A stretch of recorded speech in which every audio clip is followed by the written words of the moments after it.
There's something you do every single day that can dramatically impact your health, can help keep you happy, lean, keep your blood sugar balanced, improve your sex drive, and more. And I'm not talking about what you eat, I'm talking about sleep. Unfortunately, in this stressed out, super busy, hyper-caffeinated modern world, most of us are not sleeping, and when we are sleeping, we're not sleeping well.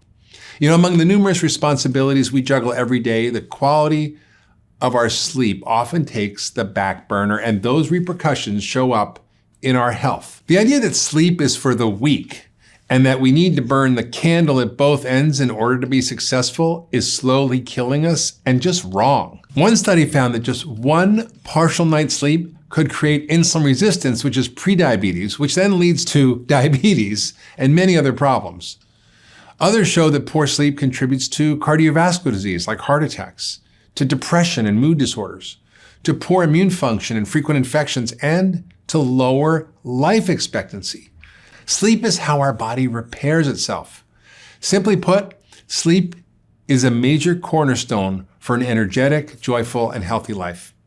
Now, I know it's easier said than done to get quality sleep, and as a doctor with a family and 10 jobs and multiple clinics and lots of travel, I've skipped out on sleep more times than I'd like to count, and I always pay for it. I realize that lack of sleep adversely affects my health. If I don't sleep well, I'm anxious. I'm just not as nice to the people around me. I start to crave junk food. Yep, I even eat carbs when I don't get enough sleep. I just don't show up to be my best self. Now, I know many of you can relate. In my practice, sleep problems are abundant. Insomnia, sleep disorders, sleep apnea. Every day, I have at least one patient that tells me they get poor quality sleep, and this lack of sleep is interfering with their lives.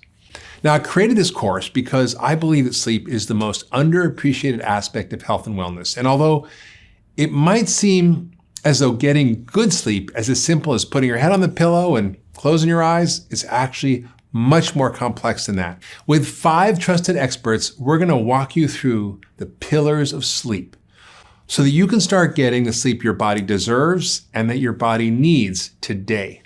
We'll walk you through all of the major sleep disorders and why sleep is so important. We'll also talk about conditions caused by lack of sleep, as well as key areas of our health that affect our sleep, such as our gut health, our nutritional status, our hormones, our immune system, environmental toxins, and lots more. And finally, we'll take you through a 10-day sleep reset designed to focus on the most important parts of creating better sleep. No one is immune to sleep deficiency. Did you know that over half of Americans report getting bad sleep? And it's probably more than that considering people ignore their sleep challenges. You see, sleep disorders have become an epidemic. So let's dive into the sleep disorders. Sleep disorders go far beyond the question of, do I have sleep apnea or not? Sleep disorders actually exist on a spectrum, and even catching minor symptoms that you have now can prevent you from developing things like sleep apnea in the future. So let's talk about why sleep is so important and the spectrum of sleep disorders. 60 million Americans complain about insomnia. They can't go to sleep. Half of Americans complain about being very tired. The problem with that stat, of course, is that, and I speak for myself, when I had sleep apnea, not knowing it, I never complained that I was tired. I would maybe take a nap or I would just deal with it. So that number, that 50% number, could be much higher. This is a $411 billion problem in the United States. Healthcare costs are through the roof. They're increasing. If we could just fix the sleep, we could drop these numbers and these stats. And here's the stat that you may find surprising, that 75% of people that suffer from depression also have a sleep disorder.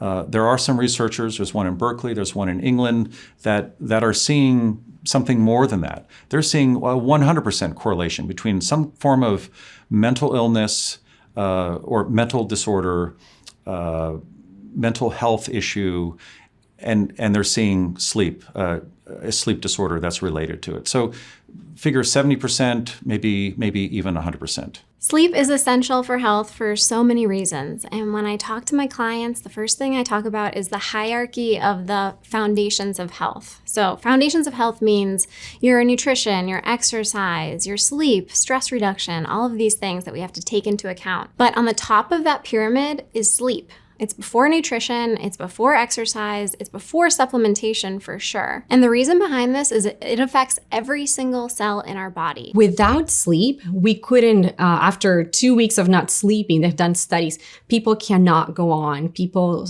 feel completely depleted and everything changes. The sleep touches every part of us. So when we sleep, we're resetting our nervous system. We're letting the brain reset. We hit the reset button. The brain is detoxing at night. So it's making sense of everything that happened during the day. During sleep, our immune system heals. Patients can't heal from an immune condition if they don't have quality sleep.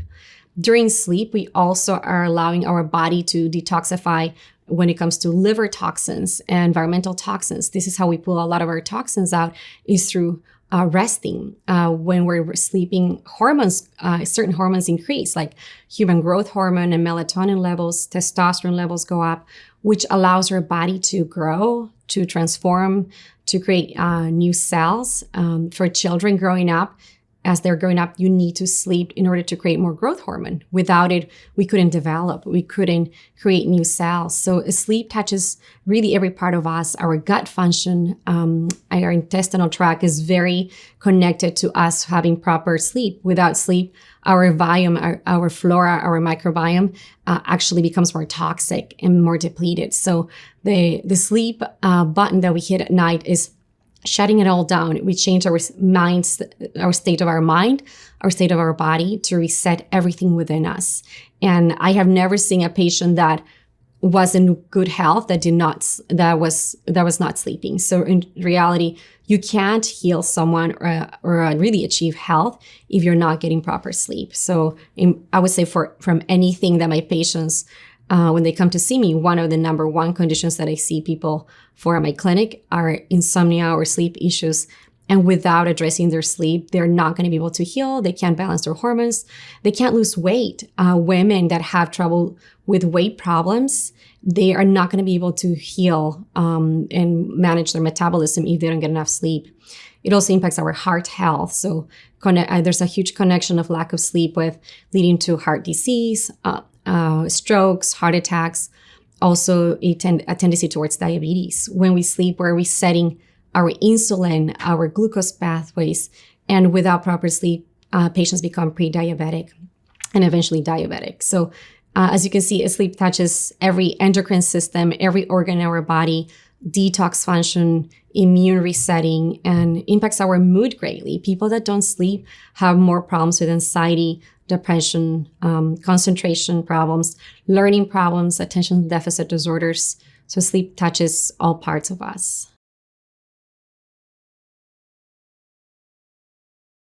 So there's two types of sleeping issues that we have. Either you can't fall asleep, and that's called sleep onset insomnia, or you have a hard time staying asleep. These are called sleep maintenance insomnia. So those are the people who say, I have no problem falling asleep, I'm exhausted, but then I wake up around 2 or 1, or I wake up early every morning. That's a very common one I hear nowadays. I'm up at 5 or 4 and I can't fall back asleep. Some people have both, but the majority of our patients will say that they have more of an issue with one or the other. So for sleep onset insomnia, those are the patients, as you can imagine, like my story, if something acutely happens, you have conflict, a stressor, a deadline, a presentation, a test.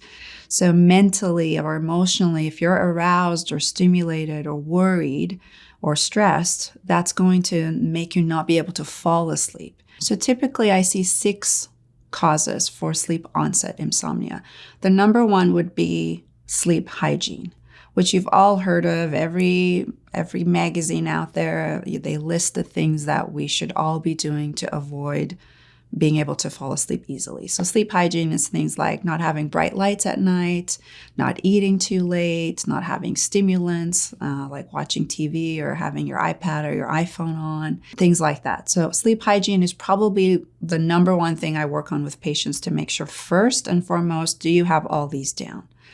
Second would be mental, emotional stressors. So things like worrying, scheduling some worry time or having a notepad by your bedside to just dump everything that's in your head onto that piece of paper.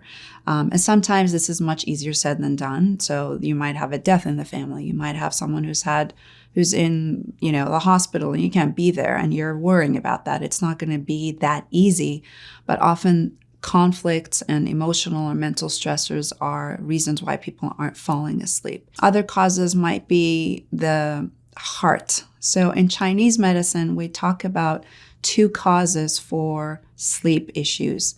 And people who have a difficulty falling asleep, we say in Chinese medicine, there's a disharmony of the digestive system, which affects the heart. I won't get into that too much, but it's very interesting to look at herbs that actually have double-blind, placebo-controlled studies done in Chinese medicine. And a lot of these herbs are helping the spleen and the stomach, which then help tonify the blood for the hearts. Because the heart at night when you sleep rests. The heart rate goes down, the blood flow goes down, and the heart tries to get all that blood to the periphery because you've been standing up all day and getting it to your fingers, your toes, and it's supposed to have sort of a rest. You can imagine if your mind is very active that the heart, or if let's say you have digestive issues and not getting really good quality blood to that heart, that it's going to have issues. So that's another reason why some people might have sleep onset issues. So that's number 3. Number 4, we talked about stress. And so stress isn't always worrying and having things on your mind. Stress in medicine we call cortisol, and testing your cortisol is huge. Some people have high nighttime cortisol, and that might make them not fall asleep. Even low cortisol, super low cortisol, you actually need a little bit of cortisol at night to be able to fall asleep. And sometimes people's adrenals are just flatlined and they have very, very little cortisol, and that can also be a stressor to the body. Obviously, pain is another one. Restless leg syndrome is another one. Restless leg, I would say, can be both. Sometimes people will say they feel like they have things crawling on them. They need to get up and they need to stretch.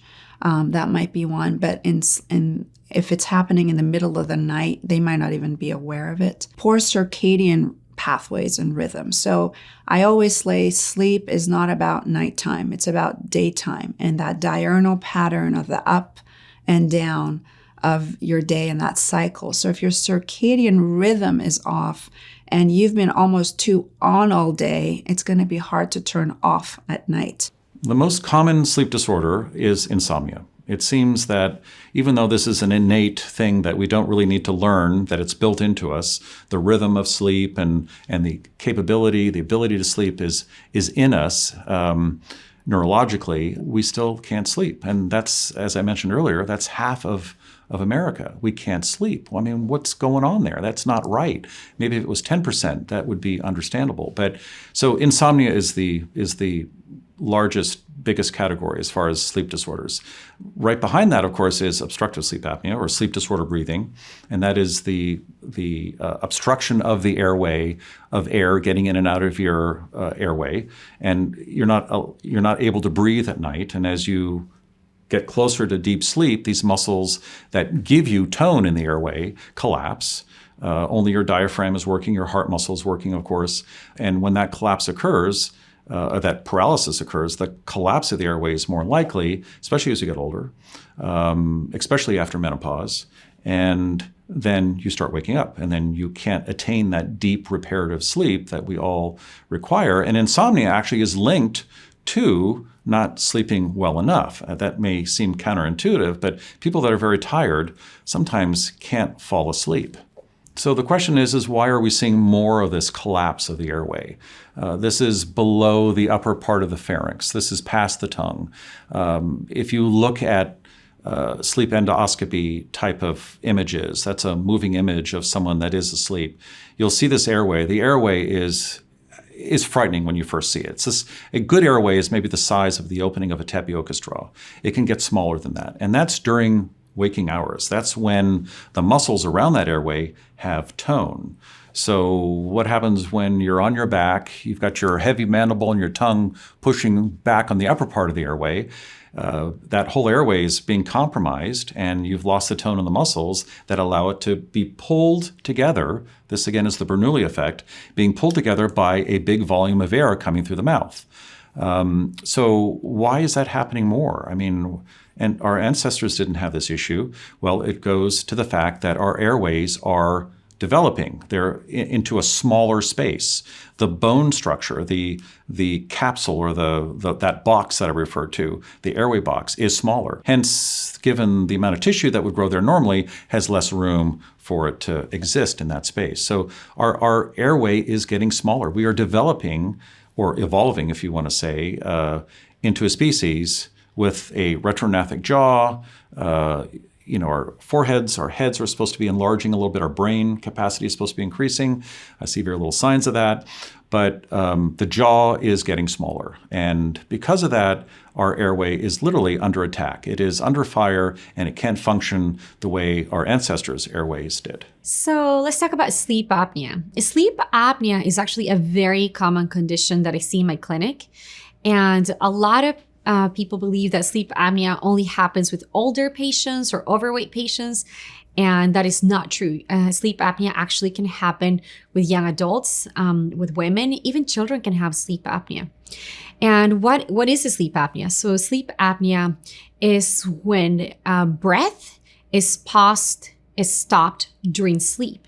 There are episodes throughout the night where instead of breathing normally and getting air through your airways to your lungs, this process stops temporarily. And pause of sleep of apnea can actually last somewhere between 10 to 20 seconds. And patients can have constant pauses, constant episodes of sleep apnea. There's many kinds of sleep apnea. The most common is obstructive sleep apnea, but there's also a central sleep apnea, mixed sleep apnea. But obstructive sleep apnea is what we see the majority of my patients. And with obstructive sleep apnea, what's going on in there? So the air, literally the air that we're breathing, that we're meant to get through our nose, go down the passages, go down to your throat and enter your lungs, somewhere in this process, the breath stops.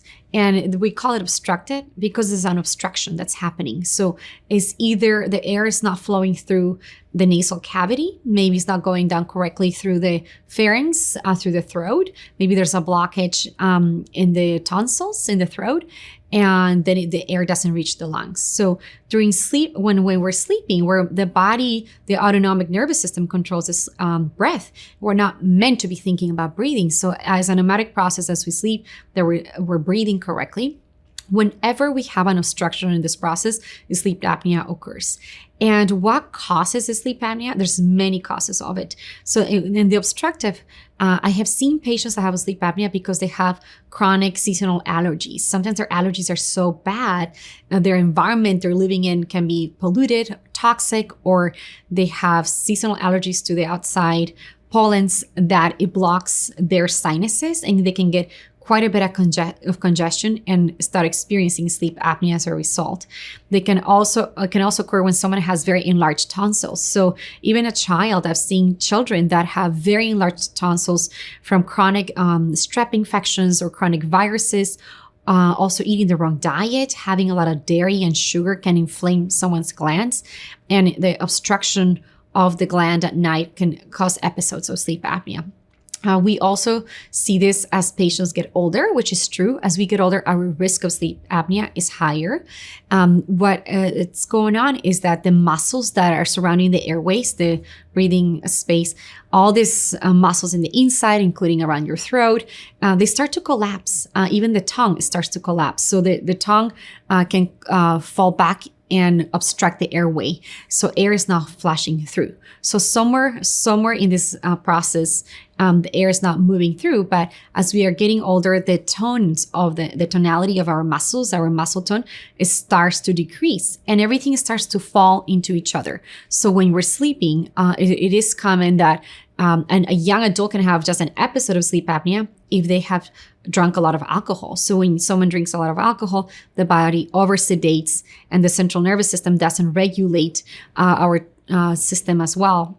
So you're overly relaxed for that period of time, and everything just drops and falls back in closing the airway. So alcohol can cause a lot of episodes of sleep apnea for patients. And if you have a sleep apnea, drinking alcohol is probably the worst thing you can do because you're already encouraging a problem that exists in your body. Now, I want to take a moment to talk about our breath. In our day-to-day life, we rarely think about our breath, and yet how we breathe is vital to our sleep and our health. Ideally, we breathe through our nose throughout the day and when we're sleeping. Yet, have you ever looked at your partner or someone sleeping near you and noticed that their mouth was wide open while they were asleep? Well, this is pretty common. And the problem is that when we're breathing with our mouth and not our nose, we aren't getting quality sleep. When you breathe through your nose, you're more likely to activate the part of your nervous system that controls deep rest and digestion. That's your parasympathetic nervous system versus your sympathetic nervous system, which is your fight or flight response. So breathing through your nose makes you feel relaxed and calm, and it prevents a host of issues. Now let's turn back to Dr. Mark Burhenne for a lesson on mouth breathing and upper airway resistance syndrome. I think, and in my practice, I see a 30% rate of sleep disorder breathing. And the national stats are between, I've seen as low as 6% to about 20%. And I think this is what's happening. I think a lot of this is flying under the radar. And I think there are three reasons for that. One is UARS, upper airway resistance syndrome. That is a condition that most young, thin, healthy, premenopausal women have. A lot of Asian women that come to America and start eating the Western diet seem to get it very quickly. It flies below the radar because you're not exhibiting apneas or hypneas. Apneas is no breath for more than 10 seconds while you're sleeping. Hypnea is a low volume breath for more than 10 seconds. And those are all considered interruptions that would cause you to be alarmed, your body to be alarmed. You're not breathing the way you normally should be. The upper airway resistance syndrome, there are something called the RERAs. It's a respiratory effort related kind of interruption. And it's even less of a volume of reduction in volume of breathing, but it's enough to wake up the person. My point is that a lot of these sleep studies don't pick up on that.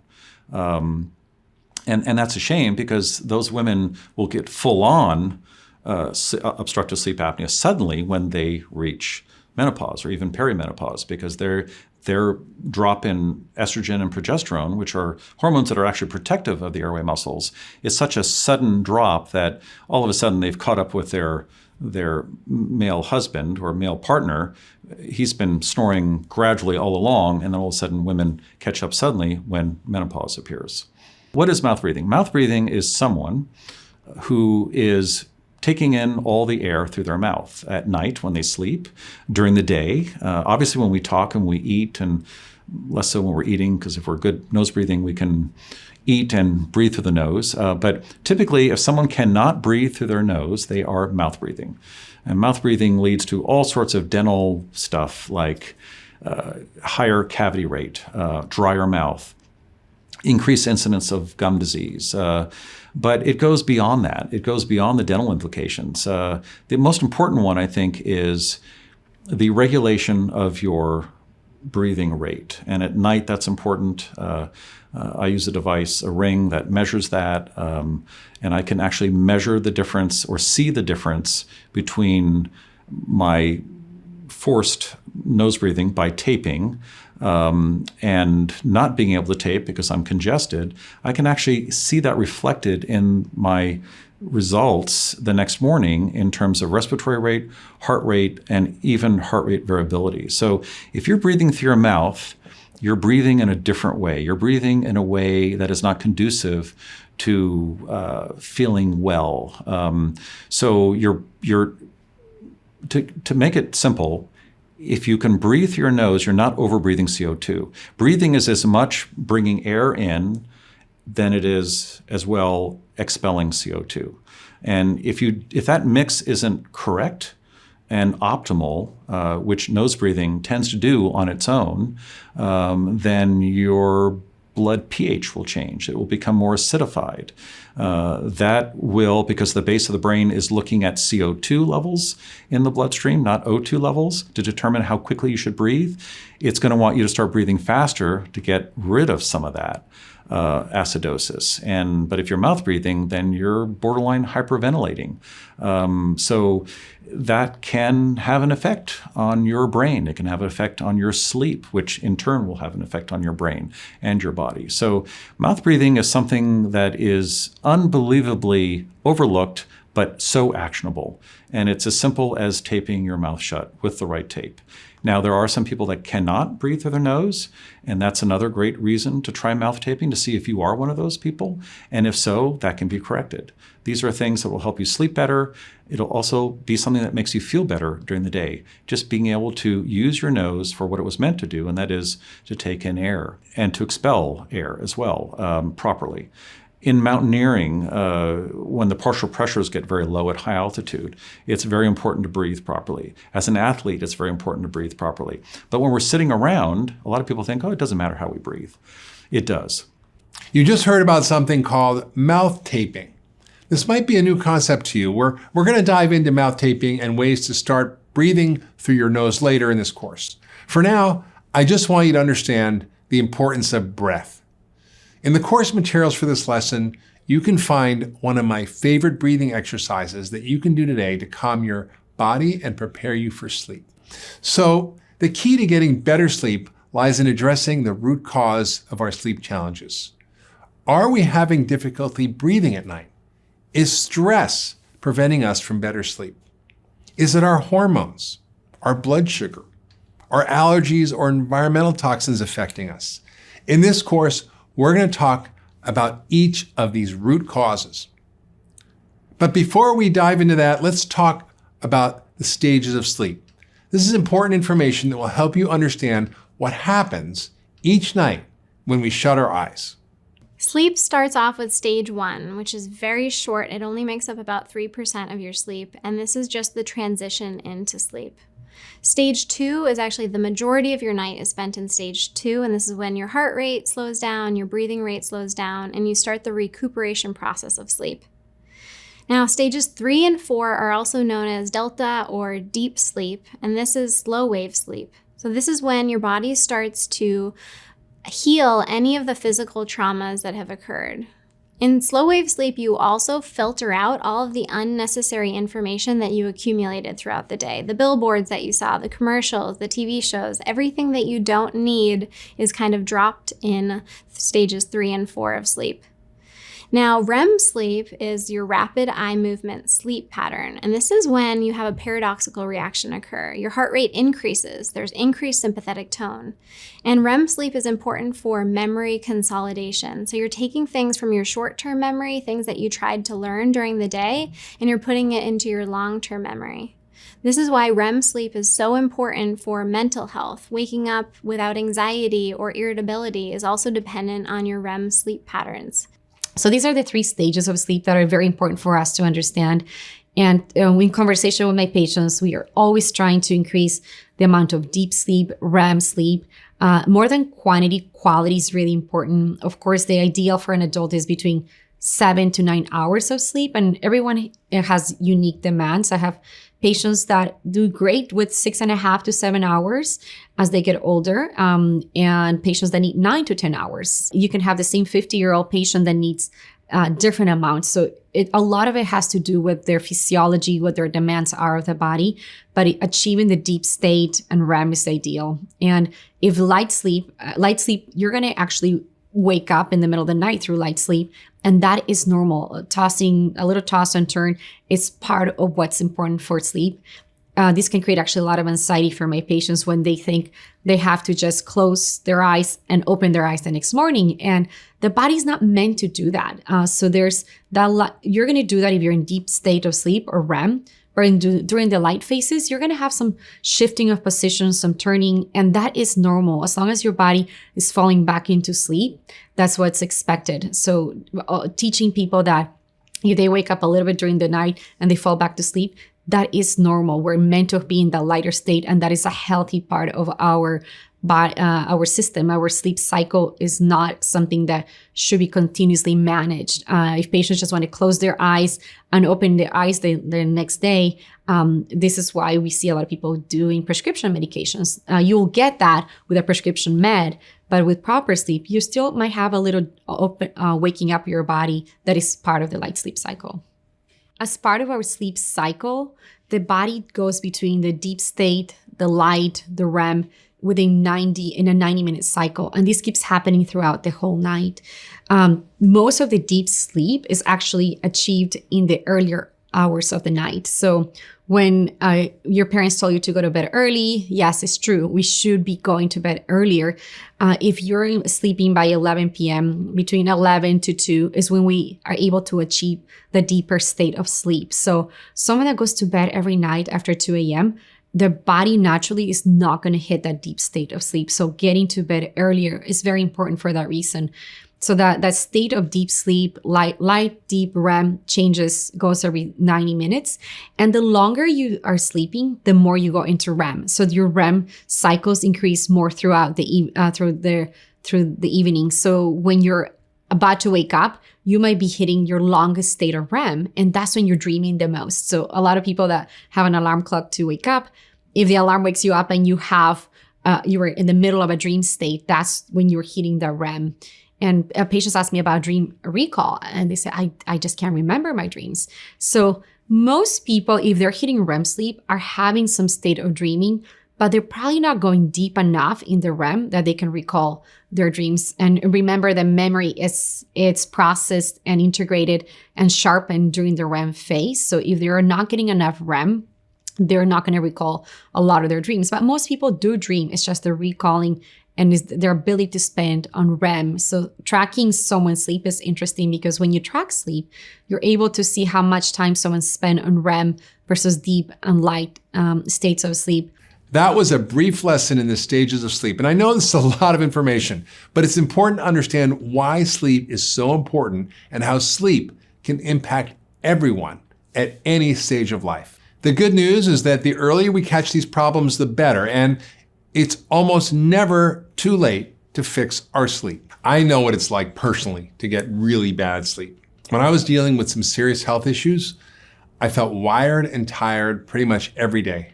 My body needed sleep, but there was so much dysfunction and disharmony in my body that I couldn't actually fall asleep. My mind was racing, my heart was racing. I would wake up multiple times throughout the night. Now, I know so many of you can relate, but I don't want you to stress out about your lack of sleep. I want you to arm yourself with all the knowledge and the tools that you need in order to get better sleep. Now, if you've been struggling with sleep, I want you to remember this. Your physiology is made for optimal sleep. If you think you've tried everything and you're still not sleeping well, this course is for you. We're going to cover the most important and most overlooked aspects of sleep. Every video and every written lesson comes with actionable steps that you can take right now. This lesson was just a brief intro on this vast subject. Starting in the next lesson, we're going to dive deep into action steps that you can take today to get better sleep, starting with our circadian rhythm. Well, what is that? And how can we live more in alignment with our body's natural rhythms? Now, we've been able to do miraculous things with advancements in technology. We're able to communicate with and work with people all over the world. We're able to run entire businesses from the comfort of our home. We're able to stay in touch with loved ones regardless of where they are in the world. However, these advancements have also come with a big price. We have now extended our days significantly with the use of our phones, our tablets, computers, and laptops. And this means we no longer leave our work at the office and pack it up at 5 o'clock. We're able to work well into the night by keeping all of our lights on and exposing ourselves to blue light from our devices, which is not good. Unfortunately, this is damaging to our health and our sleep. Now, in this lesson, we're going to talk about your circadian rhythm. Now, if you've never heard of this before, you're in for a treat. Understanding this natural internal rhythm is an essential part of any sleep course.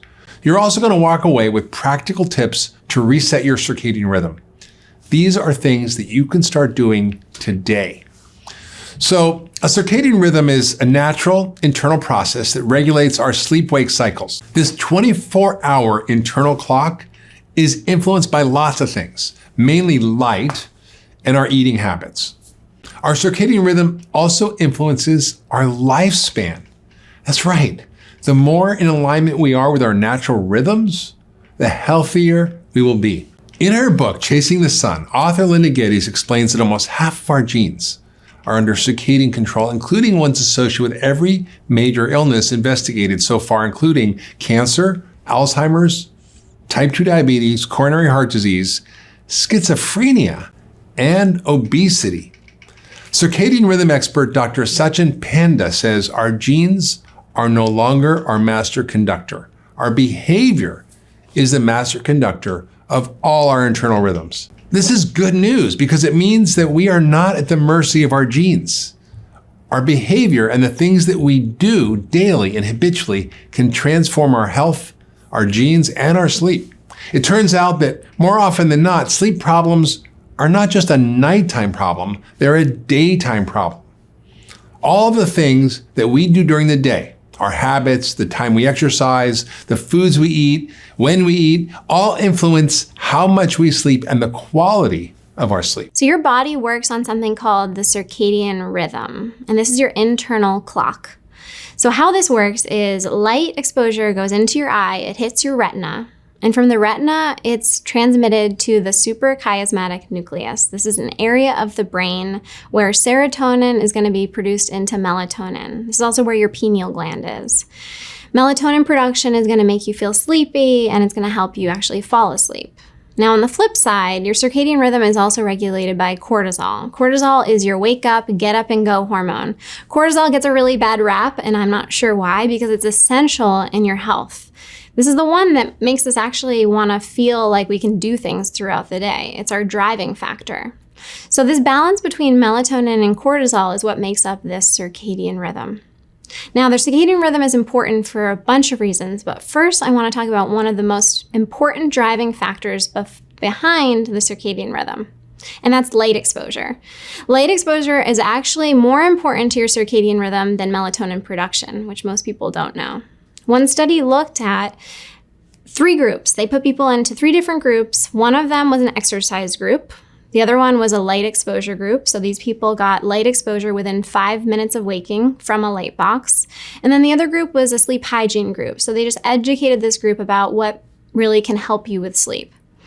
After a prolonged period of time, they tested this group and see which one did the best. And what they found was really interesting. The group that did the worst was actually the sleep hygiene group. This group decreased their sleep duration throughout the length of the study. The exercise group found a 17-minute improvement in sleep duration, but the light exposure group that got that light box within 5 minutes of waking saw a 54-minute increase in sleep duration throughout the length of the study.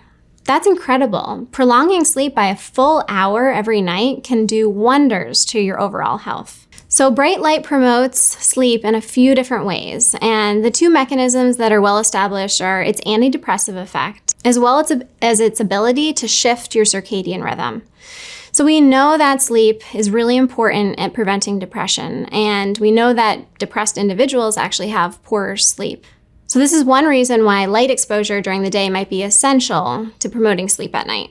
Light has also been shown to shut down the pineal gland's production of melatonin. So you actually need light exposure during the day so that you're not producing melatonin, so you're not groggy all day long.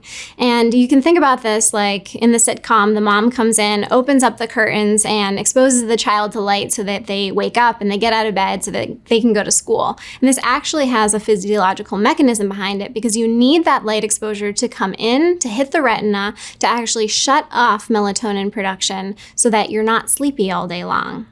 And this is one of the reasons why light exposure trumps almost everything when it comes to sleep hygiene. And it's the driving force behind your circadian rhythm. Most of us don't get enough light exposure during the day. The average American gets about 20 minutes of light exposure throughout the day. So I want to start challenging you. If you want to regulate your circadian rhythm, then you need to be exposed to light. 30 minutes twice a day minimum. Once I realized through studying the circadian clock system what I was doing to my own health, I just made it a simple tip and a simple routine where I don't have to think about it. First thing in the morning, don't get on your phone, don't check email, don't do any of that. Just step outside.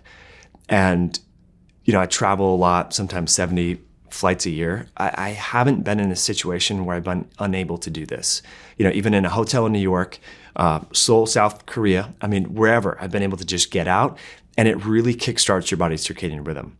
Now, I know this sounds like a weird tip because most people are like, okay, you're doing this in the morning, but I have problems with sleep. And this is where, again, circles back to this whole circadian clock system that we've been talking about. You have to entrain and get the gears of the clock working right in the morning to foster the neurochemicals and the biochemical changes to create that sleep pressure so that when the evening comes, you're tired. And again, a lot of people are not getting light in the morning. They're getting in their car, they're getting in the subway, they're going right to work, they're not exercising. Maybe some days they're having breakfast, maybe some days they're skipping breakfast, right? So you can start to see how the peripheral clocks are getting confused because the meal timing is all over the place.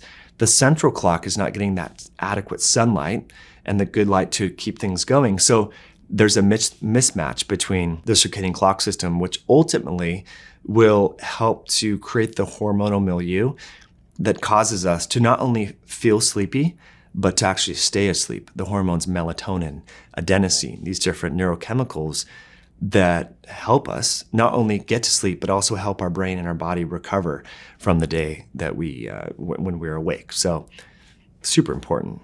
So we often hear melatonin being an essential nutrient for help patients fall asleep, and it's true.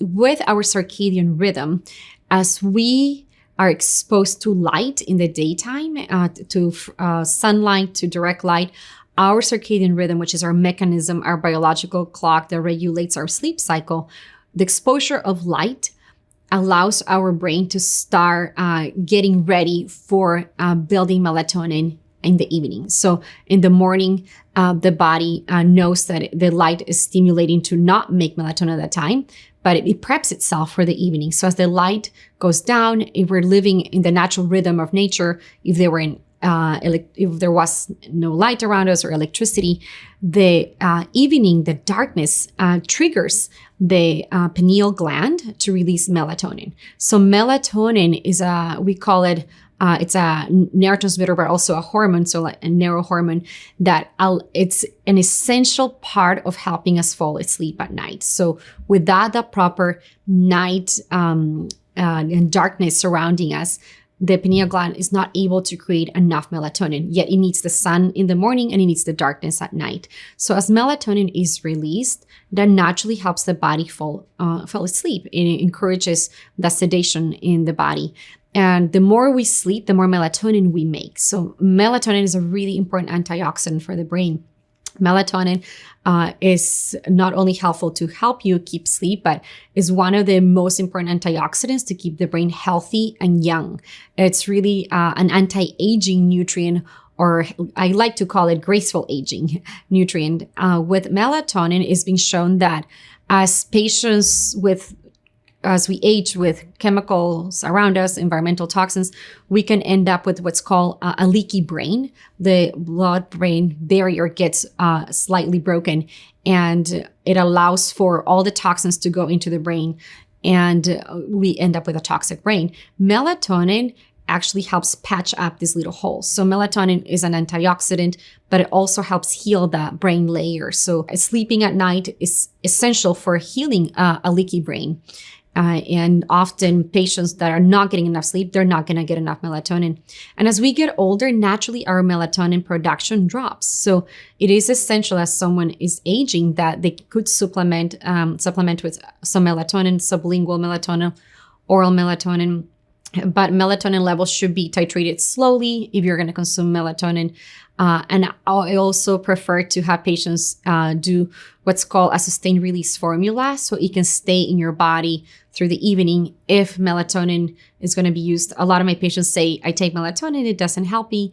The problem is that they're using a quick dissolve versus the sustained release in their body. So that can make quite a big difference. So melatonin is one of the most important nutrients. Again, it's antioxidant. It has been shown to be have anti-cancer properties. When patients have low melatonin levels, tumors can grow faster. So part of a cancer regimen, patients will always go on melatonin to help the immune cells. So it's also helping the immune system, and it does have anti-cancer properties. So now that we understand the importance of daylight in the morning to really entrain and optimize our body's circadian clock system, another element, and this the flip side, the yin and the yang of light, is darkness. And darkness really fosters sleep pressure. The downside is, unless you live out in the country, a lot of us know that it's virtually impossible to get pure dark. And so it's important to change your home environment. I know a lot of people are probably like, oh my gosh, you want me to eat healthy, organic food and move and exercise and all that. And now you need to modify our home. And that's really important. So one of the things that I figured out, for a long time, the compact fluorescent light bulbs were considered like more energy efficient than the incandescent or the older style light bulbs, but they're very blue in terms of their hue and the wavelength of light that they emit. And again, that sends signals to our central circadian clock system that it's morning time. And so it's very important for people to kind of switch back to these incandescent light bulbs or kind of also called the Edison light bulbs. And people will notice it's much more of an orange type hue, which is actually the color spectrum and wavelength that the sun in the evening will emit. And so that's going to signal to our brain, more adenosine and release of melatonin, decreased cortisol, and different wakefulness hormones, because it's not just about the neurotransmitters, it's about the peripheral hormones as well. And so again, modifying your home, customizing the home, and having some really good boundaries around tech, computers, and television. I think that's, especially for business owners and parents, and now that work is pretty much 24/7 for most people, access to email and all that. I mean, it's a blessing and a curse, right? We can work mobily and remotely, but work is always with us. And I think the biggest thing that people can do is put their phone and I learned this from Ariana Huffington, she puts her phone to bed, right? It's a great tip, right? A lot of us, and what I mean by putting your phone to bed is airplane mode, put it away. It's create these, it's boundaries around tech. As we talked about, tech's amazing. We can't live without tech and texting and being able to communicate with people in the world. But it's also a curse in that it's very stimulating. It's triggering that uncertainty, that dopamine release, and it's also emitting light. And so, you can change the hue and the color, on your iPhone and the accessory and the settings. Maybe we can do a demonstration. That's what I personally do. You can wear blue light blocking glasses, but just having, hard stops around when you stop tech. And for me personally in our house, we recommend to our clients as well, 8 p.m. It's like no matter what, unless there's a catastrophe or family emergency, phones go in this drawer, they're charging, we can get to them in the morning, whatever it is that's pending can wait, and we go for an evening walk. And so that's just a great way to again, you're building in these routines and these habits. So the cue for melatonin, we all know, comes from darkness. And so I often tell my patients, if I walk into your bedroom in the middle of the night, I should be able to walk into nothing. I cannot see anything. It's pitch black, and I will walk into walls if I have to get to the bathroom. So I am super, super Nazi. Every little light is blocked in my room and my kids' room. And one thing I hate about hotels is all these little tiny gadgets and all their lights, and I'm the one putting all the pillows on everything and blocking everything so that it is completely pitch black. And what I love is in school we learned about this article and the study they did where people think if they cover their eyes and they have a mask on that their melatonin will get released. But they actually put some light at the toe of the person under the cover, and they found that the melatonin levels come down. So there are receptors for melatonin throughout our whole body. It's not just about putting an eye mask on at night. And look at nature. I mean, blue light, we know, gives us energy. That's what tells your brain it's morning, wake up. That's what tells your little tiny area in your hypothalamus, release cortisol, get the energy up so that this person can perform. Sunsets are orange and red for a reason. So that orange-red light is what tells your brain, please bring that cortisol down, and the opposite of cortisol is melatonin. get that hormone up so that we can get sleepy. And throughout the night, that melatonin should still be high. So it's not just for sleep onset, it's for sleep maintenance. And that all has to do with that circadian rhythm that I talked about that is probably so off now with all our technology in modern world, where we're not getting that light and that sunset. And one of my favorite things to do when you're out, and if you can, is go and watch the sunset every night and the sunrise. That will absolutely reset your circadian rhythm. You know, if you're really struggling with sleep, just do this for 2 weeks and it will reset. Something that you cannot reset with food, you cannot reset with drugs, you cannot reset with all these gadgets that we have. But seeing the sunrise and sunset is what we used to do. You know, that's how we got up and that's how we knew to go back to sleep or go camping, you know, go out in nature, like just book a week or 2 off and not be surrounded by all this artificial light that is affecting us. When we talk about circadian rhythm, we also have to talk about sleep drive. This is another factor that helps us fall asleep at night. So sleep drive is driven by this adenosine molecule. Adenosine is produced after glucose is metabolized by the cell. One of the byproducts is something called adenosine. And as the day goes on and as your metabolism continues, you build up adenosine. Adenosine builds up and up and up, just like you get more hungry until you eat. It's similar with your sleep drive. You get more tired until 10 p.m. comes around and you fall asleep. So this sleep drive is really important. And there's things that affect sleep drive, and then there's things that actually promote sleep drive. And we're going to talk about a lot of those throughout this course. Caffeine, though, looks really, really similar to adenosine. It's only a few molecules off. This means that caffeine can go and attach to those adenosine receptors and block them so they don't have their effect. This is why caffeine can keep us up and energized, because it's blocking our sleep drive. It's blocking our ability to feel sleepy even if it's at night. Now, caffeine has about a 7-hour half-life. This means that it's in your system for a really long time. There's a ton of people that are drinking caffeine past 2 p.m., even past 6 p.m., or having a nighttime coffee before bed. And while if those individuals are still able to fall asleep, they might not be getting quality sleep. So this is something you have to take into consideration.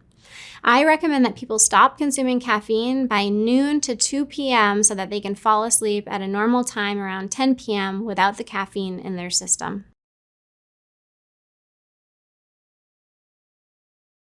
In Chinese medicine, there's a belief that we have a circadian rhythm, and every organ in your body has a physiological clock. So your kidneys have a physiological clock, your heart, your brain, your liver. And the liver's physiological clock, and what that means is that physiological clock is when the organ is the most active.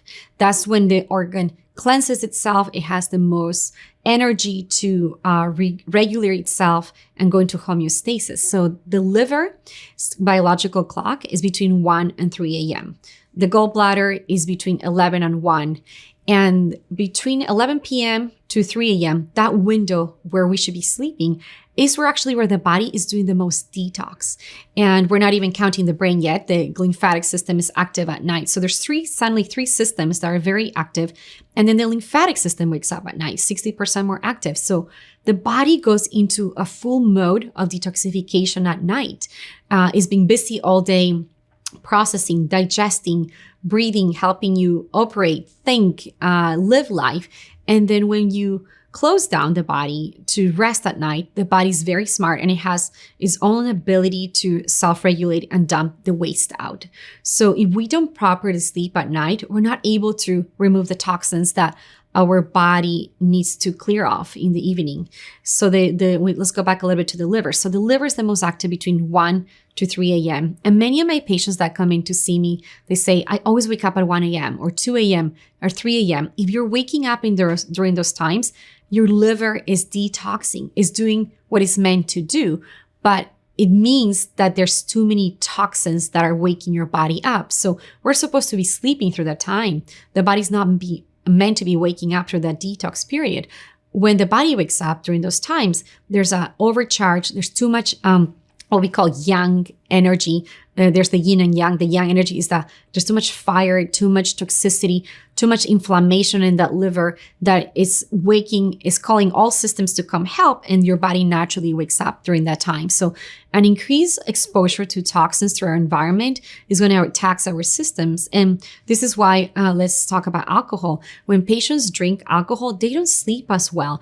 Their brain is not hitting REM sleep, but also their liver is up at night trying to break down all the alcohol molecules. So the body is busy detoxifying.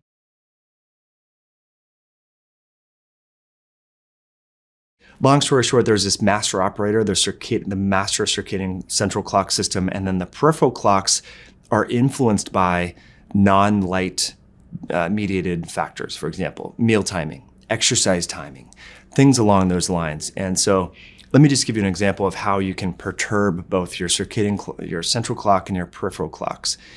Let's say you eat, your biggest meal at midnight, right? For example, your peripheral clocks, like within your GI tract, are saying, hey, like this is a time when we're sleeping, you're eating food. So then the tissue's literally kind of getting confused as to what time of the day it is.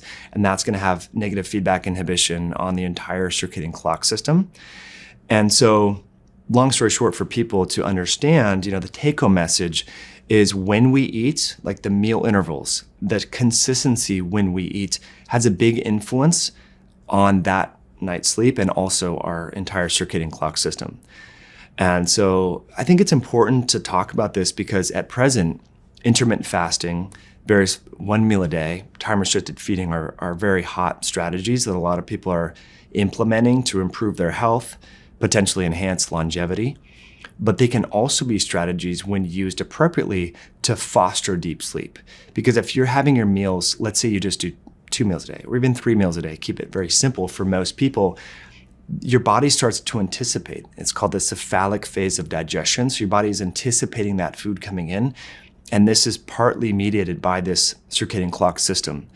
And so if we just get the peripheral clocks in sync with the central clock, then we can start to foster deep restorative sleep. And then when, say, 9:30, 10 comes around, people then their bodies are saying to them, hey, it's time to go to bed. Instead, certain people will tell you like, I would love to go to bed at 10, but I'm just wired. Even though I'm tired, I'm wired because the circadian clock system is imbalanced. The adrenals are raising cortisol and noradrenaline, for example, when they shouldn't be. Those hormones should be down because they should be higher in the morning. And there's a lot of reasons why that can be. It can be from light exposure, being on the computer, watching stressful, television, news, caffeine, things along those lines. But another big part of that could be missed and imbalanced meal timing. And so I like to underscore that as a sleep enhancing strategy.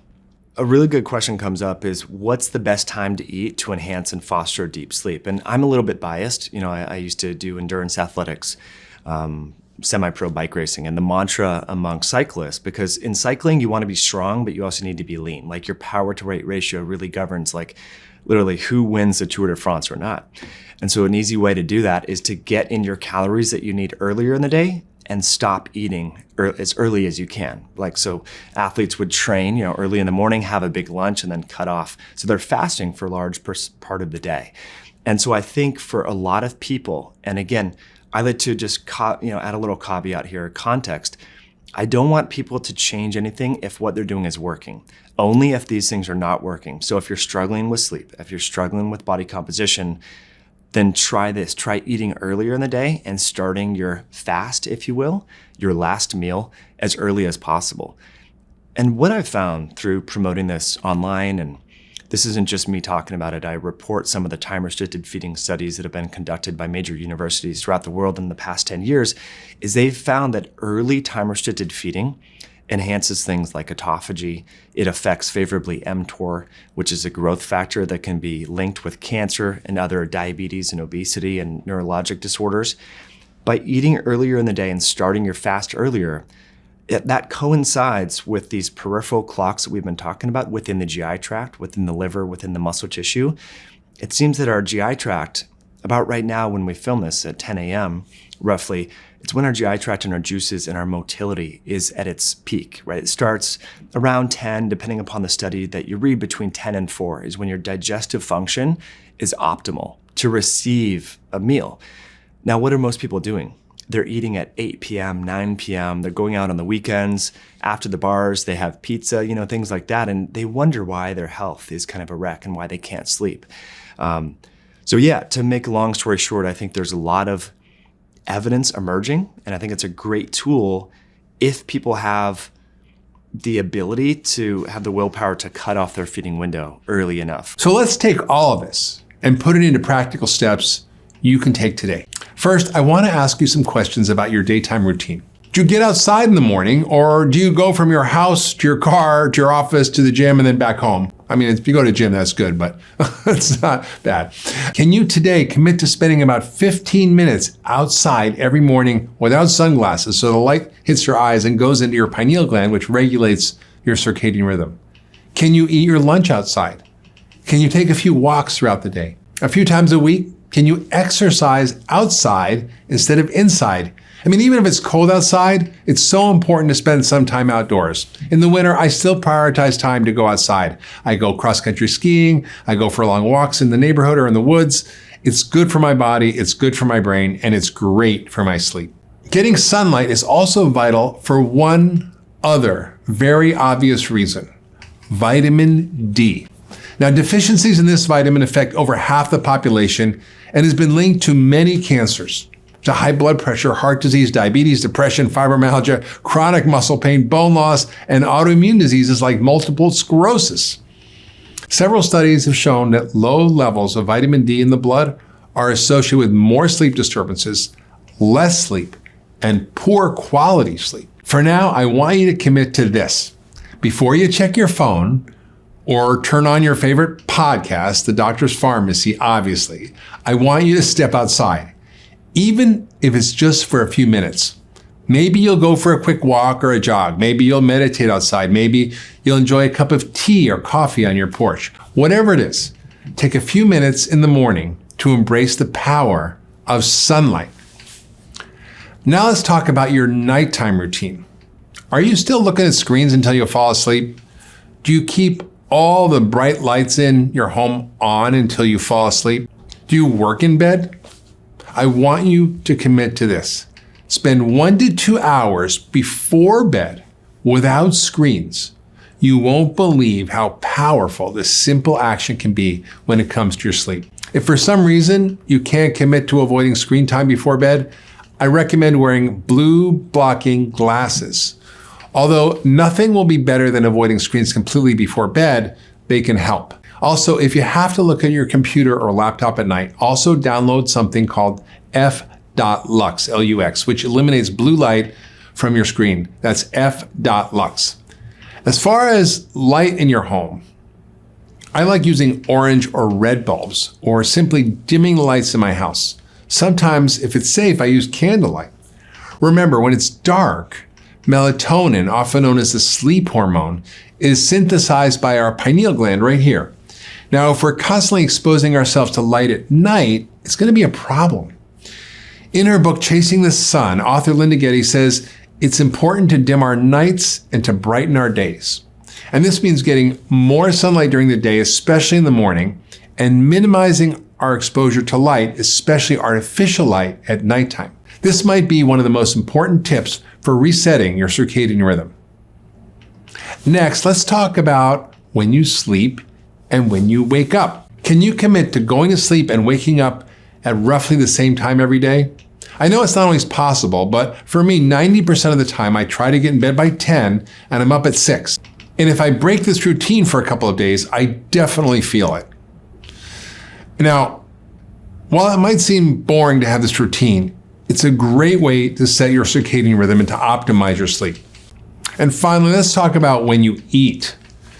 We're going to get into this more in the next lesson, but for now, I want you to commit to enjoying your last meal at least 3 hours before bed. If dinner time falls around 6 or after, try to keep this meal lighter and your heaviest meal in the midday or the morning.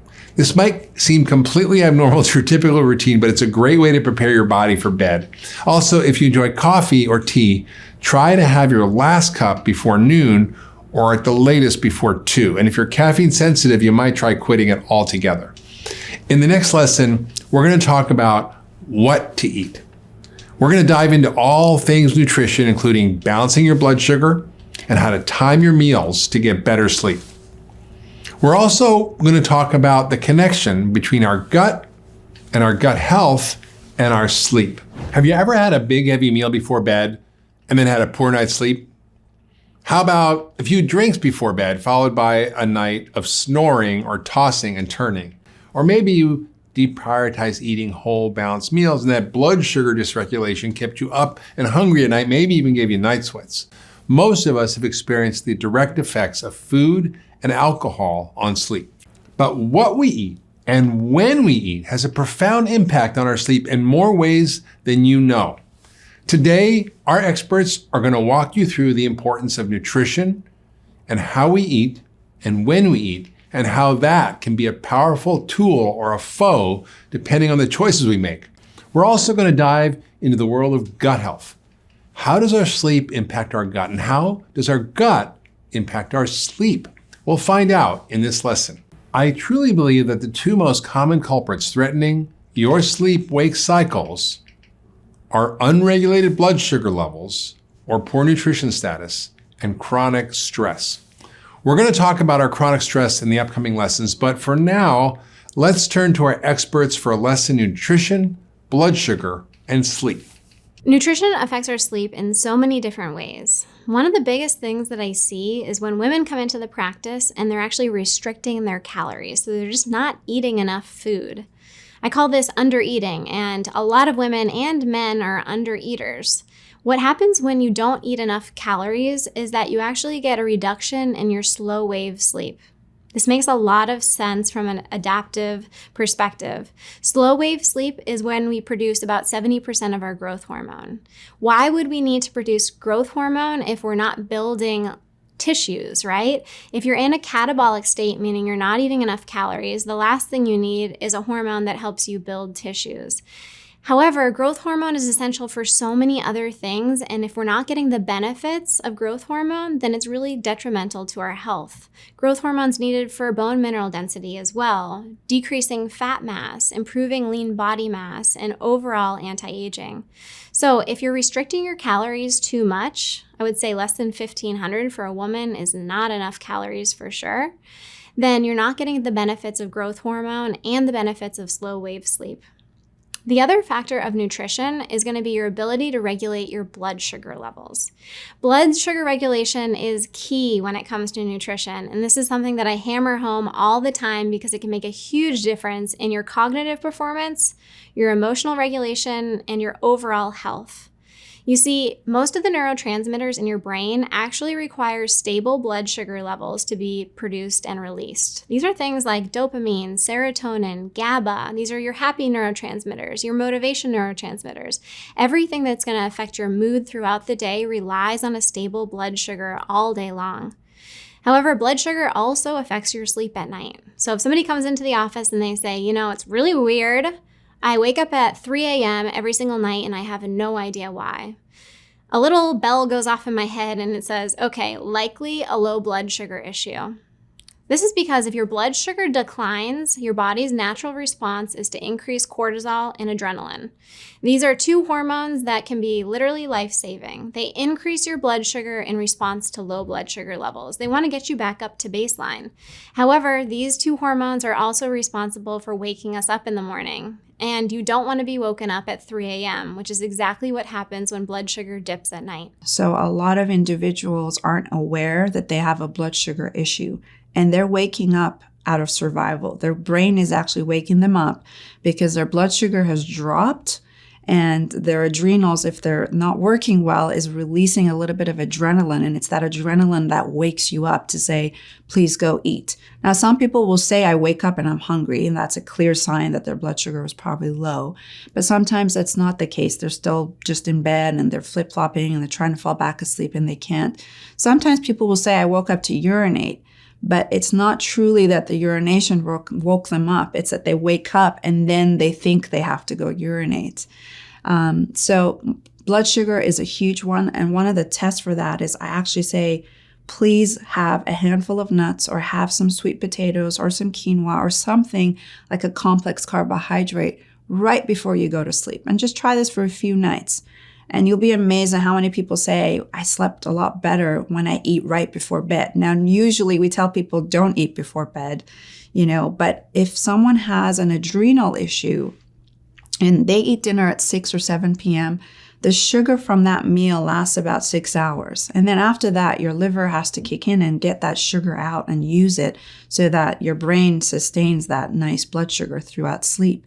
If it can't do that, and let's say your liver's not working well, and that doesn't mean you have liver failure, but let's say that process is difficult to do, or your adrenals can't release cortisol, which is a glucocorticoid. The whole purpose of cortisol, which is your stress hormone, is to help the body maintain that blood sugar.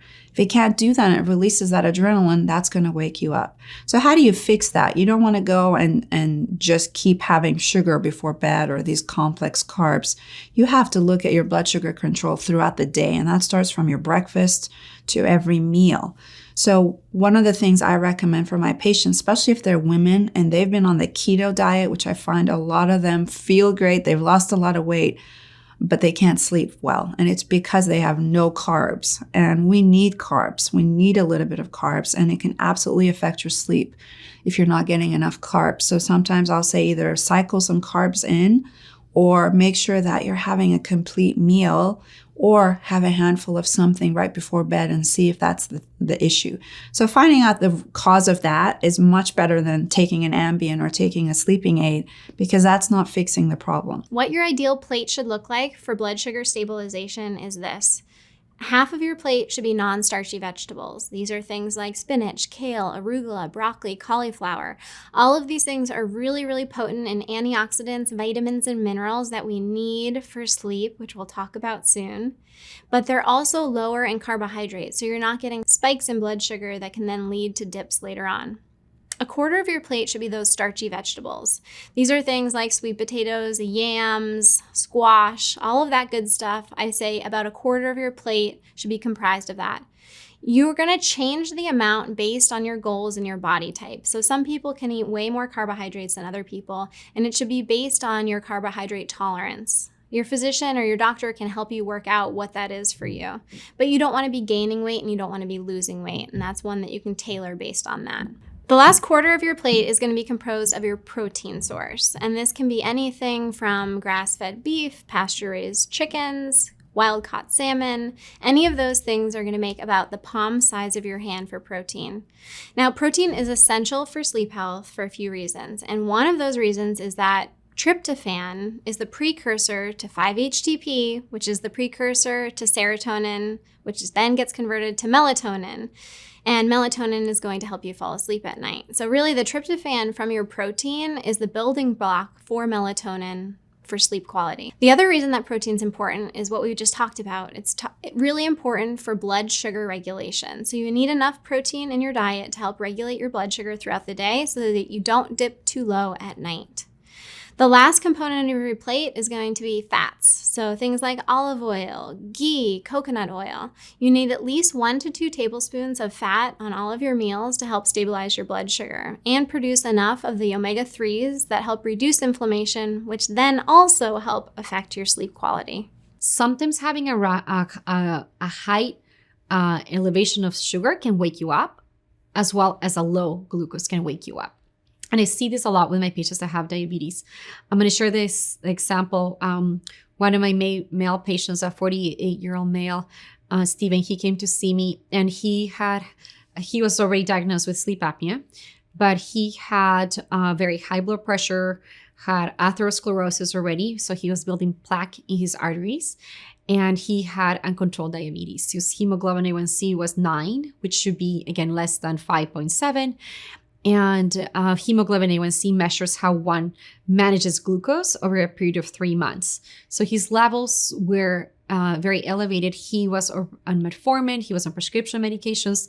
He was taking supplements. He was taking alpha-lipoic acid, and he was doing curcumin, he was doing cinnamon and chromium. He was doing all the tips we tell our patients to take for managing sugar. He was exercising 1 hour a day, and he wasn't really, he was on a keto diet. So he wasn't even having any carbohydrates. And his sugar levels on waking up were consistently high. Steven said that in the morning on waking up, his fasting glucose was always over 300, and he couldn't get it to come down. And even despite everything he was doing. So the clue here was that he had sleep apnea, and he was not using his CPAP machine. So when I asked him, are you using your CPAP machine? He said, no, I hate the machine. I don't want to use that. He actually believed that he didn't have sleep apnea. He said, it's just the test is wrong. And his wife was at the appointment, and she said, no, he wakes up. I can hear him snoring, choking, gasping for air at night. So he sleeps much better when he has the sleep apnea, when he has the CPAP machine for the sleep apnea. So the connection here is that Steven didn't realize the importance of sleep. When he doesn't sleep at night, his insulin levels go up. And when the insulin goes up, the glucose levels also increase. So we end up with insulin resistance. The cortisol levels go up because the body is under a lot of stress. And the more cortisol you have at night, it signals the cells to release more glucose. So the glucose goes up, and then the cells are not conversing with each other. Insulin is not hearing glucose. So we have to put more and more and more insulin. So he has ended up with insulin resistance and diabetes that is uncontrolled. And he wakes up, he couldn't understand, why do I wake up with such high glucose level? He said, I go to bed, my glucose is 85. I don't eat through the night. And then I wake up with a level of 300. What's going on at night? And I see this a lot in my patients that have diabetes. And the key factor here is the sleep. He's not resting at night. It's becoming a stressful process. He's developing more insulin resistance. The body's under a lot of stress. When we don't sleep, it becomes a greatly stressful process to our body. One of the worst stressors for our health is not sleeping. The body goes under a lot of stress. Adrenaline goes up, epinephrine goes up, cortisol, and there is all signaling that the body to go on sympathetic overdrive, which means pull more glucose from the storage, pull glucose from the cells, but the body doesn't know what to do with this glucose. So it's just an elevation. He's not burning the glucose at night.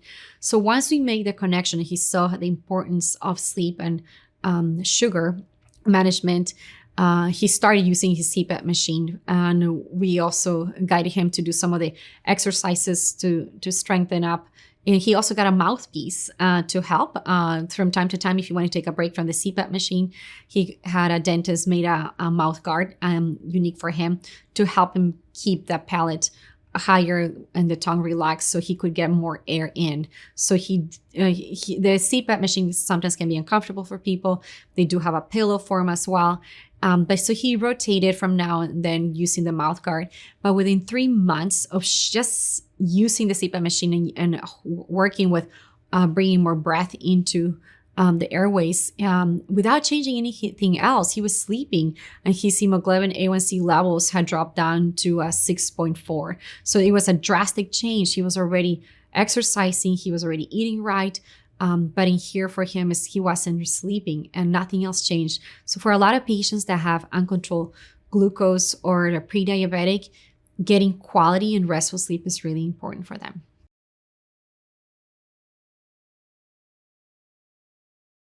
There are a few key nutrients that we need for sleep. So let's start with iron. Iron is a nutrient that we need for virtually every process in the body.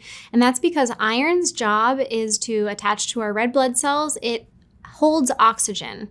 It holds oxygen and it delivers it to all of our cells in the body for energy production. So iron is crucial in general health. Iron is also needed as a cofactor for melatonin production though. And so when we say we need iron for health, we have to think about who doesn't have enough iron. And menstruating females are one of the main groups of people that don't get enough iron. Or they get enough iron, but they're bleeding monthly, so that they're losing too much iron. This is why every female who is premenopausal should be getting their ferritin levels checked. Ferritin is your storage form of iron. And if your ferritin levels are below 30 nanograms per deciliter, this means that you don't have enough iron to optimally function your mitochondria and produce hormones like melatonin. So a ferritin level of less than 30 is actually not deficient. It doesn't mean that you have a frank anemia, but you still might not be functioning optimally. If you have a frank anemia, meaning your hemoglobin, hematocrit, red blood cells are low, then you definitely need more iron. You need to be including iron-rich foods in your diet, things like spinach, red meat, liver, or you need to be supplementing with an iron as well. Now, there's other factors that are called methylation factors that are important for sleep quality. These are things like B5, B6, and SAMe. These are a few of your methylation cofactors. Methylation is the process of adding a methyl group to a compound to either turn it on, turn it off, or excrete it from the body. Methylation is well known by the gene mutation MTHFR. So MTHFR is a gene that codes for your body's ability to methylate. And it's well known that MTHFR has a variety of effects on the body. However, I think that these are weighted way too heavily. Some people get the diagnosis of an MTHFR SNP mutation, and they think that all bets are off and they're not going to be able to detoxify, to sleep, to produce neurotransmitters, or to balance their hormones. This is not the case at all. Having an MTHFR mutation only means that you have to be extra careful about implementing lifestyle and dietary changes to prevent the expression of that MTHFR mutation from ever even coming to fruition. So what this means is eating a bunch of leafy greens. 3 cups per day of leafy greens can help reduce the expression of MTHFR mutations. Other things are improving sleep quality, which we're talking about. Also, reducing stress levels can really help minimize the expression of MTHFR. Now, when we talk about B vitamins, one other B vitamin that's essential in sleep is B12. B12 is one of the vitamins that we need for virtually every process in the body. We need it for energy production. We need it to produce new red blood cells. We also need it for methylation. So B12 has been linked to your ability to have appropriate sleep quality as well as sleep duration. B12 has been one of the most studied nutrients for sleep optimization. You can get B12 through your diet in forms like clams, beef, liver. However, vegans and vegetarians are much more likely to be deficient in B12 complexes because they're coming from animal sources. So vegetarians and vegans need to get their B12 levels checked and ensure that they have adequate levels for sleep. The last nutrient I want to talk about is vitamin D. Vitamin D is essential for sleep for a few reasons. Vitamin D receptors have been found in the brainstem, and when vitamin D docks to these receptors, it increases the production of acetylcholine. Acetylcholine is the neurotransmitter that's needed to induce the paralysis that occurs naturally during sleep between phases. Now, we're not really sure why that paralysis occurs, but we're sure that it's there for a reason and we need it for high quality sleep. And did you know that about 40% of the US population is deficient in vitamin D? This is a huge number. That's almost half of the population being deficient in a key nutrient. And when I see that somebody's deficient in vitamin D, I not only want to supplement them with vitamin D to get their levels back, but I also want to consider, are they also deficient in sunlight? So vitamin D deficiency is one key that people are not getting outside enough and getting sunlight. And we know that sunlight exposure is the driving force, the number one driving force to regulate your circadian rhythm.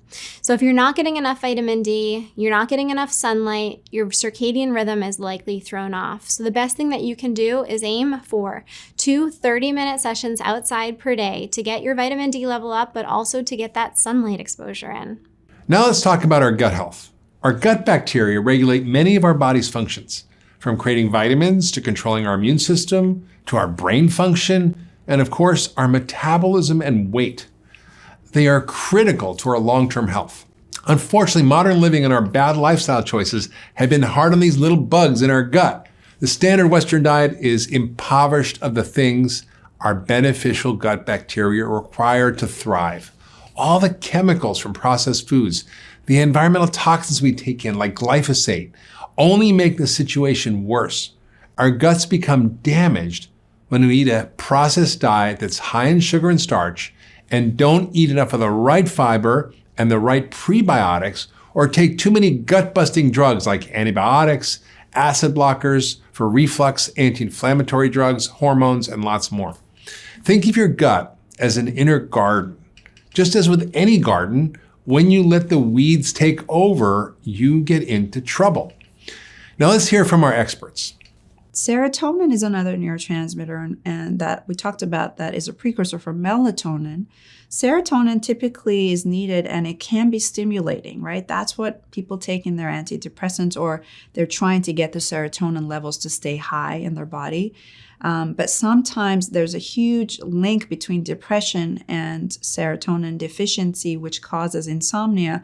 Or is it the other way around? Is it that the low serotonin causes the insomnia, which then leads to the depression? I'm going to group them all together and say serotonin is huge for sleep. And one of the things I use in practice to see if this is the cause of the sleep issues or the sleep maintenance issues is give patients the precursor to serotonin as a trial to see if this theory is correct. And that's 5-HTP or HTP. 5-HTP is a supplement that we can readily get.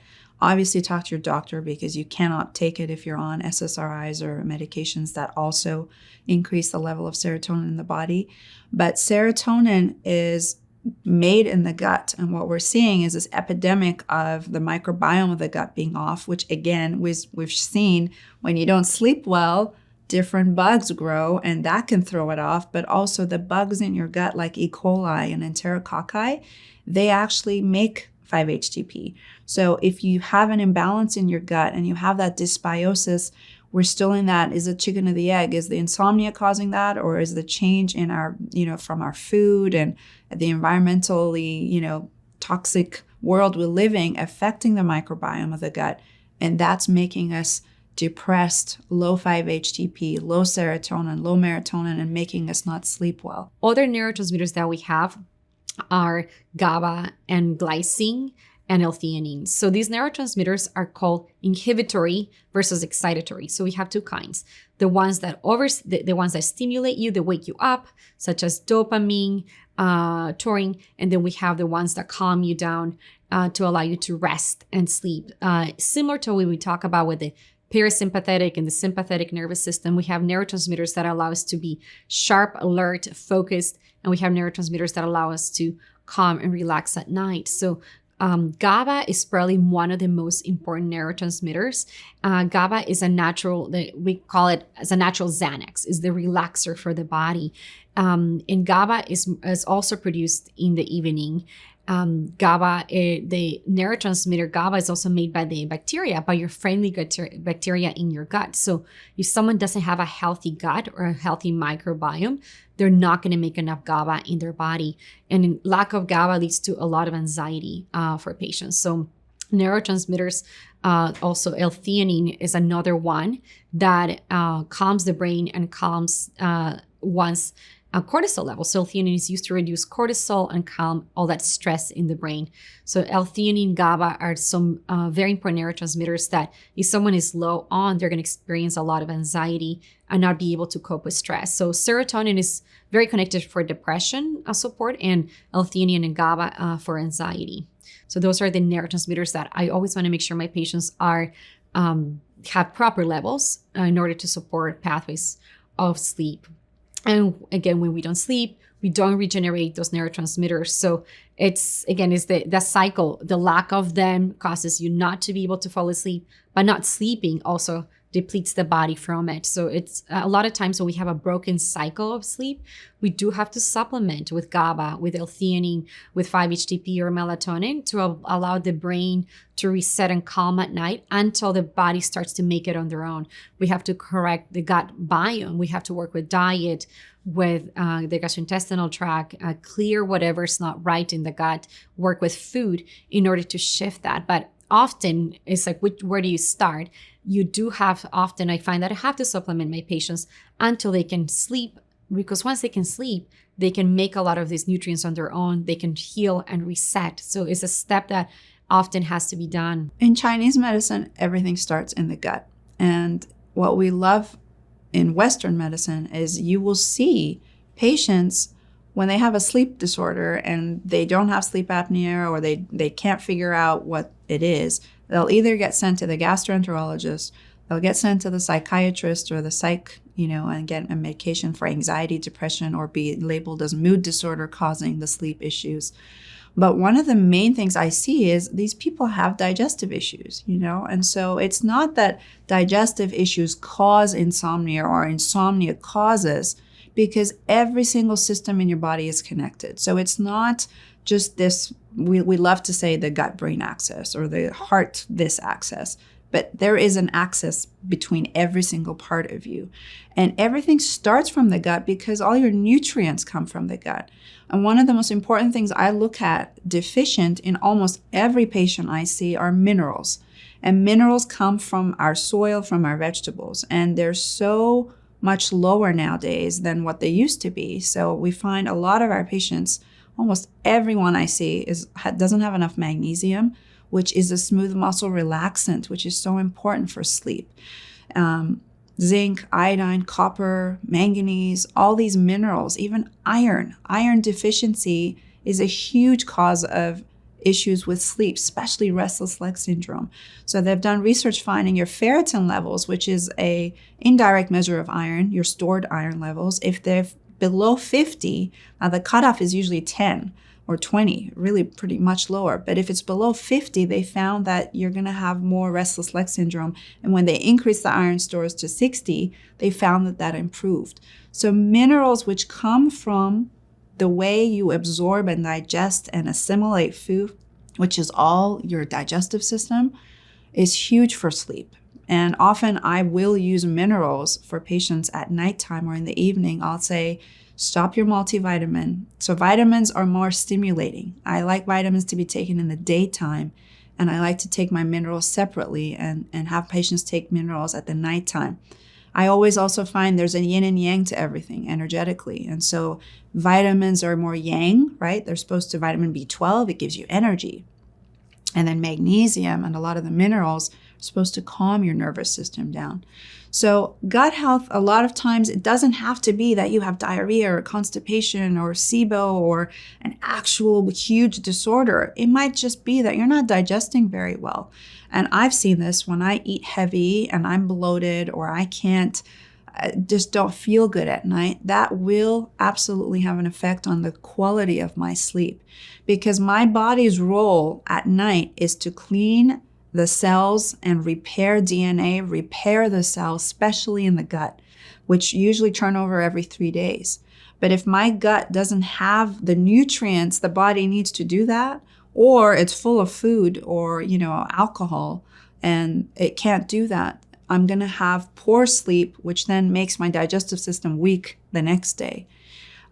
There's certain strains of probiotics that, there's some research showing that can have an effect on sleep, or people who are more anxious or have these lower. And so sometimes we'll use that, or sometimes I'll say if they're okay with yogurt, to have yogurt in the evenings and see how well they sleep. Even if they have a dairy issue, sometimes I find yogurt is okay for a lot of my patients because it's already fermented and the protein's been broken down.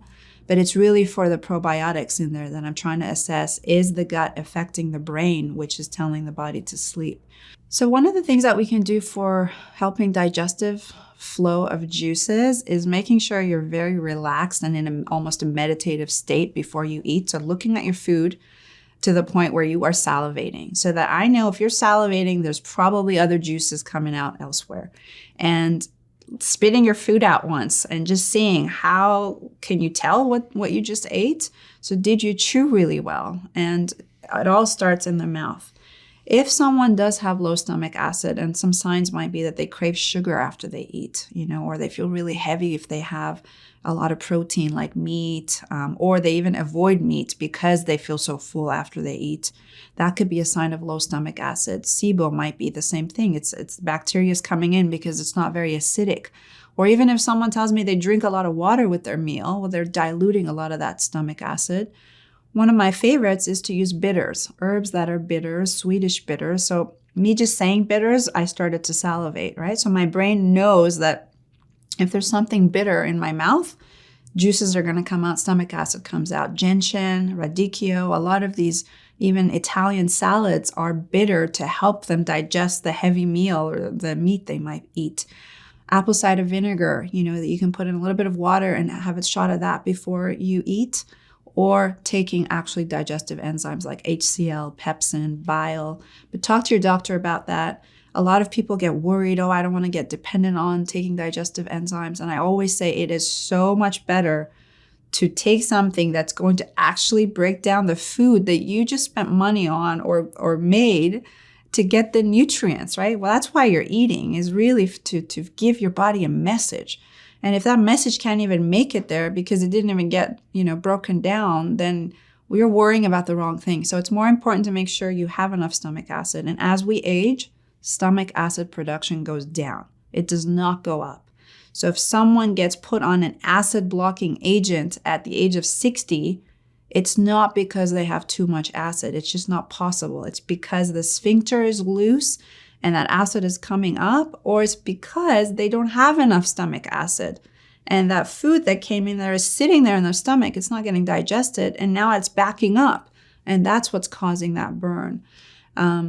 So I would say for digestive health is really looking at what you're eating throughout the day and taking a digestive enzyme or apple cider vinegar or bitters before meals to really see if that can help.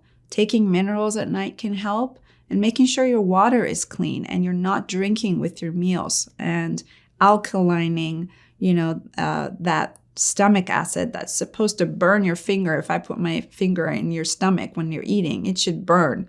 But I'm probably going to say it won't because you're having a lot of things with it. Keeping alcohol and fruit away from meals to make sure, again, that food gets digested. If you have to have a drink and you're used to having drinks at night, please keep it away from bedtime. So it absolutely has an effect on sleep quality. So have it earlier, have it at 6 p.m., cut it off at 7 p.m. so that by 10 p.m. your liver's had enough time to get that alcohol out of the system. Having problems in our biome can actually cause us to have anxiety and insomnia. So it goes both ways. Either the biome itself can cause you to stay up at night, or the lack of sleep can impact your biome. So let's first talk about how having potentially an imbalance in our gut flora will keep you up at night. Having a flora that is depleted of the essential immune soldiers that come out to help you fight infections and detoxify environmental pollutants. If you're low on your microbiome and your flora is not right, you are likely to have overgrowth of other infections and other microbes such as yeast. I see very commonly in my clinic that people that struggle with candida or SIBO, which is small intestinal bowel overgrowth, and parasites as well, can have a lot of issues with sleep. So when the biome is not happy, you're going to see that a patient, as a result of the biome not being strong, because there's a connection of another infection in there, the imbalance happens in the gut where you're not able to fall asleep. So first, patients that have parasites can have actually quite a bit of a problem falling asleep. I'm going to give you a case study, a story. One of my patients that came to see me as a 25-year-old female, Jennifer, came to see me, and she had trouble with bloating, gas. She was having a lot of diarrhea, canker sores. She was having acne.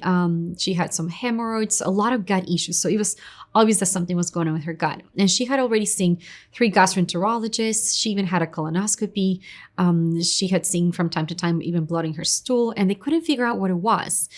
She had even changed her diet. She wasn't eating gluten. So they had worked up her gut issues. And on taking her history, she mentioned that she was having a lot of insomnia. And she said that she had trouble falling asleep, but she would always wake up also in the middle of the night with racing thoughts, a lot of anxiety. Her body was just up and she couldn't fall asleep.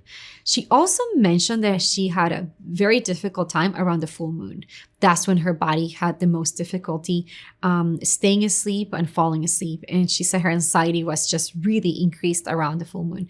So on knowing her history, I had her do a stool panel to see what would show up. And when we do a stool panel, we like to do a comprehensive analysis to know what's the biome doing. I was very interested to see what's her microflora. Does she have enough digestive enzymes? Is she lacking nutrients to modulate inflammation? Is is the gut toxic? And we're also reading parameters for parasites, tapeworms, yeast, bacterial infections. So when her stool panel came back, she showed up with extremely high levels of parasites. And she also had her flora is one of the worst cases I've seen of someone very empty on their biome. Their flora was very depleted. You can actually measure. So her little soldiers were down. She had an overgrowth of parasites and very low markers of her flora. And she had a lot of inflammation markers. Calprotectin levels were really high. Beta-glucuronidase were really high. Those are two inflammatory markers that show up when someone has inflammation in the gut. So I could see clearly that we have a case of a patient here that has a gut infection that's not sleeping as a result of the biome keeping her, the parasites waking up. Parasites also tend to wake up at night. A lot of the bacterial overgrowth wakes up at night. The gut cleanses at night. How we mentioned that we detox our lymphatic system, the brain, the liver. The gut is ultimately the final place where all toxins that we have pulled out of the body go through. And the gut goes to, it wakes up to detoxify. So the gallbladder we mentioned between 11 p.m. to 1 a.m. is the most active. So it's pulling all the toxins from the liver, it's clearing infections, it's clearing any toxicity. And the gallbladder is dumping all that bile into the small intestine to be given to the large intestine. Later on, before we wake up in the morning, that's when the large intestine is the most active. But through the night is detoxifying. So when we have an imbalance of flora, the flora wakes up at night to clean house. So it cleans out the intestinal tract. And if there was an overgrowth of a bacteria or a parasite, it's going to wake your body up because there's a lot of enzymatic activity and it causes a lot of inflammation. So someone waking up is the gut-brain connection. You're waking up because there's an imbalance in the flora. So with my patient, she had parasites. We did a parasite cleansing regimen for her and finding out what the source was of the parasites, how she got exposed to it, and really replenish the flora after we healed some of her leaky gut issues, but removed the infection. We were able to support her to giving her a lot of also prebiotic and probiotic foods. And when it comes to rebalancing one's flora, if someone has an infection in the gut or just not the best balanced flora, I really love to use food to heal the gut. I do love using probiotics, which are great. But a lot of patients, sometimes they can't tolerate even probiotics. Their gut might be too sensitive. So I love to use prebiotic foods. And some of the ones I had her do were chicory root. Chicory is a form of dandelion. So you can get it in the green form and saute. So she was eating chicory root daily. I love to use artichokes. So getting some artichokes, even if you get some organic frozen artichokes and saute with onions, cooked onions are very healing for the gut and the flora. So it will increase your probiotic density. Also doing asparagus is another one to add to the diet, and garlic and onions. So she was eating daily these foods. And then we did a lot of probiotic foods. So I was having her eat sauerkraut in her meals, just about a tablespoon at lunch and a tablespoon at dinner. And as we're including all these foods to feed the biome and killing the parasites, we put her in an herbal protocol to kill the parasites. Within 4 months, all parasites can be hard to get rid of, but within 4 months, about 80% of the load of the parasitic load was gone. She obviously also did some colonics and some sauna, but increasing her flora and getting rid of the parasites, her sleep changed significantly. That's the only change we did, was to treat her gut, and her body was able now to fall asleep. By the 4th month, she was no longer waking up during full moon. She said she was actually afraid of the full moon because she knew she was going to be up and her anxiety was going to be up, but her body was able to rest. And eventually, by just getting the biome and the flora up to normal, her inflammation markers came down in her stool panel, and she was able to regain back her sleep. Anxiety went down. So this is a clear case of how gut imbalances can really alter the sleep cycle because the biome is not happy. But the other way happens as well. If you're not sleeping enough, if we're lacking in sleep, if we're not conscious of our sleep cycle and really shorting our sleep, we are going to see that our gut gets very unhappy. And the studies are showing how lack of sleep depletes the amount of flora. And they did a study in Japan where they were tracking students they were in med school and they were about to take their exams. And a month prior, they were measuring they were tracking their sleep, their stress level, and patients that, and gut symptoms and biome, and patients that were getting full sleep, the full 7 to 8 hours before their exams, were able to perform better. Obviously, their brain function was better, but their microbiome were higher. Their levels were higher in their gut. They were healthier versus the group that was lacking on sleep. Their microbiome the levels were changing, and they saw the level of toxins in the gut increase. So the bacteria itself can actually get quite stressed out. And if it gets stressed out, it secretes a lot of enzymes that can trigger anxiety for the body. It makes it harder to fall asleep. So the lack of sleep will also change your microbiome. It will rob your biome, and that starts a whole cascade of problems with we can't digest foods anymore. We're not making healthy neurotransmitters, gas, bloating, learning is compromised. So they follow the students that got the full sleep and the students that didn't get the full sleep, and saw a change in their volume. So we can truly impact gut health by the amount of sleep we get. And this is very important for patients that have IBS, patients that have IBD, inflammatory bowel disease. Some of these conditions that are hard to diagnose, a lot of my patients that have IBS, they have poor sleep. And by correcting their sleep, you always see the gut healing. The gut is able to regenerate and cleanse properly at night and have better flora. And again, the liver's cleansing at night. So they're all working together. When you talk about the body, you can't really separate it. You have to look at as the whole totality that it is. And gut health is really essential here in connection to sleep. So what we eat and when we eat matters, as well as the quality of our gut health. Here are some steps you can take today to balance your blood sugar and to optimize your nutrition and gut health for better sleep. There's a saying that goes, eat breakfast like a king, lunch like a prince, and supper like a pauper. That means you eat your biggest meal early in the day and your lightest meal at night. We typically eat our heaviest meal at night when our bodies are least capable of handling it. Now, you don't necessarily need to have your first meal early in the morning. Some folks practice time-restricted eating, or what's called intermittent fasting, and have their first meal around 10:30 or 11. That's fine if it works for you. What I don't recommend is having your first meal at noon or 1 p.m. and your last meal at 8:30 or 9. Try eating breakfast earlier in the day and your last meal before 7 whenever you can. Next, try to keep at least a 12-hour window between your last meal of the day and your first meal of the next day. This means if you eat your last meal at 7, your first meal the next day at breakfast, literally breaking the fast would be at the earliest 7 a.m. Speaking of breaking your fast, what you eat, especially in the morning for your first meal, is really important. The winning combination for keeping any meal to keep your blood sugar balanced and keep yourself from crashing later in the day is healthy fat and protein and fiber in the morning, instead of carbs and sugar, which is what most Americans eat for breakfast in the form of cereal, bagels, bread, muffins, you know what. For example, a great breakfast could include eggs with lots of veggies and an avocado, or a protein shake with greens and nuts in it. In the materials that go with this lesson, you can find my 2 favorite breakfast recipes. Also, keep that combination of healthy fats, protein, and fiber for lunch and dinner too. My general rule is that 75% of your plate by volume should be plant foods. I call that plant-rich eating. Things like kale, arugula, broccoli, peppers, Brussels sprouts, lots more. And then you want about a fist size full of protein. That's like your palm, essentially, and a healthy servings of fat. For me, I like to have a big green salad with wild canned salmon for lunch. I drizzle a bunch of olive oil on top. I don't worry about the fat. For your best sleep, you want to avoid foods that spike your blood sugar and then fuel cravings and get you on this vicious roller coaster.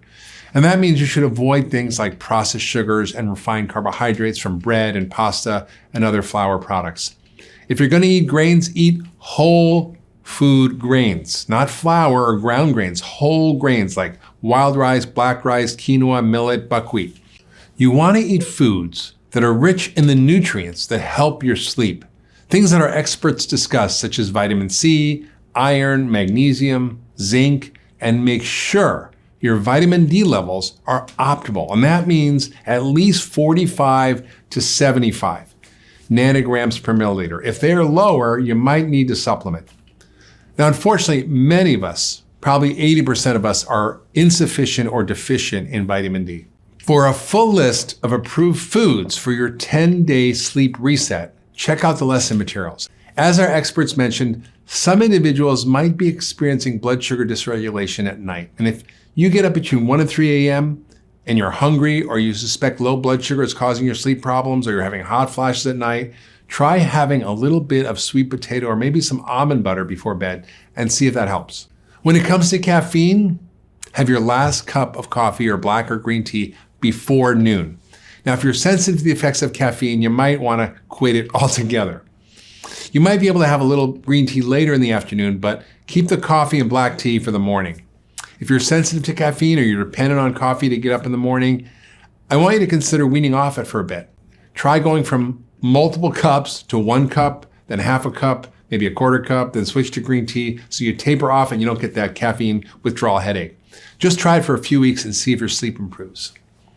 Now, as mentioned, there are a few important things we can do when it comes to improving our digestion and our gut for optimal sleep. First, as Dr. Afrouz mentioned, be present with your food. You shouldn't be multitasking when you eat. You should be just eating. Also, listen to your mother's advice and chew your food. This is going to allow you to create some strong digestive fires that you need to absorb the nutrients in your food. In fact, your enzymes in your mouth start the digestion process before you even swallow. So make sure you chew. Also, consider taking bitters or digestive enzymes. I recommend some of my favorite in the lesson materials. Next, avoid gut damaging foods.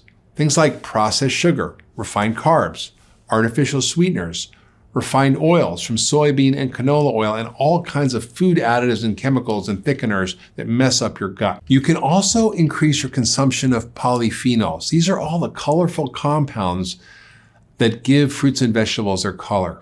Recent research is starting to unveil the importance of polyphenols for the gut. Now, when my gut was damaged a few years ago from antibiotics and mold, I had put together a protocol to repair my microbiome. And one thing I've been doing is upping my polyphenol intake. I've been using cranberry and pomegranate concentrate in my smoothies combined with a full gut protocol. And so far, I've been feeling awesome. You can find my gut healing shake in addition to my favorite supplements for optimizing the gut and gut health in the course materials. If you suspect deeper gut challenges, you'll want to work with a good functional medicine practitioner to identify if you're dealing with something like small intestinal bacterial overgrowth or fungal overgrowth or parasites. And they can help you design a protocol to heal your gut. In our next lesson, we're going to dive deep into the complex world of hormones. Your hormones are intricately linked with your ability to sleep or not sleep. You might have noticed that there's one key factor that connects all the different topics we've been discussing in this sleep masterclass. What is that factor? It's our hormones. Our hormones help us maintain optimal health, and they keep us happy, focused, and peaceful unless they're out of balance, then the opposite. They control everything from your stress response through your adrenal glands, to your blood sugar balance, to your pancreas, to your thyroid hormone via the thyroid gland, to your sexual behavior and function through our reproductive organs. Hormones are also there to control our growth and our sleep and our mood and lots more. Unfortunately, most of us are living out of harmony with our natural biological rhythms, which is causing an epidemic of hormonal dysregulation. Understand how and why these systems get out of balance, and you're going to go a long way toward understanding why Americans are so depressed and tired and overweight. The symbiotic relationship between sleep and hormones holds the key to unlocking better health and better sleep. So many of our hormones are affected by sleep, and actually a lot of them are affected by our circadian rhythm. They're pulsated depending on where we are throughout the day. So I want to start first, though, by talking about some of the hormones that influence our metabolism. You see, insulin, leptin, ghrelin, all of these are hormones that influence our appetite and our metabolism throughout the day. And they're also based on our circadian rhythm, so they're going to be affected by our sleep patterns.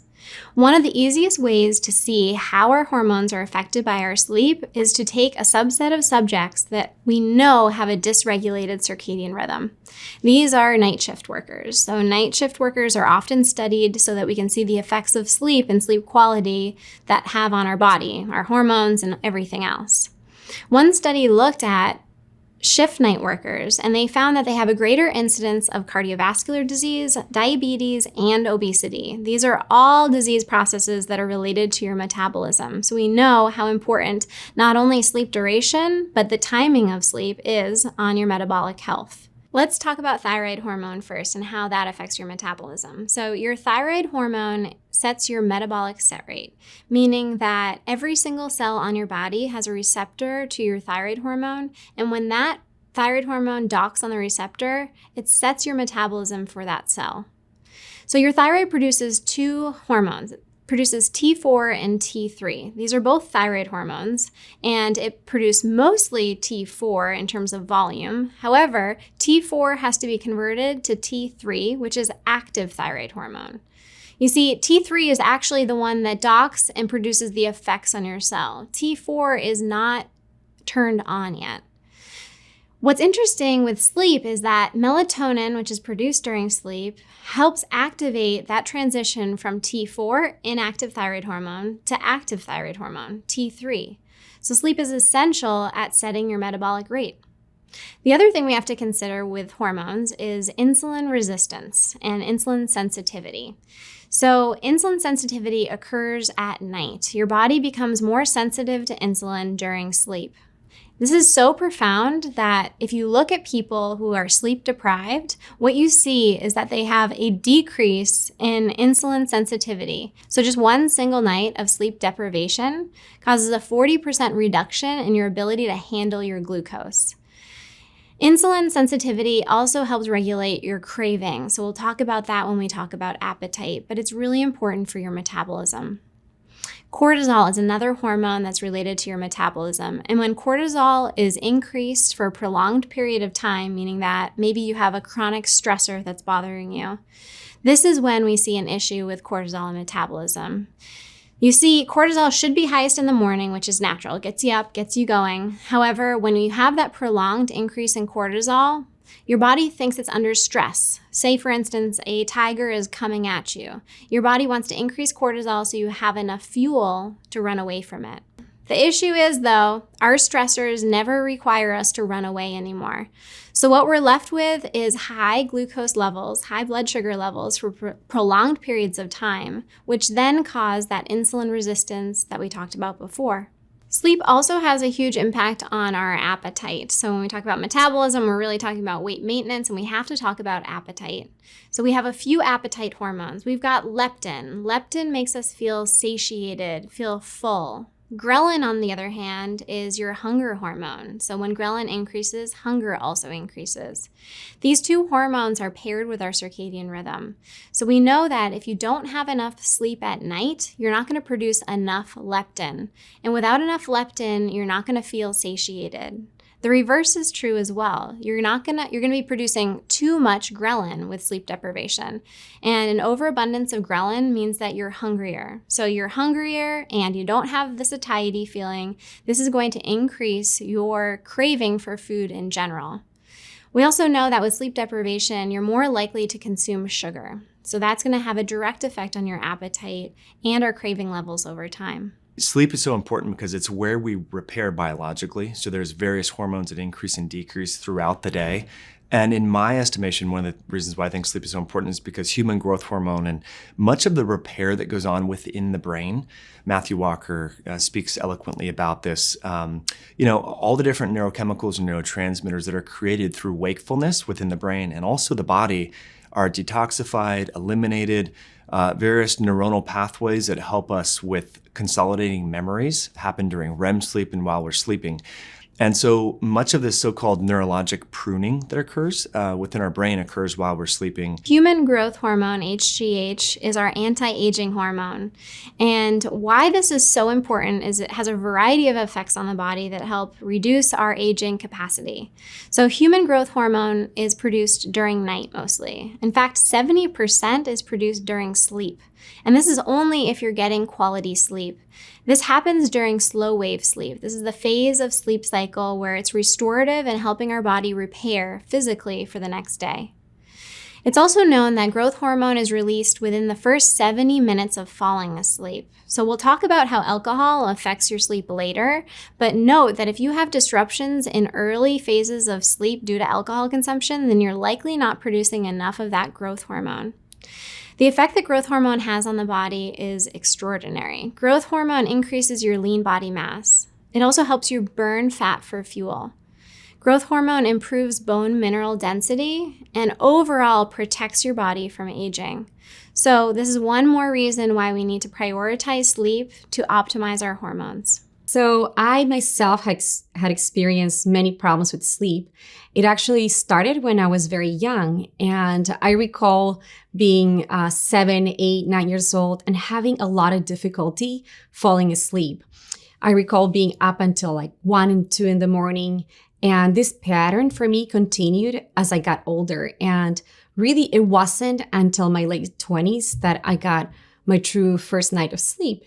And growing up, I had a lot of anxiety. There was a lot of anxiety in my body. I had a lot of fear, and many issues caused that.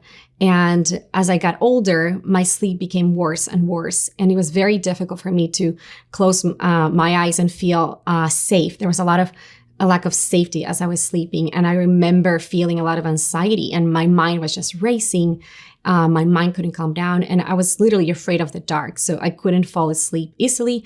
I had to sleep with the lights on, and there was really no proper sleep. So as I got older, I just assumed this was a normal pattern. And I grew up with a lot of fatigue. So as I slept so little during the evening, in the morning, I would wake up very tired. It was very difficult for me to wake up. I remember my parents in the weekend, during the weekend, they had to wake me up often and literally shake me to wake up because I could not wake up on my own. I wanted to just sleep in. My body was so fatigued. And as I got older, it wasn't until my 20s I realized that I had a progesterone deficiency in my body. And progesterone is a very important hormone that allows the body to calm down, to relax. It supports sleep. And my progesterone levels for a female in her 20s should have been somewhere around 7 to 10, and I had a progesterone level of 0. So my body was very empty of this very important hormone that allows the body to relax and resets. And it wasn't until I started treating my hormones where I really started to sleep. And I remember the first night that I slept after I had taken some natural compounded progesterone. And I woke up the next day feeling so alive. I didn't know people could actually feel this good in the morning. So that's when I started my journey of understanding how I had really struggled with insomnia my whole life growing up. And it wasn't until my late 20s where I started to understand sleep and treat it and see how important it was and how it really changed everything around my life, how I felt in the day. In the daytime, I wasn't sleepy anymore during the afternoon. My mind shifted, my concentration, my ability to think, to remember. I remember in school when I couldn't sleep at night, I would go to school and I had trouble remembering. Actually, my first year of school in first grade, the teachers thought I had a learning disability. They said she can't read. And it wasn't until second grade that I learned how to read because my body was so deprived of sleep. And it wasn't really a learning disability. It was just lacking true sleep and not resting my body. So that was my personal journey really with sleep that led me to understand my body better and find ways to heal my body in more natural ways. So I always say progesterone is like the chill pill neurotransmitter for your brain. It keeps you calm. It is the precursor to cortisol.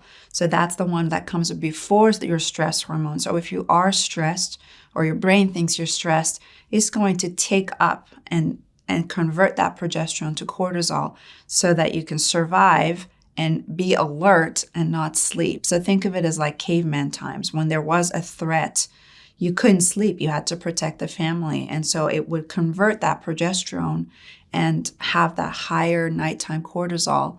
But you might see this happening more with women just before their cycles. So I'll ask them, how was your sleep a week or two before your period?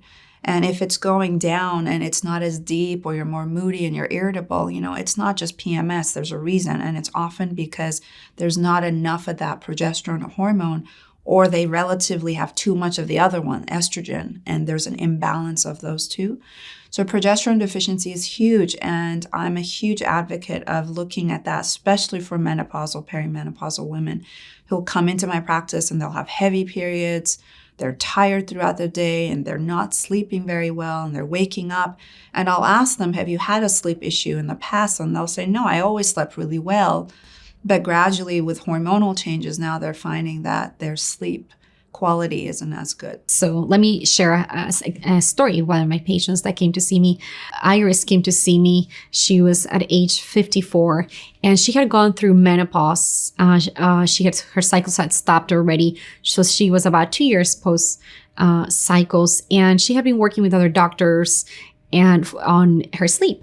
She originally had some hot flashes, some changes in her energy, her mood, and all of that had been addressed by giving some hormone replacement therapy. But her progesterone levels, when she came to see me, they were at a 0. And ideally, even for a female that's going through perimenopause or menopause, I still want to raise her levels to about a 5 and 7, between 5 and 7, to give her that quality of sleep and rest and relaxation.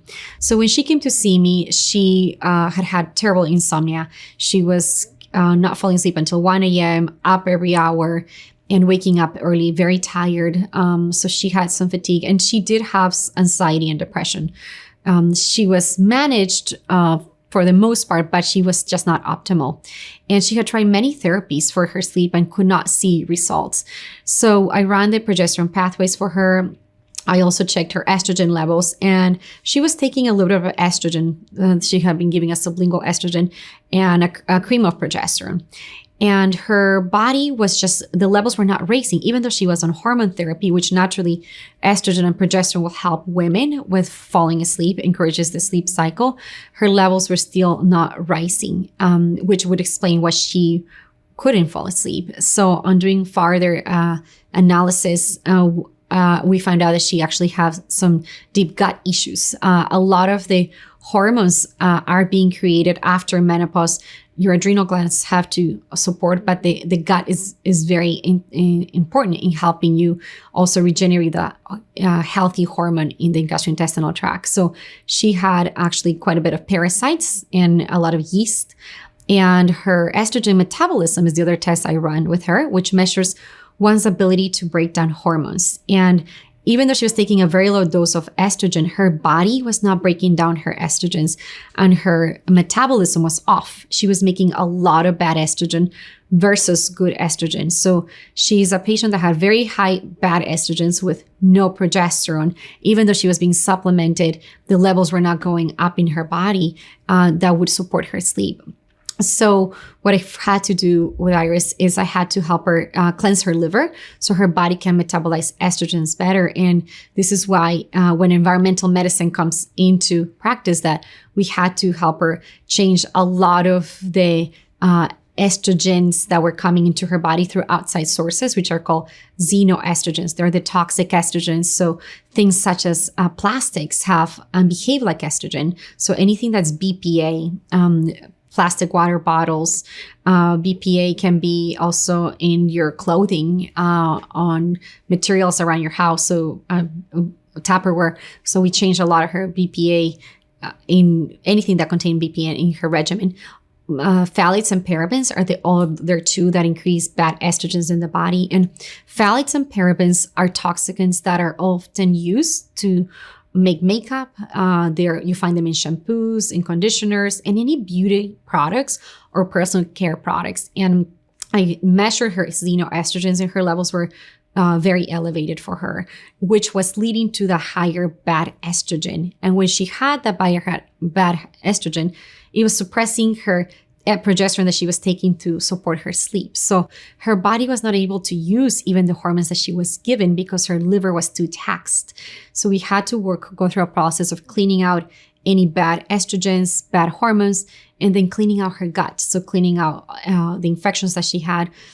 And it wasn't until her gut and her liver were better when she was able to actually start absorbing now the progesterone and utilizing the bacteria in her gut, the liver, both communicating with each other, allowed her to change that equation. She was no longer estrogen dominant, but she was able to get the progesterone levels up, and her progesterone levels slowly came up. I did switch her from a cream to an oral capsule, sustained release capsule that stays in the body through the evening.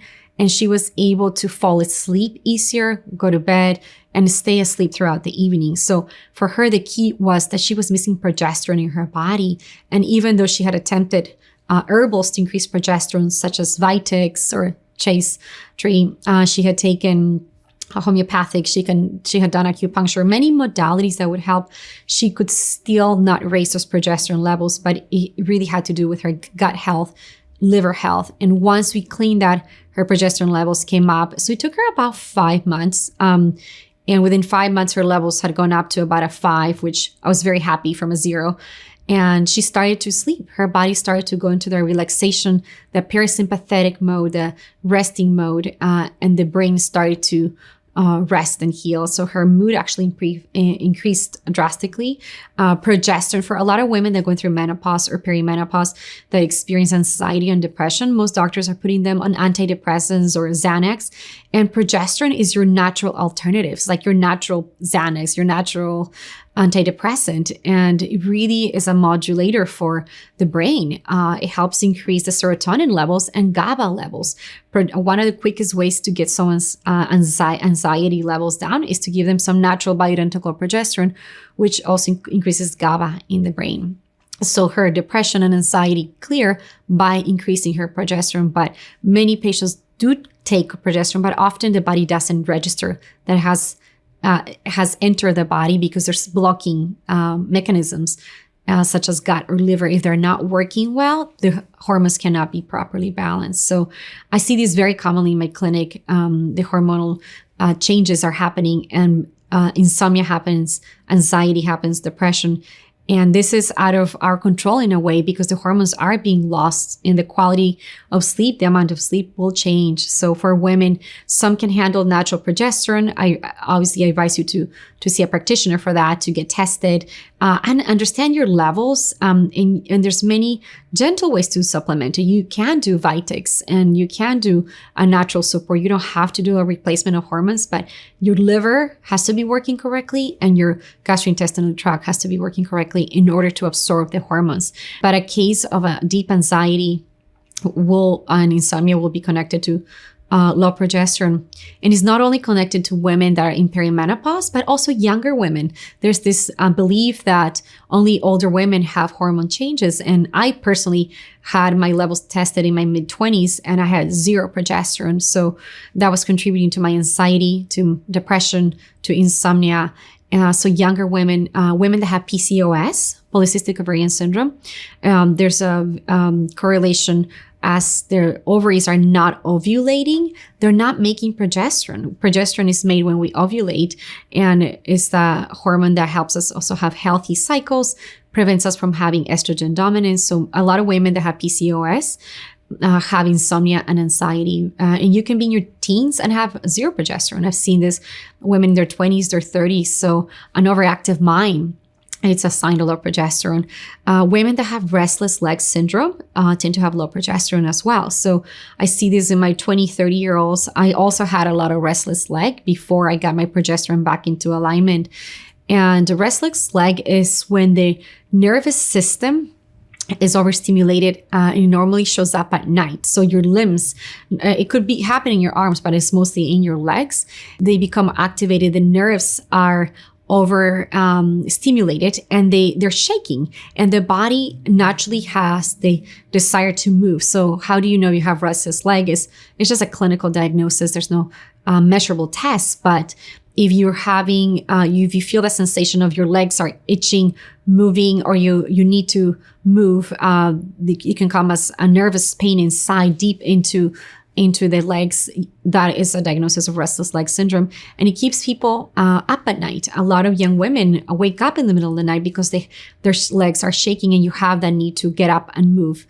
And when we get up and move, the nervous system rebalances itself, and then it can make it go away. But it really disrupts the sleep. So progesterone, a low progesterone level can lead to restless legs because the nervous system is not nourished. Progesterone is the hormone that nourishes your nerves. It helps the brain, it helps the sleep, but also your all your nerves are run through your body. Neuropathies, a lot of people have nerve pain, can have low progesterone levels. So a treatment for restless leg for a woman would be to help her raise her progesterone levels, and also mineral deficiencies. That's a very important one. Having low levels of magnesium, calcium, or potassium, any problems in the mineral department can make it more difficult for the nerves to properly communicate with each other. So low magnesium would be associated with restless leg. Be also conscious that low progesterone would be because of high levels of stress. So stress management and moving through life in positive ways. There's the autonomic nervous system, and research is showing now that we can actually retrain our nervous system, and we need to help increase the resilience of our nervous system. So we want to put it on a bit of a training to help realign the HPA axis, to help also the vagus nerve. The vagus nerve is one of the most important nerves that helps you activate the parasympathetic, that yin relaxation state for the mind, for the brain to go to sleep at night. And if we can work with our vagus nerve, we can do a lot of work through breath work. So I love also talking a lot about breath, because through breath work, you're able to activate that HPA axis to help it work better. So the brain is communicating better with the adrenals and with the ovaries, and also help heal the vagus nerve. The vagus nerve is the nerve that comes from the spine in the back in the cervical area. And then it's running both sides, right and left, and is communicating with organ systems to help us calm and relax. It helps us with digestion. It helps activate the parasympathetic nervous system. So it's involved with breathing, with sleep at night.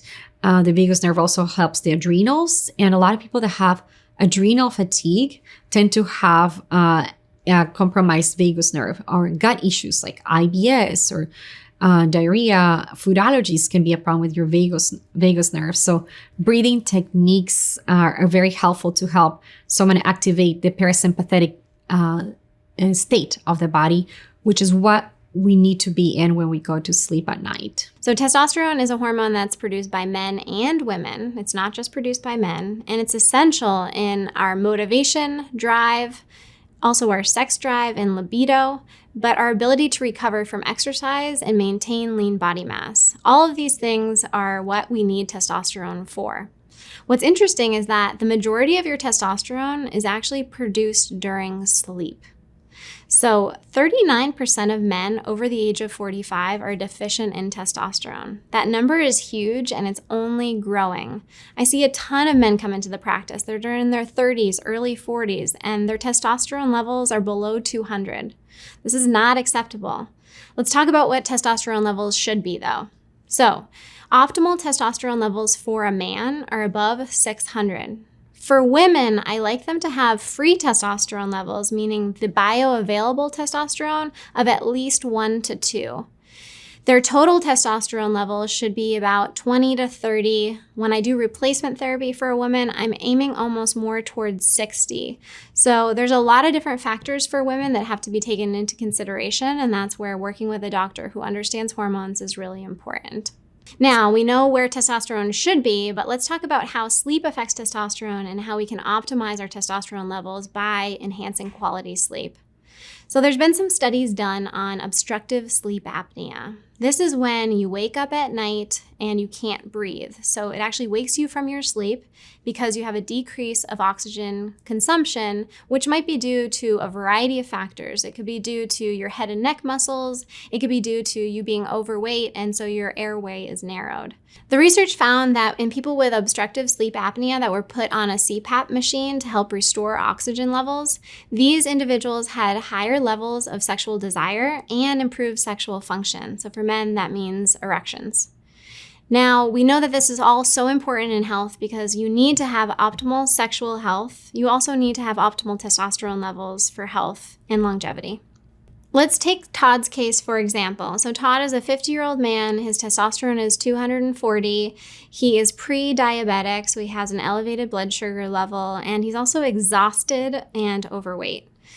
So Todd has come into the practice, and what we found is that he has obstructive sleep apnea. So what we did is we put him on a CPAP machine, and he comes back in 6 months. His testosterone has increased.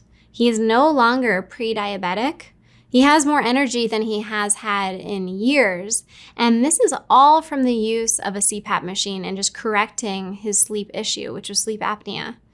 One of the misconceptions is that you have sleep apnea just because you're overweight. However, you can be overweight because you have sleep apnea. And that has to do with the relationship of just needing oxygen throughout the night to be able to have a metabolism that's healthy and a sleep cycle that's really healthy. So we need to correct both things in order to help people obtain optimal health. Obviously, women have much lower testosterone levels than men, but testosterone is the hormone that allows for women to also relax at night. It's the hormone that strengthens our adrenal glands. And if we have proper adrenal function, we're able to regulate our cortisol levels better. And I see this in my clinic when patients have low testosterone levels. Often is the first hormone, one of the first hormones that tends to drop before going into menopause. So women in their mid-30s and 40s coming with problems of insomnia, they haven't really lost their cycles yet. They're not in menopause. They're still making estrogen. They're not having hot flashes, but they're coming in with a concern of insomnia and also problems with concentration, with thinking, with memory, problems with maintaining muscle mass, and problems with their libido. And often I see when patients, this is the case, that their testosterone level is going to be depleted. I had one of my female patients, she was just in her mid-30s, and she came in with inability to sleep. She was not able to put muscle mass on. She was working out, cleaning, eating very clean, exercising, and her body was just gaining weight. And she couldn't build muscle. She was very frustrated that despite lifting weights, the muscle was not forming. She also had a very low libido and increased anxiety as well in her case. But insomnia was a big part of her complaint. So on running her hormones, we know that she's not in menopause at this point. We ran her hormones, and her progesterone level was actually normal for her. Her estrogens were great. She had no problems in the metabolism of estrogens. Her problem was that she had a low testosterone level. And for a female, I like the levels to be somewhere between, depending on the test, somewhere at around a 35 to a 50. Her level came back at a 2. So a level of testosterone that is that depleted is going to greatly impact one's brain and ability to reset the nervous system. She also was having difficulty building muscle. Testosterone helps you maintain muscle mass, but it also supports bone health. So it prevents someone from getting osteoporosis. Very important for the aging of the brain. Testosterone is neuroprotective. It protects the brain from aging. Patients that age quicker in their brain and they have more Alzheimer's, dementia, people that have more insomnia problems tend to have a connection with low testosterone. As we saw earlier with some of my male patients, again, through REM sleep, we make a lot of testosterone. So this patient had very low testosterone. And as a result of the lack of sleep, she wasn't getting REM. She wasn't being able to build her levels. So in her case, it was actually quite easy to get the body restored back into alignment. We did supplement some bioidentical testosterone, but I also changed her lifestyle, what she was doing. Exercise, changing how she was exercising was very important. Through resistance training or HIIT training, women are able to build more testosterone than doing cardio, continuous cardio. So it really matters what kind of exercise one can do to rebuild their body. But testosterone is often misunderstood and just seen as men needing it. But most women, one of the fastest ways that I can help a patient get back into sleep is to replenish and help them create more testosterone in their brain, and in their adrenal glands, in their ovaries. So through sleep, the patient was able to, once she got to really sleep better, she was able to regenerate more testosterone on her own. And again, the testosterone was used just temporarily until she was back to normal. And then the brain gets that mechanism going where it makes its own testosterone through sleeping time. So it's a very important hormone to talk about. Now, there are a few key principles to follow when it comes to hormones. Obviously, if your hormones are suffering because of your lack of sleep, you should understand by now that prioritizing sleep is one of the most important things you can do. Late nights at the office, drinking coffee at night, drinking too much alcohol, staying up late can wreck your hormones. So first and foremost, prioritize your sleep. And that means you should have a bedtime and try to stick to it daily. Now, when it comes to optimizing your hormones for better sleep, there are a few things that you can do. First, eat a hormone balancing diet. And this means a diet that is low in sugar and high in healthy fats and proteins. Now, my own testosterone went up 500 points when I cut out processed sugars and carbs and started eating more healthy fat. Next, bulk up on fiber. Ground flax seeds provide optimal fiber and lignans, which are phytochemicals in the flax seeds, which help balance your hormones. Even 2 tablespoons a day to a shake or a salad can help you. It also helps your digestion. You want to eat fiber-rich organic fruits and veggies, and lots of veggies. Also, be sure to poop daily. Constipation is bad for your hormones. Take magnesium citrate and vitamin C and probiotics and flax seeds every day to help you go to the bathroom every day. Next, limit or remove alcohol. Excess alcohol can compromise your liver and kidney function, which inhibit detoxification and create lots of hormonal imbalances. They create high triglycerides and fatty liver, although sugar is the worst cause of fatty liver. Alcohol can also interfere with the beginning stages of sleep, which are essential for growth hormone, which helps repair your tissues and body and keep you young. Also, you want to avoid xenoestrogens. You can find these toxic xenoestrogens everywhere in skincare products, plastics, processed food, conventionally raised food, pesticides, and household items. I mean, I don't want to scare you, but the key here is to eat organic foods as much as possible. Choose clean skincare products. When you visit the Environmental Working Group's website at ewg.org, you can find their Skin Deep Guide, and you can also choose which household products are safe to use and which body care products are safe to use. Instead of using plastic containers or water bottles, use glass or stainless steel bottles or containers. Breast cancer has been associated with regular consumption of alcohol, as well as exposure to chemicals in plastics and exposure to light at night, which we talked about in lesson 2. In fact, all of the things that we discussed to help optimize your sleep will help you prevent cancer. Next, prioritize exercise. Exercise helps balance your hormones. It reduces toxic estrogens in your body. It increases testosterone, which helps you lose fat and build muscle. You need to find out what works for you. I like a mixture of cardio, high intensity interval training, and twice a week I try to play sports with friends or do yoga. Now we're going to talk about exercise in detail in lesson 6. Finally, manage your stress. Stress is probably the number one thing that wrecks your hormones and your sleep. In the 10-day sleep reset, we'll talk about active ways to manage your stress every day. But for now, do something that you love every day. Active relaxation does not mean watching Netflix for 5 hours straight. You want to do something, especially before bed, that is really relaxing and doesn't stimulate your mind in a way that causes worry. You can meditate. You can listen to calming music. You can take a hot bath with Epsom salt. You can get a massage, foot rub. You can use topical magnesium or oral magnesium. All these things help to reduce your stress levels. My wife and I like to listen to music and play backgammon before bed and take a hot bath with Epsom salt and lavender oil. Brings us together, connects us, and also helps us sleep really deeply. There are lots of things you can do to wind down and lower your cortisol, which is the stress hormone.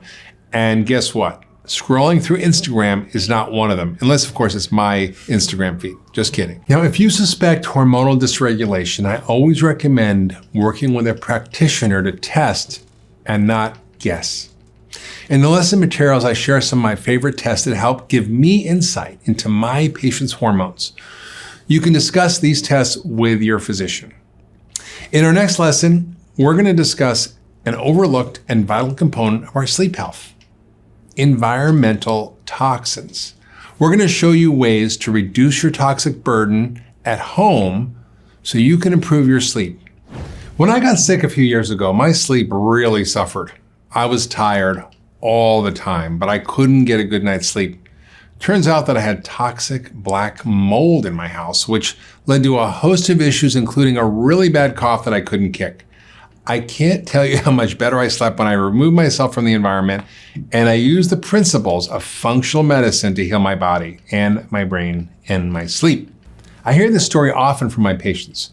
They come into their house and then they feel super sluggish and tired and they wake up feeling groggy. It turns out toxins lurking in your home can interfere with getting quality sleep. Now, I know that talking about toxins can be scary. It seems like everywhere we turn, we're being bombarded with environmental toxins that we can't escape. But I don't want you to feel helpless and hopeless when it comes to this subject, because we can't live in a bubble, nor should we, but there are things you can do to minimize your exposure to toxins and improve your body's ability to get rid of toxins, all while improving your sleep. In this lesson, we're going to talk about toxins. We're also going to discuss our immune health, which is intricately linked to our sleep. Bad sleep habits are going to weaken our immune system, and you guessed it, getting better sleep can strengthen our immune system. Immune dysregulation is something I see almost daily with my patients. A runaway immune system can cause systemic inflammation that, if left unchecked, can cause heart disease, cancer, diabetes, dementia, autoimmune disease, and lots more. If you're inflamed, you're probably not sleeping well, because when your body's inflamed, so is your brain. So let's dive into these topics, starting with a discussion on toxins. Environmental toxins are some of the worst aggravators that really can disrupt one's sleep. We are now exposed to so many toxins in our environment. Toxins are coming from our air. So air quality is very important for us to understand when we go to bed at night, but not also in our bedroom or our home, but also outside air. So quality of air is one. The second source of exposure is the food. The foods that we consume can have high toxin levels. Also, the water we drink can be full of toxins, and products that we use in our personal care. So toxins are absorbed through our skin. So those are the 4 ways that toxins can enter our system. And toxins can really disrupt one's sleep. When it comes to sleep, I want to talk to patients about what is their sleep environment like. A lot of people actually don't fall asleep well because they're living in a toxic environment. And one of the most toxic items one can have in one's home is actually a mattress. Is a mattress from anything that you're exposed to could be the most potential danger for one's health if you get a conventional mattress. A mattress takes 7 years to off-gas. So it off-gases while you sleep. And while you're sleeping, your body will get warmer. You can sweat at night. You're warming up the mattress to release more toxins. And mattresses have a lot of what are called VOC, volatile organic compounds. These are solvents, anything that off-gases. So they have a lot of formaldehyde. They have flame retardants.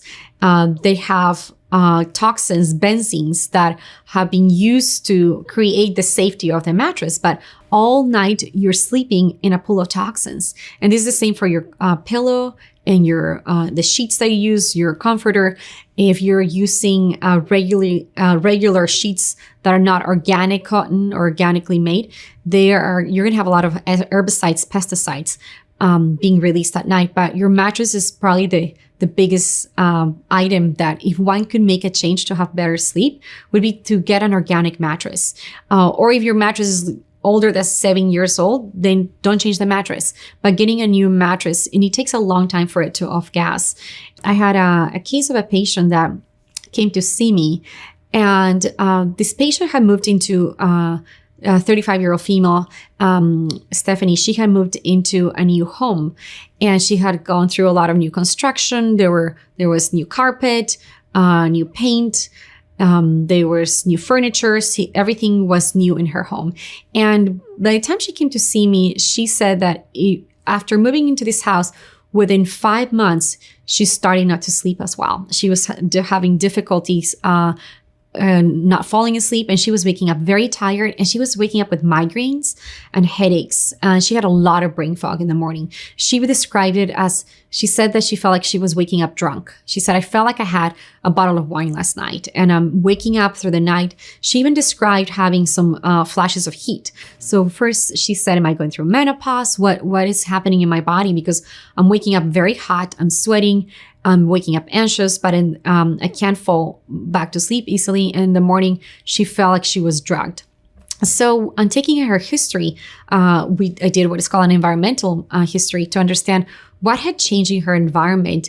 I also ran her hormones, and surprisingly, her hormones were fine. It wasn't a lack of hormones that was causing her to wake up. So on understanding her history, that it was so connected to having moved into a new house, she also had gotten a new car.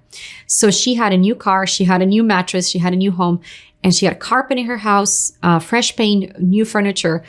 And I decided to run with her an environmental toxin panel that measures one's levels of solvents, measures chemicals, pesticides, herbicides, any chemicals one could get exposed to through breathing, again, drinking, eating, or touching your skin. And I also ran with her a genetic marker to check to see if her glutathione pathways were working correctly. And glutathione, I like to call it the boss of detox, is a really important nutrient to help us metabolize toxins, to bind toxins. And I wanted to know what her genetic mutation was, or if there was one. And I also measure her glutathione levels to know where are we at with this patient. And the reports came back, and her levels of benzene, which are the solvents, were 10 times higher, the upper limit. So she didn't really have the pesticides, no chlorines, but the solvents, so benzenes, were very high for her, the volatile organic compounds. And in assessing her history, we knew that she had gotten a new car, a new mattress, carpet, new paint, which all are constantly releasing the volatile organic compounds, which are the chemicals that are used to make all these materials, but they take years to off-gas. And she also had a new car. A car takes on average about 18 months to off-gas. So she was moving through the day in a car that was full of toxins, and at night she was coming and sleeping in a bedroom that was full of toxins, and the carpet was also off-gassing. So her levels were very high, and her glutathione levels were also very depleted. She had been around 1,500, and she was around 500. So her liver was very empty of the essential nutrient to detox. And it was waking her up at night because the liver was going to cleanse, but it didn't have enough support. So we make the connection of how she was missing a lot of glutathione from her body. And when we ran the genetic marker for her glutathione gene, she actually had an absentee on what is called a GSTM1. She was missing that gene. So first, she's missing the gene. Second, she has low glutathione that she's depleted because of the toxins. And now she's constantly exposed to these toxins, and her body, her liver could not clear those out. So it was waking her up at night. And the solvents cross also the blood-brain barrier. So solvents go into the brain. That solvents have been associated with depression, with fatigue, brain fog. Very high solvent levels can show up almost as dementia for patients. And the feeling of she felt like she was drunk on solvents. So the first thing I had her do is get an organic mattress. And she right away changed her mattress. I also, because her case was so extreme, I also had her remove the carpet from her bedroom and put wood. So she removed the carpet, and she got a filter, an air filtration system to put in her bedroom. Since she had also new furniture and new paint, I had her get, I like the brand IQ Air. There's many brands, but it was a HEPA filter. And I had her run it throughout the whole day, and at night, just running on a setting of 1, so a low setting, so it wasn't loud. So I also had her open windows to get fresh air in. And I had her, some of her pieces of furniture that she had, I had her put it outside in the sun. In Arizona, we have sun all the time. So the sun also helps off gas and pull the chemicals off the furniture quicker. And she also off gassed her car. So she went back to using her old car, and there's something called cooking, a method of releasing solvents out of new furniture and new cars. So I had her cook her car. So in essence, over the summer, she just parked it outside and let the heat, close the windows and let the heat rise. Heat pulls toxins out of furniture or of mattresses, of cars, of any material. It moves it quicker out of the material, so it off gases rather quicker. And she cooked her car for 3 months to let all the solvents out. And once a week, she will just open the doors to let air out, close it again. So after doing this for about 4 months, we were able to, and supplemented her with glutathione. So she took liposomal glutathione every day and was doing also sauna. I had her do sauna to pull the solvents. When we sweat, we're able to move a lot of solvents out of the body, a lot of toxins, but I had her take some charcoal afterwards to bind what was coming out of her so it wouldn't recirculate through her body. And so she was doing a lot of sauna, a lot of charcoal, a lot of chlorella. She changed what she was doing in her environment. I gave her some intravenous glutathione levels to raise those levels. And I also advised her to add a lot of foods that can help you increase glutathione levels. So she did a lot of cruciferous vegetables. So your broccoli, your cauliflower, Brussels sprout, cabbage. She also increased avocado consumption, asparagus, and all the allium family, leeks, garlic, onions. And the combination of all those foods helped her body make more glutathione. She also took some fiber. So flaxseed is a great binder. And up her intake of vegetables to just get a lot of fiber in her body. So I increased her body's ability to bind what was coming out she was doing sauna 3 times a week. And the sauna was helping her sweat out a lot of these toxins. And then as we were raising glutathione, she was cleansing her liver, binding what was coming out. But she had to remove what was the aggravator. Otherwise, we couldn't cleanse her body. If you're living in toxins, you can't really detox. You're just moving the equation in the same direction.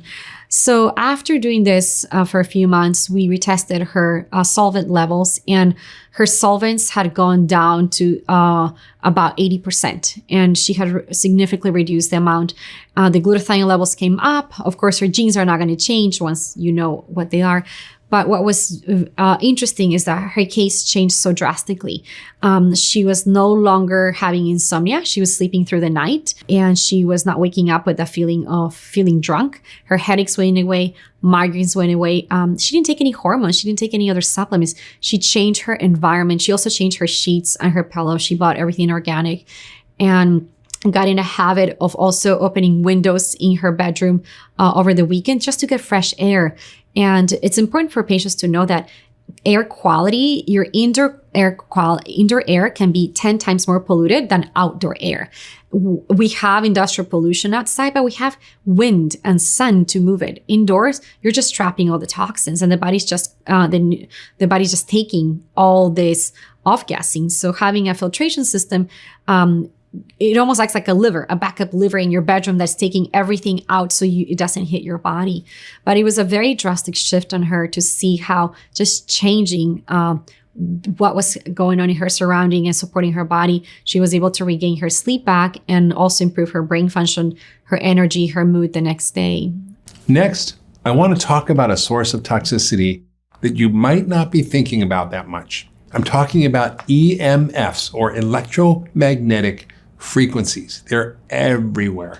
Have you ever thought about the electronics that are plugged in your house all the time, especially in your bedroom? Making the switch to lowering the amount of EMFs we are exposed to can be life-changing when it comes to our sleep. Let's hear from our experts. A story I like to tell often to my patients is the story of this young woman who in her early teens was having a really tough time. And in so many areas, was unhappy, wasn't thriving in school, despite her wonderful abilities. Her parents were having issues with her. It was a difficult time for her. And there was no sign of any kind of sleep apnea. I looked and we checked and we got the sleep studies, and she passed all her sleep studies with flying colors. So what do you do with a patient like that? And that may be you. I mean, people will have tested you, your doctors, you may have complained about not having slept well. And what is the reason for that? So my message would be, don't give up. Just because you have passed a true PSG, not a home study, but a very good sleep study, doesn't mean your sleep is not being interrupted. This young woman was sleeping, her head was next to the back of the main electrical box in the home. And so the panel opened on the other side, but her head was right at the level of the main panel for all the electrical conduits and wires going into this house. And it was an older house, so it didn't have as much shielding. It was not up to date. It wasn't grounded. I went into her home because I was very curious at this point what was going on. I looked for dark curtains and blackout curtains and allergens and carpeting that was old. And, she had a great sleep environment, but she was always tired. I took my EMF measurement device, not knowing that the junction box was on the other side. And as I walked over to that part of the room, this device, which is a very simple device, you can get it on Amazon, they're $10 to $20, just lit up. And her head was sleeping next to this huge source of EMFs every single night. Within a week and a half of having moved the bed to the opposite side of the room, a lot of her issues were going away. And the first thing she reported was, I don't remember, after the time I went to sleep, I don't remember anything. And when I woke up in the morning, I had no idea how long I had slept. I thought it had been 5 or 10 minutes. She was finally getting deep sleep just by moving her bed. So I use that story with my patients, especially the ones that do well on a sleep study that have been tested, but they still are tired during the day. Keep looking. There's got to be a reason. There are many other reasons why you may not be sleeping well. EMFs and radiation and technology. So our cell phones, the Bluetooth, the towers, all this has been shown to affect the pineal gland. And we talked about melatonin, but that is where it's made. That's where the signaling comes for our circadian rhythm. It comes from that pineal gland, and it is affected by what's around you. So one of the best things to do, I say, have a docking station. We have one when we come in the kitchen. Everything stays there at night. Nothing makes it to your room. The bed is just for sex and sleep. It is not for a place for you to do any kind of work. No cell phones, no laptops, really keeping all that away. And if it's in you or on you, it should be on airplane mode and completely off, because that will affect how much melatonin is released, and it will affect the rest of your that circadian rhythm. There are a lot of gadgets out there that I'll get into that people wear, the watches that track your sleep. I'm wearing the Oura ring, which will track your sleep and tell you the kind of quality of sleep that you're getting, not just the hours. Please make sure they're all on airplane mode, or you're not actually adding more harm by measuring your sleep, but then getting all this Bluetooth and radiation that's going to actually disrupt your sleep. So most of these things you can, like the Oura ring, I'll put it on airplane mode and I'll go to sleep. And then when you're awake, you can put it back on, but stay away. Don't be right around it. You need some distance so that you don't pick that up. And I'm seeing this because I help so many couples have babies, that moms and dads, especially moms, when they're pregnant, their entire time the cell phone is on the belly and they're holding it. And that's absolutely going to affect the baby and the future child and their sleep, or these baby monitors that are on and giving off EMFs. And then the coil in the bedding of the baby and their sleep. So I learned a lot about this when my kids weren't sleeping. And the sleep hygiene that has to go into children is very different for us. But if we're not aware of it and don't understand that coil is a metal detector, and it's going to amplify the EMF that's given off by that baby monitor or anything else that might be in that space or that room, or the electricity or the magnetic field even. So I had all this stuff measured and I was blown away, so I had to change the bedding because we had spring coils. And, building biologists can come to your house and measure these things and tell you. And it's amazing how much of people's fatigue and insomnia is affected by what's around them, because these affect the sodium, the chloride channels in our body. And one of the medications that, is prescribed for sleep is Xanax, which is given for anxiety, which affects GABA. And GABA is affecting your chloride levels and the chloride channels in the body. And we know that these EMFs, that's what they're also affecting. So it's amazing how all this is linked, and we're just so oblivious to it. And if I could go to everyone's home and really clean out how much dirty electricity and how much all this stuff is affecting your energy and your ability to completely let go and have a deeper sleep, I would. I know we are living off phones and computers, but try to minimize whatever you can do. So be conscious on getting maybe a protection screen on your phone to block some EMF. Change the lighting on your phone. It's very important that we are not exposed to a lot of blue light, which the blue light is stimulating. The blue light blocks the production of melatonin. So we're not going to make enough melatonin if we are constantly exposed to blue light. Sunlight helps us produce melatonin. One of the techniques and tips I tell my patients is put your phone on night shift. And I actually put my phone on night shift starting at noon. I don't wait until nighttime. If I'm looking at my phone, I want that red light. So when I'm looking at my screen, I'm not looking at the blue light. So there's many devices apps that you can download, or if it's a computer, you can also download a software to install so the lights change and you're not constantly emitting to the blue light. I know patients sometimes can wear glasses as well. So having glasses to wear at night that block that blue light is also helpful. So a lot of my patients don't like wearing the glasses. Sometimes they find them uncomfortable. So at least getting a blockage on your phone and minimizing your exposure throughout the day. As we said, if you're in a car, put your cell phone on airplane mode. And be constantly conscious of why do we need to be stuck and attached to our phone all the time. Create really a practice of having boundaries around our phone. Our phones have become quite addictive, and all of us experience that. It's a constant gratification and something to hold on to. It's our new form of smoking. So being very conscious and clear how to create boundaries around your phone. When do you check your email? When do you check your texts? How available are you? Before we had cell phones, we were not this available. So really blocking that lighting, that blue light and EMFs are two ways that we can restore that natural rhythm within our body. So being conscious of that. Many of the companies that make these blue light blocking glasses, then they make them for children. And here's what's unique that a lot of parents should understand is children are much more susceptible to the negative health effects and the consequences of evening blue light exposure than us as adults. It has to do with how their eye is shaped and structured. And so several sleep lab studies throughout the world have conducted research, and they found that even just like 45 minutes of exposure to an iPad for a kid is before bed, they need like 3 or 4 hours of separation between exposure of that light before they go to bed, because the melatonin production goes down significantly compared to an adult. For example, you or I could be on our iPad and then stop at 9 p.m., right? We could be on it for 20 minutes, 20, 30 minutes and go to bed at 10. It would impact our melatonin, but not that much. Maybe it would cut it in half, right? For children, if they did that same thing, it would have like 100% reduction. There's been a few studies that have come out in 2018 to show this.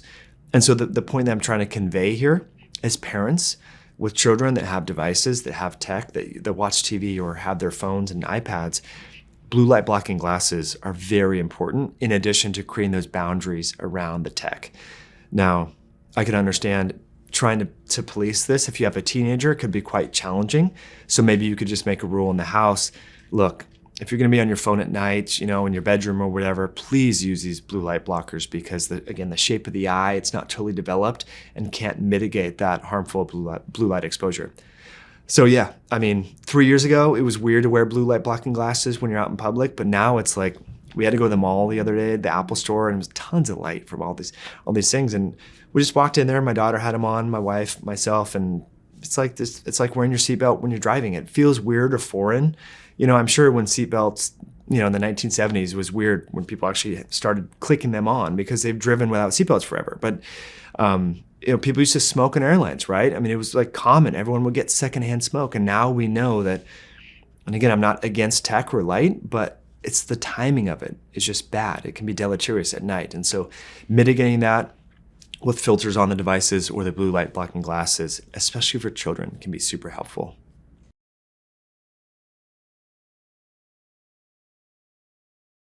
Now let's talk about immunity. Chronic inflammation and poor immune health can lead to depression, insomnia, and lots more.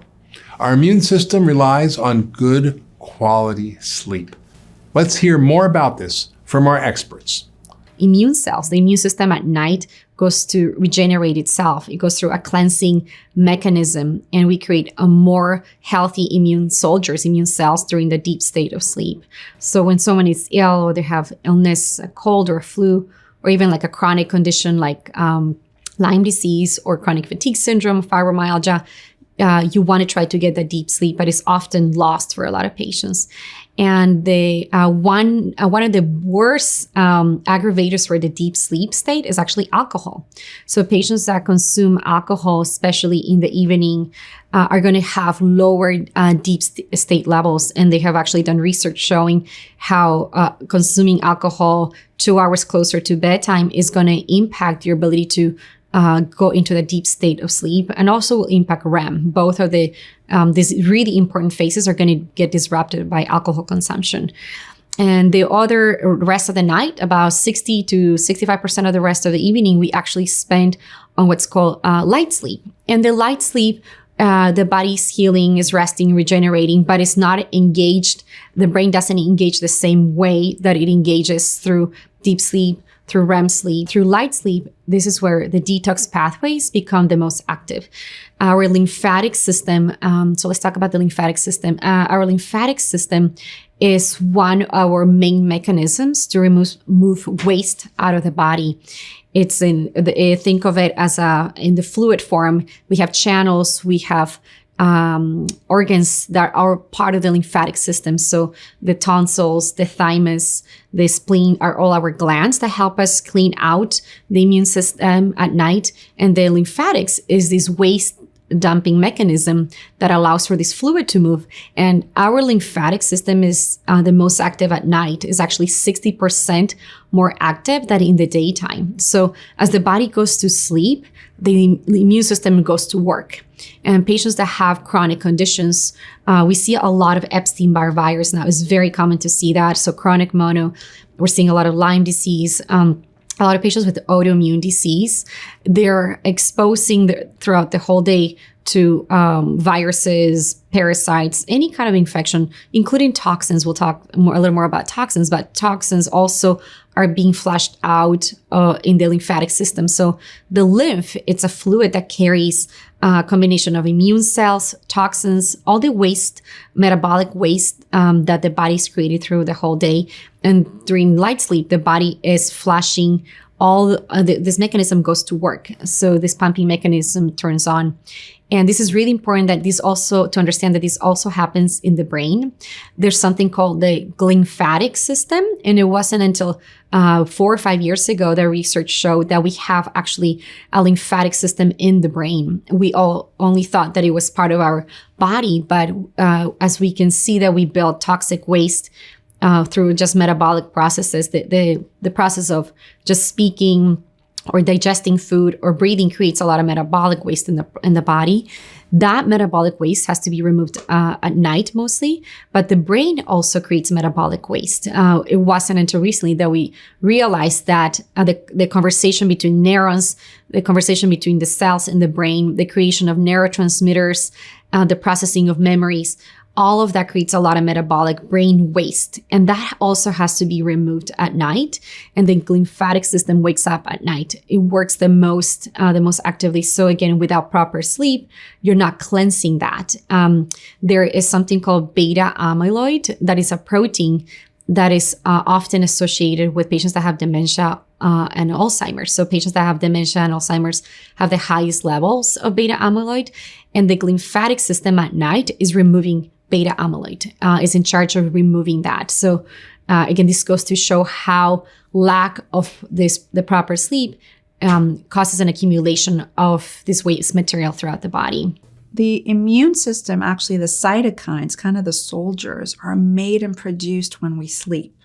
So anyone who has an autoimmune disease or gets sick often or has anything to do with wanting to protect their immune system, especially during the fall or the winter when it's flu season, you want to increase sleep. And isn't that amazing that that's a time where winter and fall, our nights are longer. It gets cooler out more. Why? It's so that you sleep more. So the brain, it's if you look at the 4 seasons and when we get sick more and why certain viruses grow in certain times, sleep absolutely is more essential during the time where it's darker. And that's because it's been shown that when we have an infection, different things happen during sleep. We actually wake up more, and there's research showing it's to actually help you induce a fever to fight the infection. We're finding that things happen in the brain on the lymphatic level during an infection that doesn't happen when we don't have an infection. So one of the things I always say is during the fall and the winter, I try to actually get more sleep to help your immune system. So it's not just about getting that flu shot. It's about, taking your vitamin C and zinc and elderberries and really getting more sleep. Sleep is essential for the immune system, especially if you already have an immune disorder, an autoimmune disease, or you just want to protect and know that you might have a predisposition because of your family history. So here are my main takeaways from today's lesson. Number 1, we learned that one of the most toxic items in your house can be our mattress. If you're considering purchasing a new mattress, try one that is organic. I put some of my favorite brands in the lesson materials. Now, if you have a mattress that's more than 7 years old, it's probably off-gassed all the toxins, so it's safe to keep. Number 2, if possible, purchase an air filter for your bedroom or sleep with the windows open. This is going to help improve the air quality in your room. Now, as we heard, indoor air quality can be 10 times more polluted than outdoor air. There are some really excellent air filters out there. My favorite one is called Air Doctor, which is pretty affordable and removes nearly 100% of the particle pollution along with the vast majority of toxic ozone and volatile organic compounds. I also like IQ Air, and there are a few other great ones on the market. Number 3, minimize your exposure to food that contains toxins. The best way to do this is to stick to organic whenever you can. Now, I know it can get expensive, so I like to follow the Dirty Dozen and the Clean 15 list created by the Environmental Working Group at EWG.org. This is a list of 12 foods that should always be purchased organic because they contain the most pesticides, and 15 foods that are usually safe to buy when they're conventionally grown because they don't contain that much pesticides. You can find the full list in the materials of this lesson. Number 4, support your natural detoxification systems by eating foods that boost your glutathione levels. That's the body's main detoxifier. Things like the cruciferous vegetables, broccoli, cauliflower, Brussels sprouts, cabbage. If you suspect you have toxins in your home like mold, bring someone in to inspect your house. If you catch the problem early, it could be an easy fix. Now, sometimes it might be as easy as fixing a leak under the sink.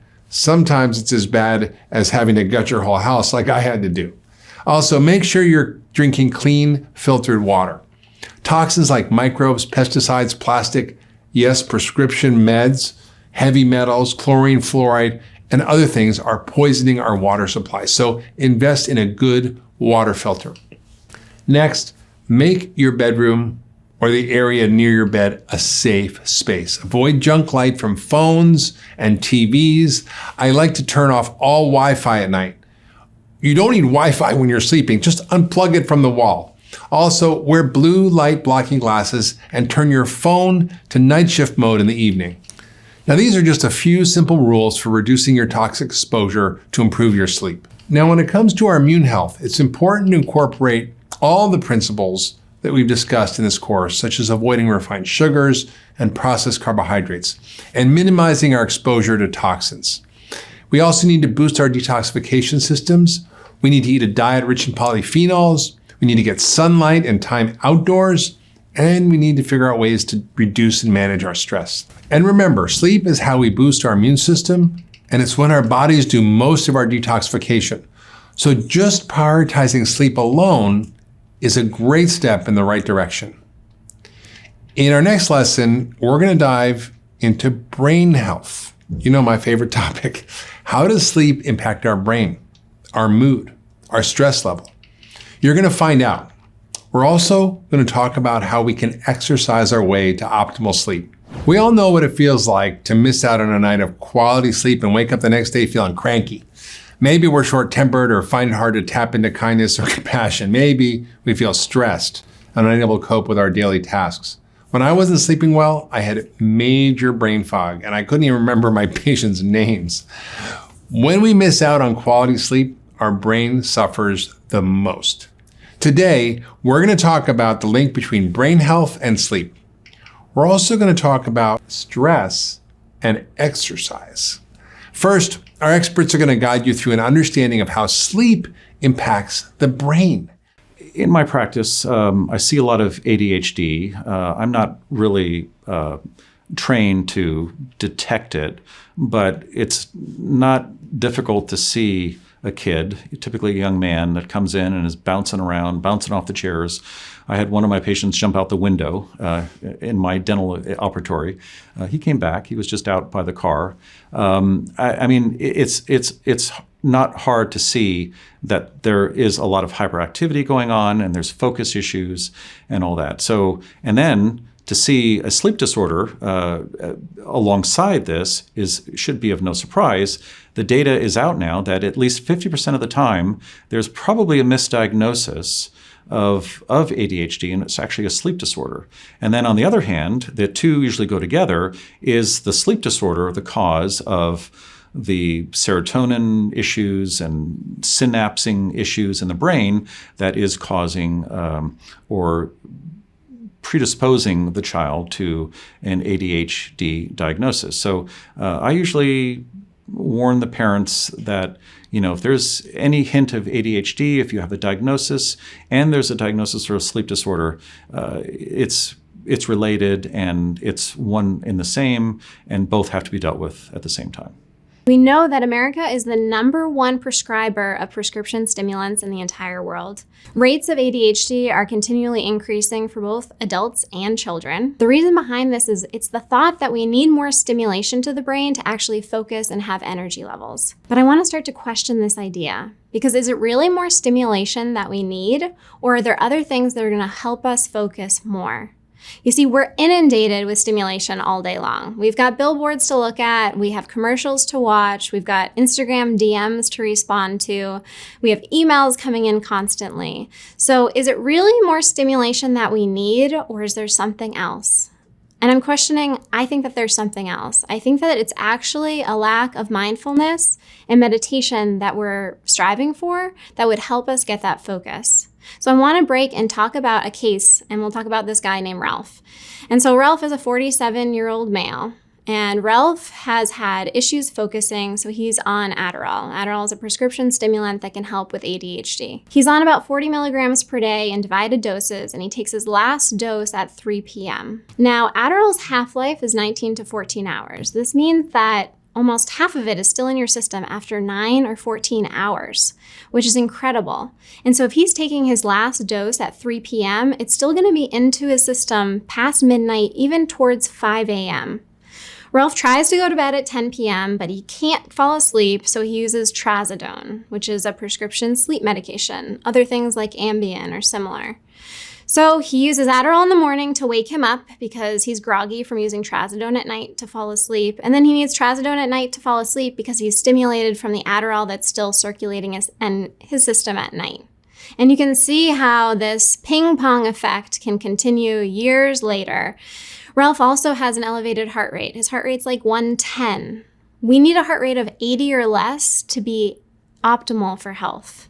He's got elevated blood pressure, likely due to the stimulant use as well. Ralph is a perfect example of what we see in society. We're striving for stimulation, using uppers to get us up in the morning and downers to make us fall asleep at night. But this ping-pong-like effect is going to continue year and year after until we find the answer as to why we can't fall asleep in the first place. We need to start asking the question of, why can't you fall asleep? What's keeping you up at night? Are you worried about finances? Are you stuck in a scarcity mindset where you never think that there's enough? Are your relationships not in line with your values, and those are keeping you up at night? Or do you have a dysregulated circadian rhythm where cortisol is still too high at night? All of these things are questions that we need to ask. And on the flip side, why don't you want to get out of bed in the morning? Are you not excited about your job? Is your career not in line with your values? Are you just not passionate about what you're doing? Or are you not getting enough sunlight exposure during the day that's affecting your circadian rhythm? Whether it's physiological or emotional or mental, these are all the questions that we really need to dig into. We need to start asking the harder questions, get to the meat of the issue so that we can solve these problems at their root and not put Band-Aids on them. It wasn't until recently that we realized that the conversation between neurons, the conversation between the cells in the brain, the creation of neurotransmitters, the processing of memories, all of that creates a lot of metabolic brain waste. And that also has to be removed at night. And the lymphatic system wakes up at night. It works the most actively. So again, without proper sleep, you're not cleansing that. There is something called beta amyloid that is a protein that is often associated with patients that have dementia and Alzheimer's. So patients that have dementia and Alzheimer's have the highest levels of beta amyloid. And the lymphatic system at night is removing beta amyloid, is in charge of removing that. So again, this goes to show how lack of the proper sleep causes an accumulation of this waste material throughout the body. I like to focus on the basics, the root cause stuff. There's no magic pill, there's no magic bullet, silver bullet for this. There's no supplement that we can supplement ourselves out of deep sleep. There's no shortcut. Sleep is that important. It's 1/3 of our life. Get used to it. Don't think of it as a waste of time. I used to think of it as a waste of time. I used to be able to go to bed at 2 a.m. and wake up at 5:30, 6 o'clock the next morning, and I felt great, or at least I thought I did. And then it caught up with me. And I just increased my chance of getting Alzheimer's or heart disease, by factors of 3 to 10. I mean, it's huge. I want to touch briefly on neurotransmitters, which we also discussed in episode 3. These are the messenger molecules of our brains and our nervous system. Just like our hormones, they're involved in nearly every function of our body. The brain chemicals or neurotransmitters send messages throughout the body to every cell, organ, and tissue, helping you do everything from move your arm to feel happy or sad. So the most important neurotransmitter for sleep, I would say, is actually GABA. And GABA helps you relax. So GABA is a neurotransmitter that most people can take in a supplement. It's not supposed to cross the blood-brain barrier. It's a large molecule, but I do find that it does. We have leaky guts, we have leaky brains, we have leaky sinuses. Unfortunately, our society is so leaky that it is safer to take in a supplement form if you need to. But obviously, you need to ask yourself or have your doctor assess, why are my GABA levels low? But GABA is an important one, and that's how a lot of the benzodiazepines, the Valiums, the Klonopins, the Xanax, they work through GABA. Other neurotransmitters that we have are GABA and glycine and L-theanine. So these neurotransmitters are called inhibitory versus excitatory. So we have two kinds. The ones that the ones that stimulate you, that wake you up, such as dopamine, taurine, and then we have the ones that calm you down to allow you to rest and sleep. Similar to what we talk about with the parasympathetic and the sympathetic nervous system, we have neurotransmitters that allow us to be sharp, alert, focused, and we have neurotransmitters that allow us to calm and relax at night. So GABA is probably one of the most important neurotransmitters. GABA is we call it as a natural Xanax, is the relaxer for the body. And GABA is also produced in the evening. GABA, the neurotransmitter GABA is also made by the bacteria, by your friendly bacteria in your gut. So if someone doesn't have a healthy gut or a healthy microbiome, they're not going to make enough GABA in their body. And lack of GABA leads to a lot of anxiety for patients. So neurotransmitters, also L-theanine is another one that calms the brain and calms one's cortisol level. So L-theanine is used to reduce cortisol and calm all that stress in the brain. So L-theanine, GABA are some very important neurotransmitters that if someone is low on, they're going to experience a lot of anxiety and not be able to cope with stress. So serotonin is very connected for depression support, and L-theanine and GABA for anxiety. So those are the neurotransmitters that I always want to make sure my patients are have proper levels in order to support pathways of sleep. And again, when we don't sleep, we don't regenerate those neurotransmitters. So it's the cycle. The lack of them causes you not to be able to fall asleep, but not sleeping also depletes the body from it. So it's a lot of times when we have a broken cycle of sleep, we do have to supplement with GABA, with L-theanine, with 5-HTP or melatonin to allow the brain to reset and calm at night until the body starts to make it on their own. Now, I want to take a moment to talk about stress. Chronic stress has become an epidemic in our society where faster is better, and we attempt to pack more obligations into our ever-expanding schedules. And when we're stressed, we often put sleep on the back burner. When you're stressed, your adrenal glands release hormones like adrenaline and cortisol, which we already talked about, that flood your system, raising your heart rate, increasing your blood pressure, and making your blood more likely to clot. It also damages your brain's memory center. It increases belly fat, and it generally wreaks havoc on your body and your ability to get quality sleep. I'm here to tell you that late nights and burning the midnight oil at the cost of your health is not a badge of honor. In fact, in the long run, this lifestyle will only slow you down and make you less sharp, less focused, less energized, and less happy. In my practice, I often see patients who are so stressed that they can't sleep, and that's really unfortunate. When it comes to this challenge, a personalized approach is always best. But there are things that you can do today to minimize your stress. Now, one of the best ways to enhance our sleep, to manage our stress, to optimize our brain health and our overall health is, drumroll please, exercise. You can't exercise your way out of a bad diet and bad sleep habits, but exercise is an essential tool for getting and staying healthy. In fact, as our experts will discuss, people who are fit actually sleep better. The American Association of Sleep Disorders has actually come out and said that exercise is an effective way to treat sleep. Why does exercise actually affect sleep, and how does it? Exercise has been shown to increase slow wave sleep. This is your deep restorative sleep phase. Exercise also decreases sleep onset, so it takes you less time to fall asleep. And lastly, exercise can just increase sleep duration, so you can sleep longer. Now, I want to ask you, why do you think exercise actually helps with these things? In order to answer that question, we have to understand why we fall asleep in the first place. So sleep onset is thought to be triggered by a decrease in core body temperature. This is our ability to thermoregulate or change our body temperatures.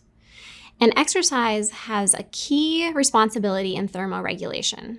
So when we exercise, say we're exercising at 70% of our maximum capacity or 70% of our VO2 max. If we do that for about 15 to 20 minutes, we're going to increase our body temperature by 2 degrees Celsius. So this increase in body temperature causes vasodilation, meaning that all of the arteries, veins, they dilate and they shunt blood flow to the surface of your skin. This is also why you just look flushed when you're exercising, is because all the blood is rushing to the surface in order to cool off our core body temperature, which is essential. You don't want to overheat. This cool off, though, in core body temperature may be what is helping us sleep at night, because it's that decrease in core body temperature that we need for sleep onset. So that's one factor why exercise might actually help us sleep, but there's a bunch of other ones too. So just increasing caloric expenditure, meaning that you're using energy up more so during the day when you're exercising, so you're just more tired at night. Makes sense. The other one is that exercise is going to increase your sleep drive. So again, that sleep drive is that buildup of adenosine, which is a byproduct of the glucose or the blood sugar metabolism.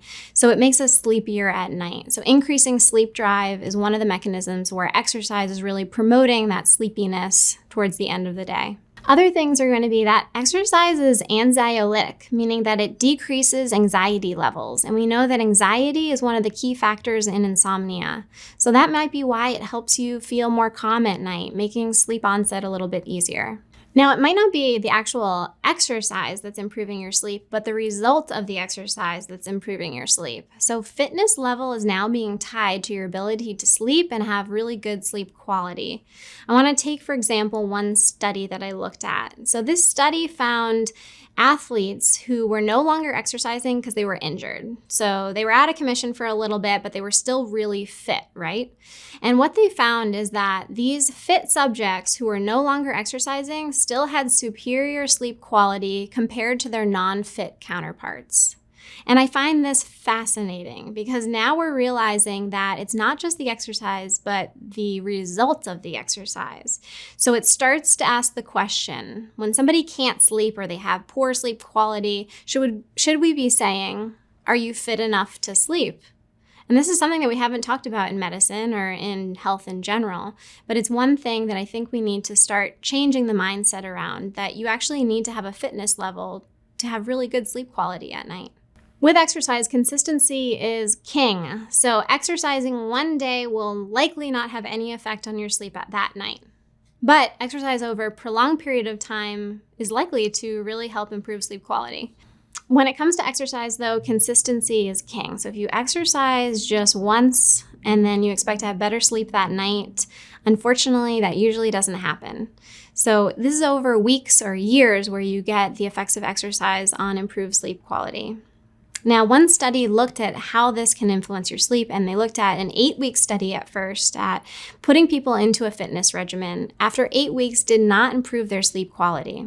But after 16 weeks of exercising, they found improvements in sleep duration, sleep quality, and shortened time to actually fall asleep. So again, we need to make sure that we're giving it a good shot. 3 days of exercise per week for several weeks before you're actually making any judgments on whether it's helping your sleep is really, really important. There's also too much of a good thing. So when it comes to exercise, I have a lot of athletes in my practice and I see this all the time. They think more is better, and that's not the case when it comes to sleep optimization. So too much exercise can actually be detrimental to your sleep. It's believed that over 2 hours of high-intensity exercise can decrease sleep quality. One study looked at female swimmers. These were athletes. And what they found is during their highest training volume times, they had decreased sleep quality and increased sleep movements, meaning that they were moving more during their sleep and more disturbed during their sleep. Similarly, there's been a bunch of studies on marathon runners, and they see decreases in the total volume of REM sleep after that marathon. So while exercise is super important for sleep and consistency is even more important, we need to make sure we're not overdoing it. Moderation is key. So the moral of the story with exercise is that consistency is super important. We need to give it a good shot over a prolonged period of time, and we need to not overdo it. So more is not always better, but moderation is really what we should be striving for. So we know that exercise is important for sleep, but what kind of exercise should we be doing? There's a few types of exercises, and I want to focus on aerobic versus resistance training. So aerobic training is that endurance training. It's going out for a long run, it's going for a swim, a bike ride, all of these things that get your heart rate up for a prolonged period of time. Resistance training is more like strength training. You're lifting weights, you're increasing your heart rate quickly, but then you're taking a break between sets. And both of these have phenomenal effects on health overall, so it's not that one is better than the other, but it looks like most of the research is on aerobic training for sleep optimization. So if you're having trouble sleeping, then this is where you might want to focus your attention. Aerobic athletes have been shown to have increased duration of slow wave sleep. It also takes them less time to fall asleep, and they have more sleep quality. So these are the patterns that we see with exercise in general, right? One study looked at resistance training, though, and what they found is that when they put elderly patients through a resistance training program over 10 weeks, they had them exercise and lift weights 3 times per week for 1 hour, and they found that they had a self-reported improvement in sleep quality. This just means that the participants said that they slept better, which is valid. That's actually what we're going for, is that people feel like they're sleeping better. Now, does this mean that we should only be focusing on aerobic training and not resistance training? Absolutely not. We need the benefits for both of them. But if sleep is really detrimental to your health and it's the one thing that you're working on, then I would really tell you to try to focus on aerobic training versus resistance training in the beginning. And then you can add the resistance training in once you feel comfortable with the aerobic training. The best way to start to focus on aerobic training, if you've never done it before, would be to start with a walk 3 times per week.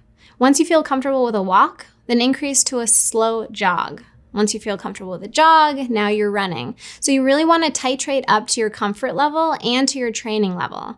The last thing you want to do is jump into a high intensity workout where you get injured and then you can't work out for another 16 to 20 weeks, because that's going to be more detrimental to your sleep and your overall health than anything. So start slow, start low, and increase as your comfort level progresses. We've been talking about when we eat and the importance of that. And when we exercise is very important as well. And I'm of the belief that earlier in the day is best for exercise. Now, I'll just provide a little context and caveat. Exercise when you can. But if you're doing very intense interval-based exercise, Tabata, high-intensity interval training, where you're revving up your heart rate through the intensity, say CrossFit, for example, even Orange Theory, the earlier in the day that you do that, the better. Because, look, if you look at the physiology of exercise, we're raising adrenaline, a stress hormone. We're raising noradrenaline, a stress hormone, and cortisol. Again, these are beneficial hormones in the context of exercise. They're counterproductive to fostering deep restorative sleep. So I'm not anti-exercise at all. It's just being smart about when you exercise. And I've personally found with clients, if they exercise late in the evening, it does compromise their sleep. They tend to want to have some food after they exercise, maybe some protein. They're kind of wired. And so earlier in the day, just like with food, can be better. And there's another advantage from a circadian rhythm standpoint of when we exercise and pushing it earlier in the day, because from a circadian biological perspective, our mitochondria, which is where we oxidize and burn a lot of our fat for fuel, are amplified from a circadian rhythm standpoint earlier in the day. Cortisol is elevated earlier in the day. And cortisol actually, I know it has a kind of a mixed reputation amongst integrative doctors and practitioners, but cortisol really actually helps us pull fat from our adipose tissue and utilize that for fuel. And cortisol is going to be highest earlier in the morning. So, I advise people and coach them and encourage them to just, again, make exercise a routine first thing in the morning. You're going to drive that stimulation of the adrenal glands, which is what you want. Okay, it's not all day long. It's just temporary. It's transient. Transient stress is adaptive, is beneficial. Chronic stress, chronic elevations of these wakefulness hormones and stress hormones is maladaptive. And so short-term high-intensity interval training in the morning can be beneficial, again, for digestion, for gut health, for creating an appetite for food so that you're eating earlier in the day. And another benefit of early time-restricted feeding is by that time you've had one or two meals, you're not really hungry for dinner. You're like, I'm good. I've had enough food. And again, the importance of those early meals is they influence the peripheral clocks. Unlike light, which influences the central clock, mealtime and exercise can influence the peripheral clocks, which is great. So that's one of the benefits, I think, of early morning exercise. And the last benefit is most people are not having food right before they go to the gym because they've woken up, they don't have time to make breakfast and so forth. And so you're exercising in a low state, and that causes you to deplete glycogen, which is stored glucose. It causes your body to preferentially burn more fat for fuel. There's been some controlled feeding studies and controlled exercise studies by a gentleman, I can't remember his first name, Akiyama, in Japan. And what he found is people that exercise fasted in the morning oxidize more fat during the day compared to people that exercise fed in the afternoon. So again, exercise when you can make it a habit consistently, but if you're trying to really optimize things for longevity, for health purposes, there could be some added benefit to doing your exercise in a fasted state in the morning. And as we've been talking about, that creates this pattern, this system. And it also creates a little bit of pressure so that you can tell yourself like, hey, I have to get off Netflix and Instagram at 10 p.m. because I have a workout in the morning I need to prep for. So it helps to foster that sleep pressure and hold yourself accountable. And especially if we exercise with other people, that I really recommend clients and everyone to do this. Exercise shouldn't be this isolated event that we do by ourselves. The more people that we can get involved with when we train, whether that's a coach, an accountability partner, your spouse, your friend, like, hey, we're meeting at the gym at 6 a.m. Like, let's go. That's going to hold you accountable. And so you'll be less tempted to have that third glass of wine before bed, or less tempted to watch that next episode of the Netflix series that you're into. And it'll force you to go to bed. So we got to take advantage of every little strategy that we can, because there's a lot of things going against us in this world, right? There's amazing television shows, Netflix, and YouTube videos that we could be watching, audiobooks we could be reading, Kindles and all that. And so if we can piggyback off all these little tricks I think it can help us get more deep sleep. So let's put this all together. Here are some action steps from today's lesson. Number 1, move your body. You should be incorporating some form of movement every single day. Ideally, you want to exercise in the morning or the afternoon and not before bed or after dinner. But for most people, I recommend working out before dinner. Some people can't do it before 2, which is optimal, but at least if it's before dinner, that's okay. Incorporate a mixture of resistance training, which is like strength training, and cardio. And one of my favorite is HIIT, or high intensity interval training. High intensity interval training involves working at the very top end of our capacity for 30 to 60 seconds and then recovering for 3 minutes by walking or a slow jog, and then returning to very high intensity for another 45, 60 seconds. And don't let the short time fool you. You can see significant fitness gains very quickly because you're pushing yourself to your limit. You can do it walking, running, biking, jumping rope, dancing, or even swimming. Just focus on getting your intensity up to a 9 on a 1 to 10 scale during these intense intervals, and then allowing your system to recover as much as possible during the rest cycles.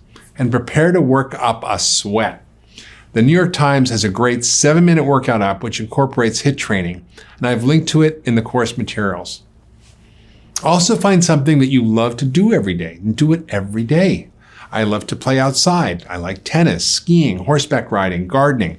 I have to spend time outside every day, and as we learned, this is important not only for our well-being mentally, but for our circadian rhythm. Spending time outside is also a great way to boost our immune system, which we also know is important for sleep. So what do you like to do outside? Can you move your indoor workout outdoors a few times a week?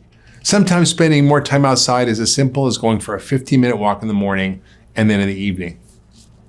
Next, make relaxation a part of your daily routine. Unfortunately, we've come to see active relaxation as self-indulgent, when in fact, it's a necessary component of staying healthy. We know that your sleep is not just about how you end the day, but how you start the day. I like to do a 20-minute meditation in the morning and a quick breathing exercise at night. I often meditate in the afternoon as well, 20 minutes, and it seems like it's a waste of time, but actually it helps me focus, sleep better, and be better. Now, if you need some guidance, there are tons of apps out there like Calm or Headspace that you can use to guide you through different types of meditations. Here's 2 quick breathing exercises from our expert, Dr. Judy Hinojosa, that you could do just before bed. I'm going to teach you 2 breathing techniques that I like to have my patients do. And again, you can do this throughout the day. It's not just for sleep. If you do them throughout the day, you're prepping your body to go from the fight, flight, freeze to rest. So you're getting from the yin and yang, the yin being the calming space. So the first one is called, it is often, both practices are practiced in yoga and meditation practices. So the first one is called 4-7-8 breathing technique. And the 4-7-8 breathing technique is a form of breath that involves, I'm going to walk you through it. Involves a couple steps. So it's pretty easy. So what you're doing is you're going to breathe before you start taking the breath in. You're going to empty out what's already there. So the whole point of this breath is to activate the diaphragm. The diaphragm is the location right here. It's an organ that lives right on top of the intestinal tract. And when we're breathing, when we're doing deep belly breathing, we're moving the diaphragm. We're expanding the diaphragm. So doing belly breathing, when we say belly breathing is an expansion of the diaphragm, a type of breath that doesn't just sit on the chest. If we just do chest breathing, we're not activating the diaphragm. And the diaphragm is important to activate because it stimulates the vagus nerve. So if we don't stimulate that vagus nerve, the adrenals are going to feel stress. So think of it as the vagus nerve massaging your adrenals. So every time you do this type of breath, you're massaging the adrenals so they can calm and relax. So you're having a little bit of an internal massage. So the vagus nerve wants to be stimulated when we do belly breath, which is the diaphragm. But so the 4-7-8 breathing is what you start with is you're going to first take all the air out and you're going to breathe out through your mouth. And by breathing out through your mouth, you're going to force that air. You're activating the diaphragm. So I'll show you the first breath. So you're going to take all the breath out. So you put the pressure and you're breathing out. All the air is out. Once all the air is out, you're going to breathe in. And as we do this, I have asked my patients to close their eyes. Of course, be sitting somewhere comfortable. Don't be doing this when you're driving. Close your eyes. And then when you breathe, count to 4. And as you're breathing, I want my patients to envision the breath coming right in between their eyes. So as you take the deep breath, you're going to count to 4. And the breath goes up right into here. You count to 4, and then you hold it for 7. So you're going to hold 7 seconds. And as you're breathing in, try to put the tip of the tongue on top of the roof of your mouth. So as you take the breath in, count the 4 seconds, and you hold it for 7. And by doing that pause, by holding for 7, you're bringing that oxygen to the brain. You're oxygenating the brain. And then you're going to breathe the air out, and you're going to breathe down on 8, but you're going to breathe it out through your mouth. So then we're going to activate the diaphragm. So you're bringing the air, and by doing the longer breath out, so you're going to actually slow down your nervous system. So the quick breath in, holding of the breath, and breath out allows your diaphragm to be expanded, but the slow breath out, when we have longer exhales, calms down our central nervous system. That's really important. If patients don't do the 4-7-8, just the simple act of breathing out slowly and steady and control calms down our nervous system. But through this breath, I'll run you through it now. So it's 4 seconds. And then you hold it for 7. And then you breathe it out through your mouth. And you count to 8. But you want to breathe it out and get all that air out. And when you're breathing in, expand your abdomen at the same time. So you want to breathe in, expand with expansion of the abdomen, and breathing out through your mouth. And all you need to do is 4 cycles of that. So get in a very comfortable space, no tight clothing, where you can really expand that abdomen and the diaphragm. But by doing this breath, you can do this twice a day for 4 cycles. So if you're under a lot of stress, you can do it. But before bedtime, definitely do an hour before bedtime, 30 minutes before bedtime. But do it somewhere in the day as well. So your body gets that resetting and that messenger of clean air, fresh breath to activate the vagus nerve and slow down the central nervous system.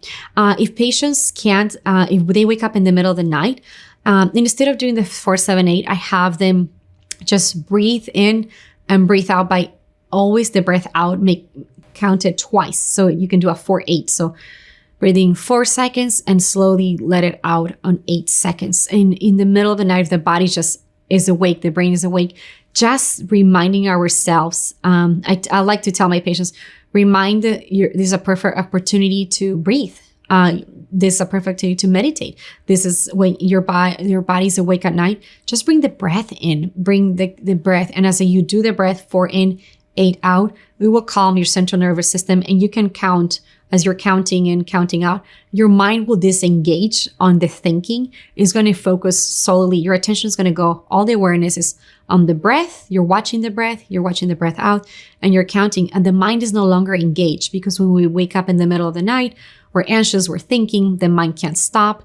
And this is a very simple technique. If I wake up in the middle of the night and I can't fall back to sleep, I'll just remind myself, this is a perfect opportunity for me to breathe.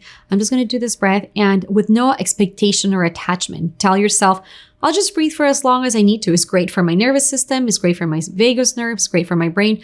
I'm just going to breathe right now. And within a minute or 2, you'll probably be falling asleep already. It's taking the expectation and the stress of, I can't sleep. So the 4-7-8 is a great breath technique. The other one is the alternating of the nostrils breath.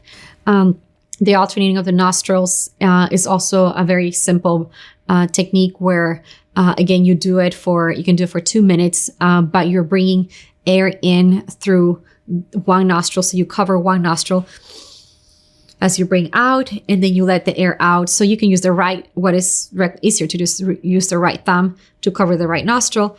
Air comes in, and you can count to 6 seconds, and then air goes out through the other nostril. So you're just literally covering back and forth the nostrils. And if you do maybe a round of 10, you're bringing air up in the brain. Is really good to activate, again, the oxygen into the brain, which what it does by doing the taking turns on the right and left, it allows for both hemispheres of the brain to become in balance. And when the hemispheres are in balance, the brain is easier to go into rest at night. So it's a great breath that you can do throughout the day. This is something you don't have to close your eyes. I will do it maybe in between patients. I try to practice doing that type of breath to calm my central nervous system. And that's the importance of doing something throughout the day, so it's easier to fall asleep at night. So the alternating breath is very easy to do. Just bring the breath in, bring one in, one nostril out. Both parts of the brain will be activated. Another way to relax before bed is to take time to connect with people in your home. My wife and I like to play backgammon. We like to chat and catch up, just hang out and chill together or read a book. Sometimes when it's nice out, we go for a long walk around the city or around our house in the country. And one of my favorite ways to relax is with an Epsom salt bath before bed. That really helps you sleep. And if you put some lavender drops in it, it lowers your cortisol and helps you sleep even more. So you can learn more about all this in the lesson materials. Remember, Yang energy in Chinese medicine is all about doing. It's all about activity and focus. Most of us spend too much time in the Yang energy, and we need more time in Yin energy, which is soft and relaxed. If you're in go mode all day long, no wonder it's hard to calm down at night. I promise you that if you prioritize relaxation and you tap into Yin energy for at least a few hours each day, your body and your mind and your sleep will thank you. For me, I'm always trying to understand. I take so much time to not just ask about sleep. I want to know you. I want to know who is this person that cannot fall asleep. Because falling asleep has a lot to do with letting go of control. You literally have to become unconscious. You literally have to let go of everything in your life, your kids, your plans, your job, your money issues, whatever is going on in your life. For 7 hours, 5 hours, 10 hours, you have to completely let go. So control might be an issue that I might address with some patients. You know, how good are they at letting go of the past, or literally letting go of things and wanting to be in control? But looking at myself, I remember when I had this incident when someone broke up with me. My heart was broken. I was shattered into pieces. I literally remember feeling like I was all over the room. I was in bed but couldn't fall asleep. I couldn't get out of my bed, low motivation. I actually lost all my appetite, lost weight. And when I went later back into India for a yoga training retreat, one of the mentors there, you know, I remember asking them if they had something to help me sleep. And he was a beautiful spiritual guru. I think he was almost 100 years old, you know, doing headstands every day. And he said, don't suppress the pain.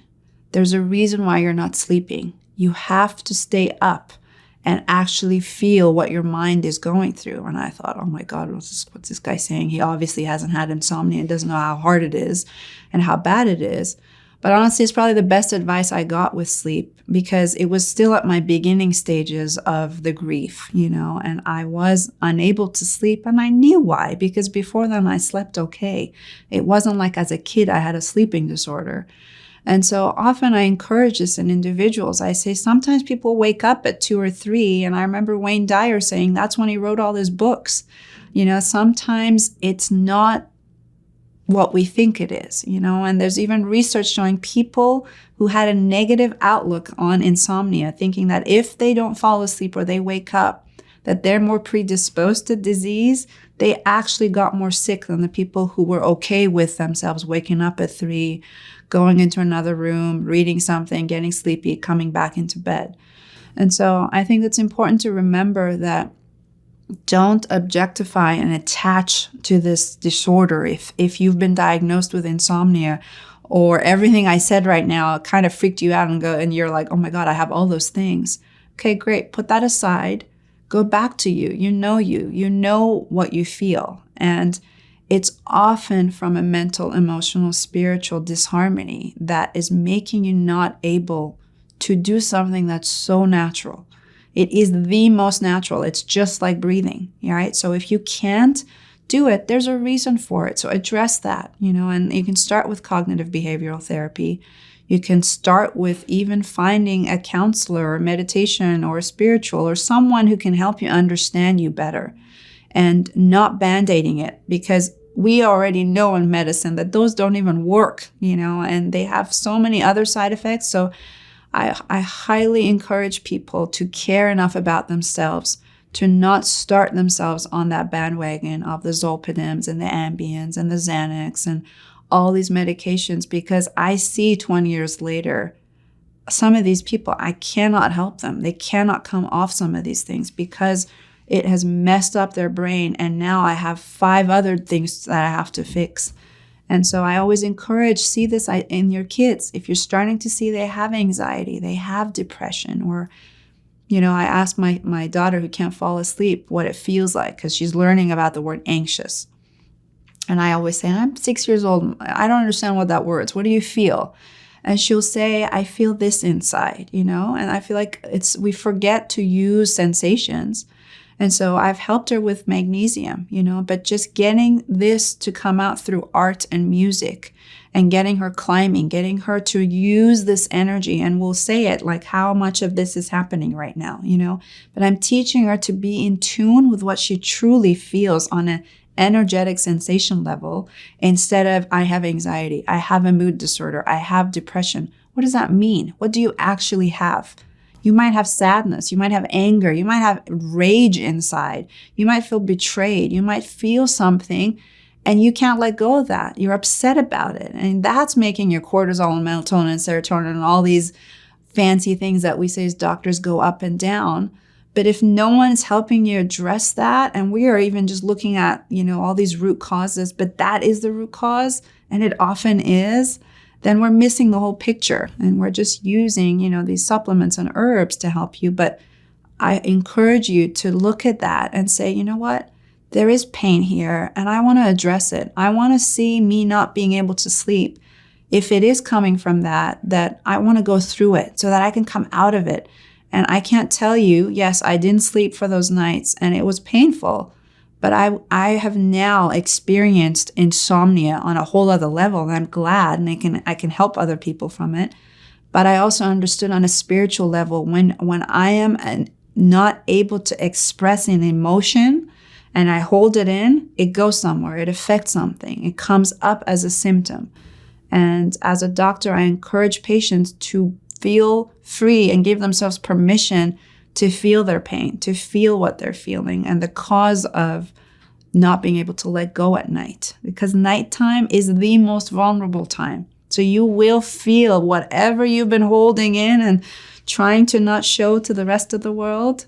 That is a time where your body is like, okay, we can't hide it anymore, because now we got to let go, and we are not letting go. So yeah, looking at perfectionism, tendencies for OCD. I mean, all these words I don't like to use, but a lot of my patients will resonate, that they like things a certain way, that they worry about their kids' health, they worry about certain things, they worry about their lab numbers, they want to get their microbiome tested, they want to get everything tested. So sometimes they'll come in with a binder of lab tests done with previous doctors. I already know this patient doesn't get good sleep just from that alone, right? Because it has to do with control. Like, what is health to you? And what does it mean if you do find something wrong? Well, it's because you want to fix it. And in life, probably something happened to them that they couldn't fix. They were out of control. And now they're compensating in the daytime. And guess what? In the nighttime will remind them. The yin in them will remind them. The time where they get their period, which is your most yin time, will remind them of their true emotions. And I hate when we keep labeling people with PMS and mood disorder, it's hormonal. No, sometimes you are supposed to be fatigued during the first day when you're bleeding. You're supposed to feel something during ovulation. You're supposed to have a shift. Being female is amazing because we have this report card every month that reminds us of how we did last month. And these emotions, back in Iran, there are homes like my grandparents that is made out of clay. And it was tradition that women would go into these areas only when they had their period so that they could be around that energy and really go inward, go yin at nighttime. And they would just sleep. They would oversleep to restore their body so that then they can get ready for ovulation to conceive. And so it's amazing how sleep was used very differently than like the sort of mechanical way that we use it. They slept more during their periods, and that is normal and that's healthy. Whereas now people come to me and they're like, I'm so tired, I have my period and I'm going to the gym. And I'm like, but you're not listening to your body. There's a reason you're tired. Your uterus is like working so much right now, getting rid of all this blood, and you're pumping that blood to the periphery and trying to exercise. And then you're exhausted, so you might need more sleep during the first couple of days of your period or the day before. It should never be to the point where you're a whole other person, So sometimes there is true PMDD, which is the PMS is very severe, and sometimes it's from progesterone deficiency. And they'll say, I have insomnia the week before my period. I don't sleep well. I'm restless. I'm tired. So that's different. But being more emotional around your cycle, there's nothing wrong with that. That's actually great time for you to go in. And same at nighttime. It's a great time to journal. It's a great time to be still with your mind. So I encourage that sort of 5 minutes in the morning to, make yourself the ritual of having a tea or a coffee or whatever it is. It's not about the thing you're drinking. It's the ritual, being aware of your breath, your diaphragm. So remember I said during sleep, the only muscle that is awake and working is your diaphragm and your eyes during that rapid eye movement. And how many of us don't even know how to breathe? Our diaphragm is stuck. Literally, I'll palpate here and it's like everyone's like, ow, ow. And it's because it's got the fascia there is so tight. We are not using that diaphragm to breathe like a baby, like in and out, in and out. So at nighttime, during the daytime, in the middle of the day, those are times you want to prep for sleep. If you've got sleep issues, start with your morning. Get a puppy, get a dog so it forces you to take them for a walk and get that sunlight in your eye. If you don't have sunlight and it's gray, you might get an artificial light that actually stimulates light. So your sleep is all to do with the light that you get throughout the day. Try to take a break throughout the day to check in with your diaphragm and your breathing. Check in at nighttime with your breathing. Have an unwind hour before bedtime where you are using something to relax you and help you fall asleep, but that will also help you stay asleep. Thanks for joining us in this lesson. In our next lesson, I'm going to share my favorite supplements, tools, and gadgets to enhance your sleep. Once you've taken care of the root cause of your sleep challenges, there are a few additional things that you can do to support your sleep. Over the past few years, I've discovered some useful tools and gadgets that help me get my best rest. I've also dialed in on what supplements can be the most useful for supporting our sleep. In this episode, I'll share all of these tools with you and all the tips that I use personally. First, I want to talk about tracking your sleep. Now, when I started tracking my sleep using the Oura Ring, that's this thing right here, I was given some powerful insight about my health. In fact, all the experts in this lesson recommend tracking your sleep as the first line of defense. Understanding how well we sleep is an important part of fixing our sleep. Tracking someone's sleep is interesting because when you track sleep, you're able to see how much time someone spent on REM versus deep and light states of sleep. And I do think it's a good idea for a lot of patients when they're starting to understand their sleep to track their sleep. There's many devices out there. And my recommendation for my patients, one of the most accurate ones is called Oura Ring, and it's a ring that they can wear at night that will track their sleep, and it'll be very accurately track their deep REM and their light sleep, and there'll be an app that they can download the information to understand their patterns. My advice around this for my patient is, if you wear the ring, make sure that your phone is on airplane mode and then your Wi-Fi is turned off, the Bluetooth is off. So at night, you're not getting constant connection into your ring because that defeats the purpose, which we'll talk about EMFs. If you keep the phone on next to you as you're wearing your ring, you're going to have a lot of EMFs running through your body, which are going to disrupt your sleep. And I recommend my patients just to wear it at night. I don't think they should be wearing it during the daytime. In the daytime, you're walking around EMFs and Wi-Fi's they're constantly trying to connect to your ring. So when you charge it when you put it in the morning to analyze the data, don't analyze and run it when it's in your body. Otherwise, you're getting a lot of EMFs into your body. I'm not a fan of a lot of bands to wear through the whole day because it emits a lot of EMFs, and EMFs have been shown to really disrupt sleep as well. So I think it's a good idea to understand patterns, but I'm also very cautious in telling my patients that whatever shows in the report of their sleep cycle, to not panic about it, to not become obsessed of it. I can see sometimes certain patients, I might not have them track their sleep at all, because if they have too much anxiety and concern about sleep, actually monitoring and tracking their sleep creates more anxiety for them. So I don't think it's a long-term solution for patients to constantly monitor and track, but just to have an idea of what their body's doing, or how certain therapies or certain lifestyles or food or alcohol can impact their sleep is a bit of an experiment for them, but without attachment. And it's really important to have the conversation of don't attach yourself to what the ring says, get the information, but eventually sleep without a tracking device in your body. I think that's something that's necessary. The best device that I can think of is the device that changes your behavior. The one that changes your behavior and makes you a better sleeper and gets you to bed on time. That's what I love about the Oura Ring. It's making suggestions as to when I should go to bed. I don't really need those anymore, but it's there. It does reinforce my behavior. And it also rewards your behavior, your good behavior. So that's where a device is helpful. It is not going to be the solution. It is an additive thing that can help you become a better sleeper. And again, sleep is innate, but it's not guaranteed. We do have a lot to learn about sleep, and we are bad sleepers, self-imposed. And I'm speaking for myself. We have abused that privilege of being able to sleep.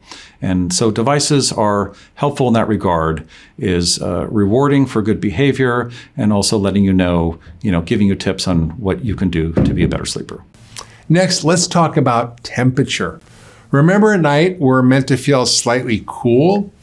Now, this might mean something different for everyone, but you need to find the best temperature for you and your partner. This tip is one of my favorites. I've been doing it lately.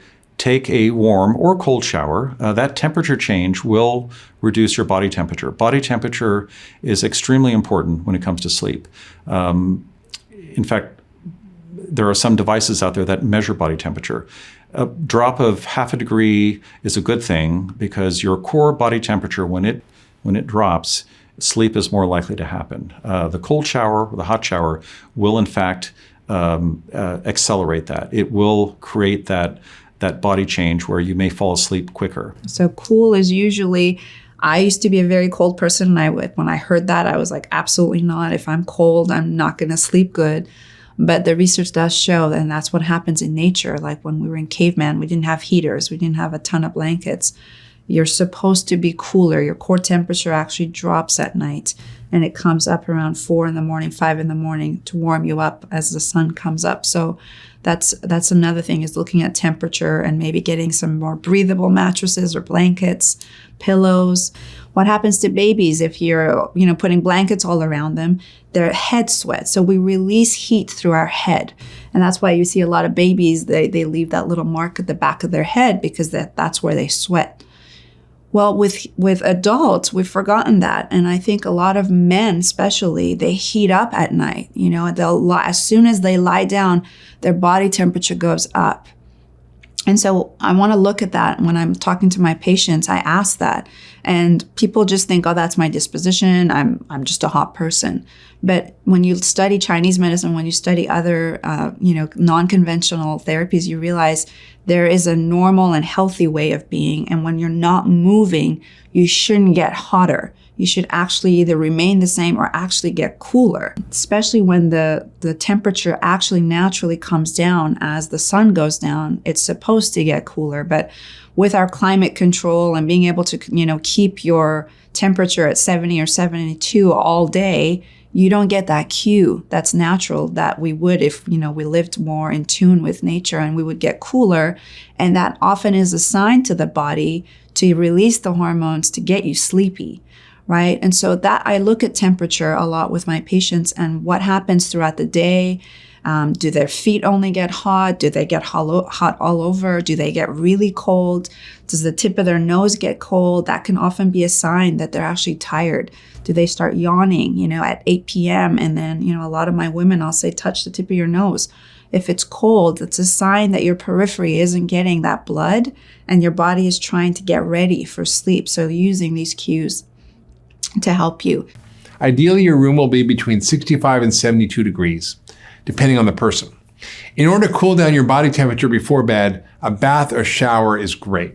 Also, I love using Bed Jet, which blows cool air into your sheets all night long, or a chili pad, which I love, which keeps the whole bed cool. And even you can have one for you and one for your partner, so you have different temperatures. You can set it to different temperatures using your smartphone. It's pretty cool. Not only should your room be cool, but it should also be dark. Remember what Dr. Afrouz said about melatonin receptors? If our room isn't dark enough, we might have a tough time falling asleep. And I use blackout curtains. I use black tape to cover all the lights in my room, like the smoke detector, all kinds of stuff. And I also keep technology out of the bedroom. I keep the bed for sex and sleep, that's it. I also use eye shades, which are goofy, but they work. Next, I want to talk about one inexpensive tool that has helped thousands of people get better sleep. And it's related to mouth breathing. Remember our conversation about mouth breathing? Well, recently more and more folks have been experimenting with something called mouth taping to help them breathe through their nose. Breathing through our mouth versus our nose can contribute to poor sleep. It can cause dry mouth, high blood pressure, migraines, and lots more. When we breathe through our nose, we're able to activate our parasympathetic nervous system.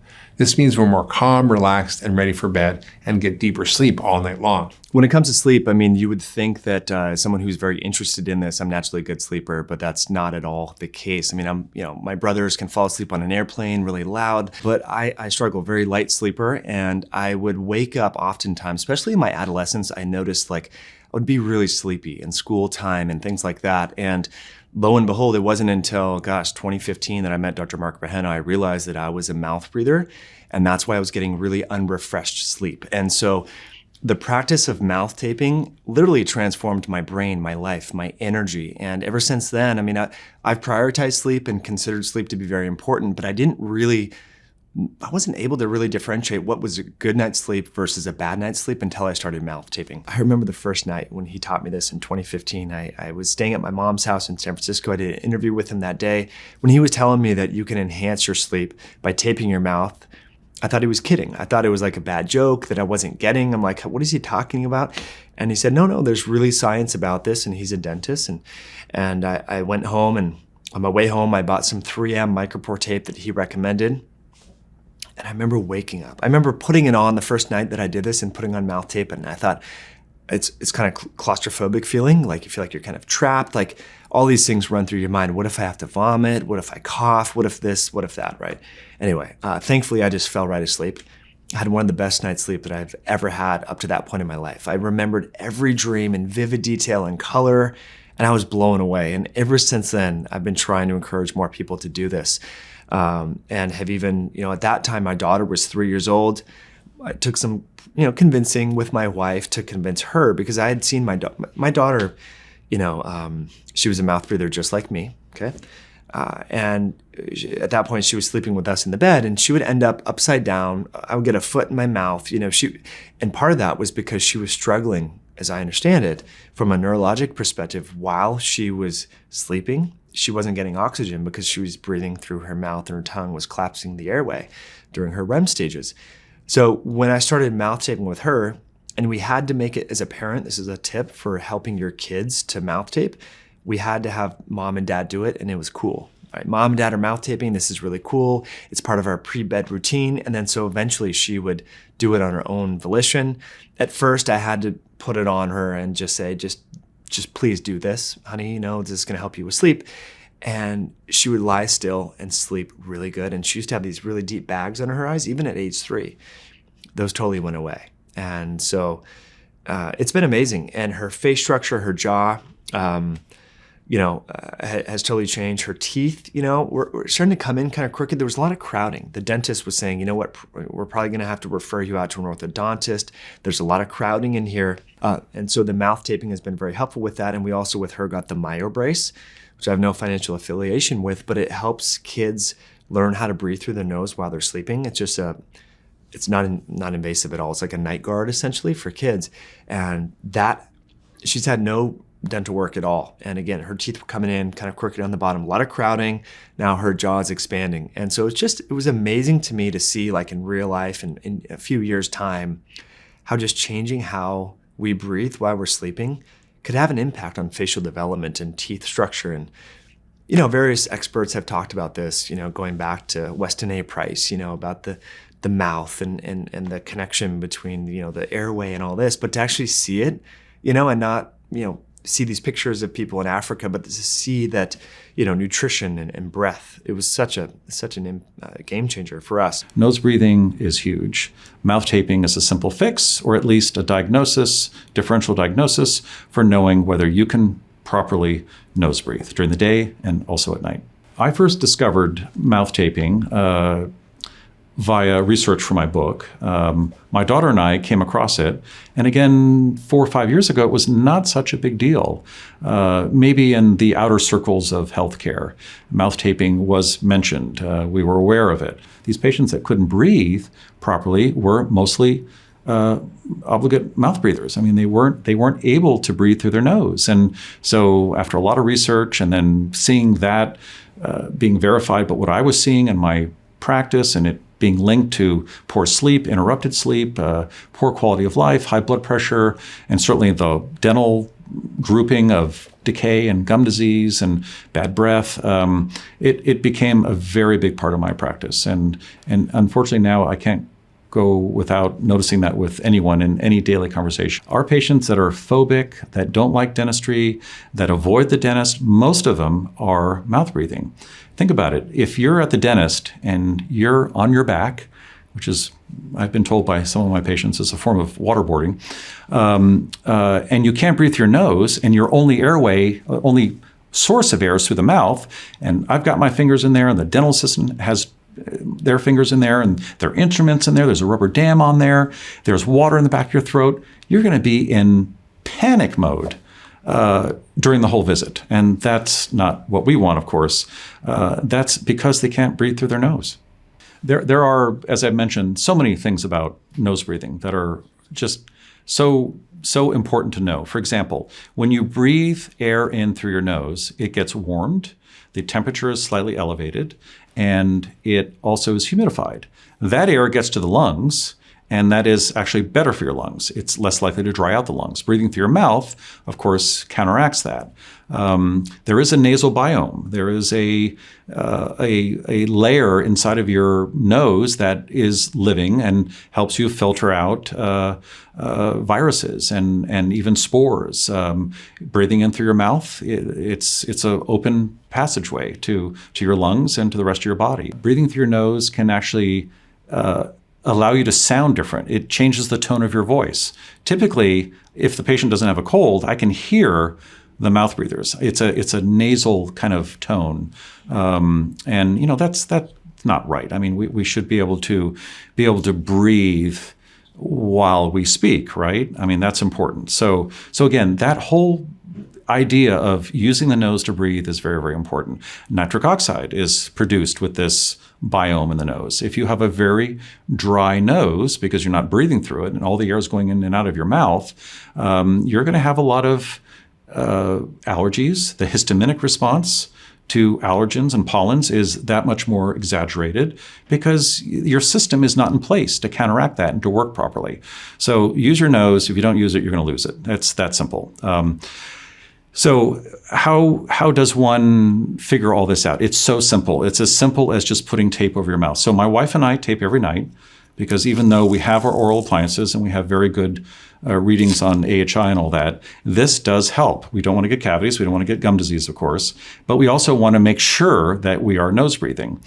And I'm not sure why, but even though we are good nose breathers and able to nose breathe, every once in a while, we sleep in such a way where our mouth falls open. And that's when the heart rate goes up. That's when the respiratory rate goes up.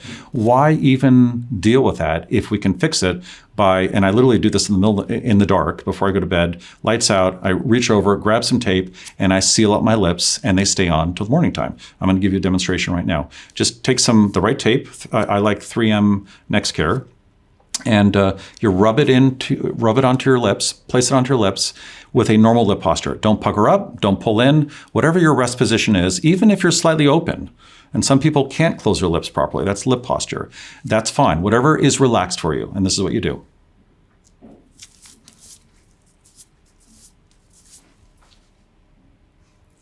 It comes off. It comes off very easily. No one's going to suffocate.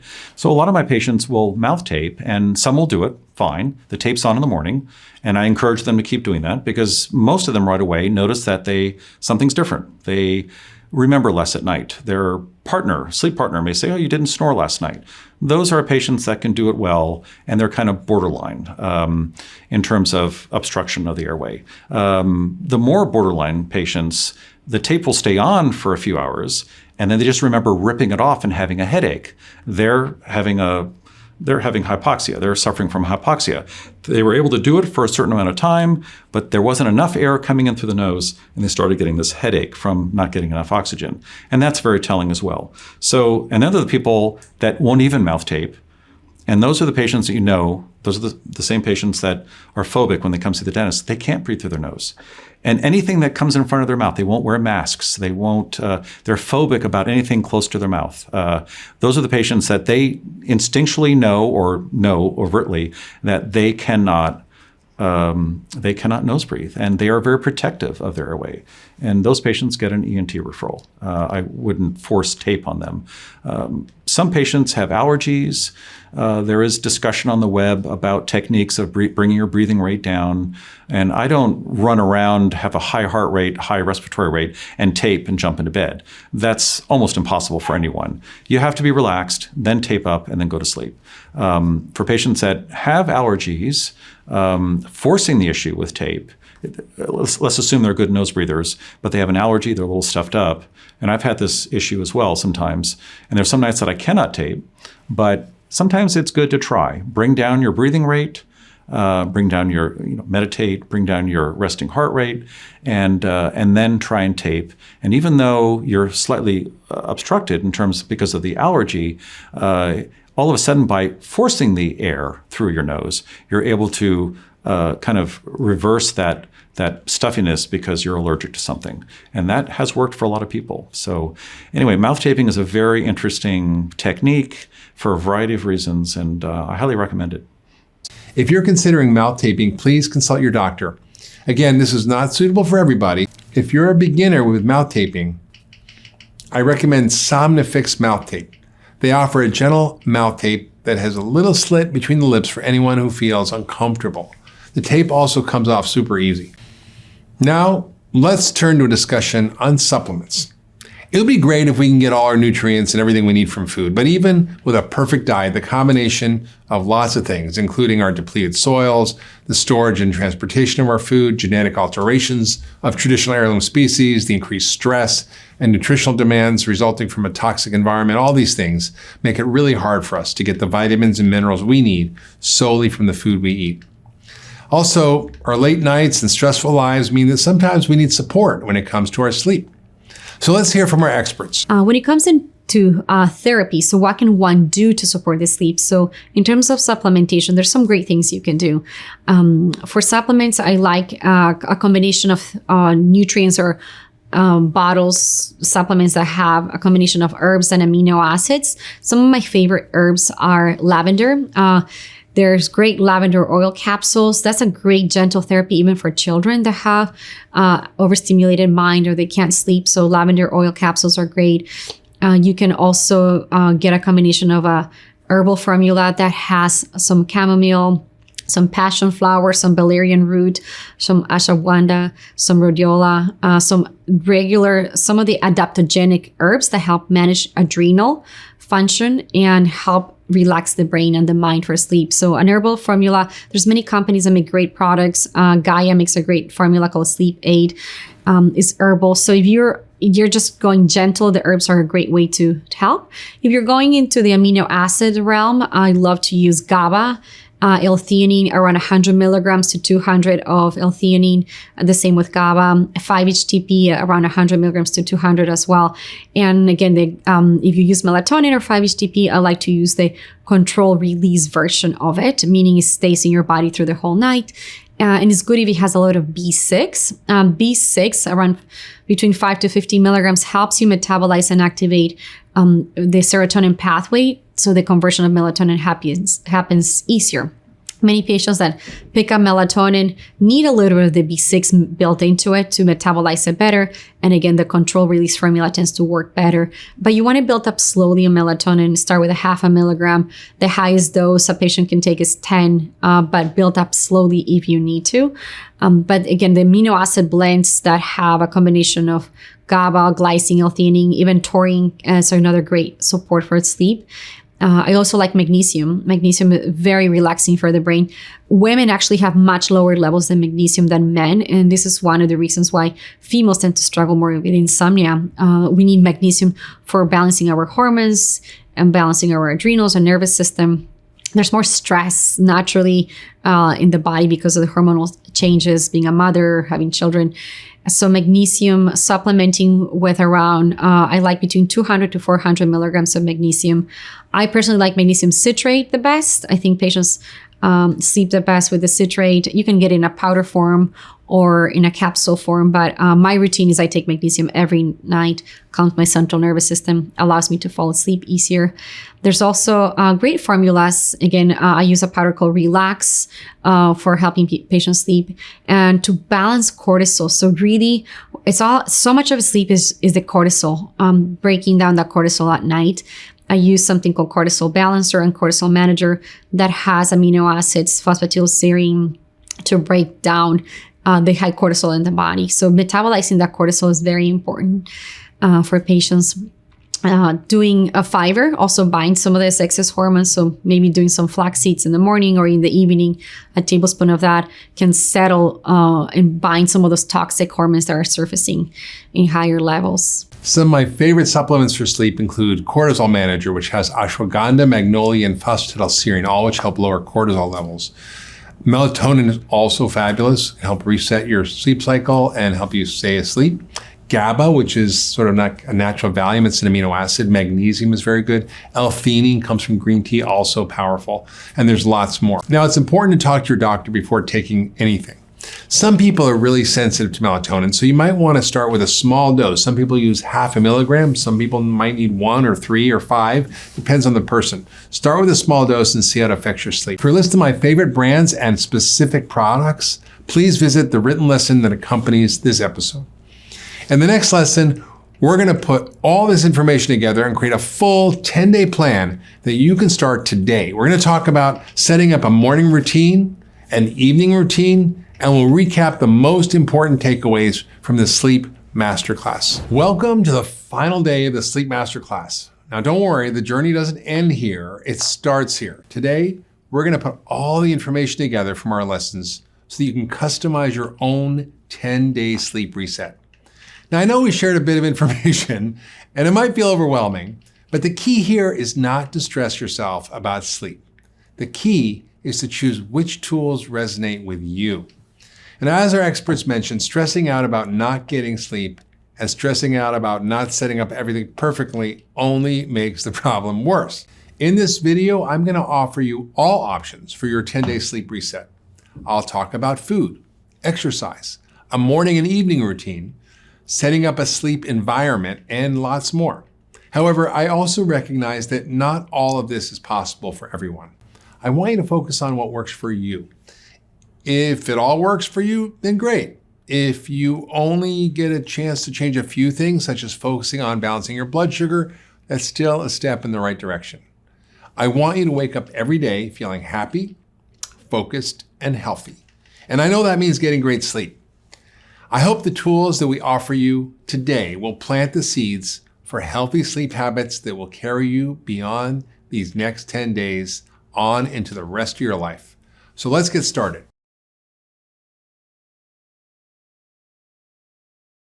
Your evening time is that wind down time. You have to like prepare the body, even like a loving touch, even like a facial. Just touch itself can release oxytocin, which is relaxing. Touch with intercourse or sex can absolutely calm your nervous system down. That's that parasympathetic mode. An herbal tea, not drinking too much fluids, but an herbal tea, a chamomile tea, valerian root, a lot of these things you can get that calm the nervous system down. These herbs we call nervines, like skullcap, oat straw, passion flower, chamomile.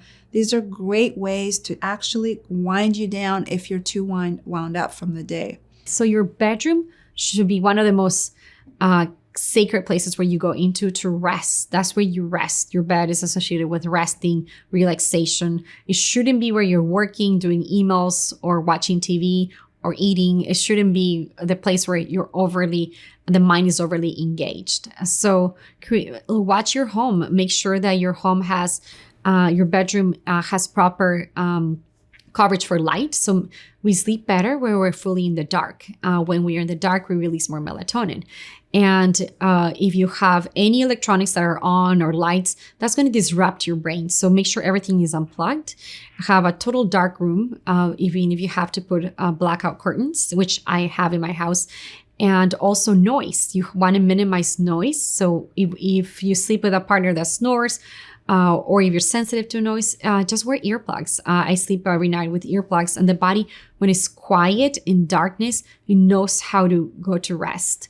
Outside of the darkness is also temperature control. So we sleep better when we are in a cooler space. The body naturally drops its temperature at nighttime in preparation for sleep. The body does better when it's in a cooler temperature. So getting the room cooler helps. So anywhere around 65 to 72 degrees, depends on each person, but ideally around a 68 to 70 is the ideal for most people to have a cooler room when they go to bed.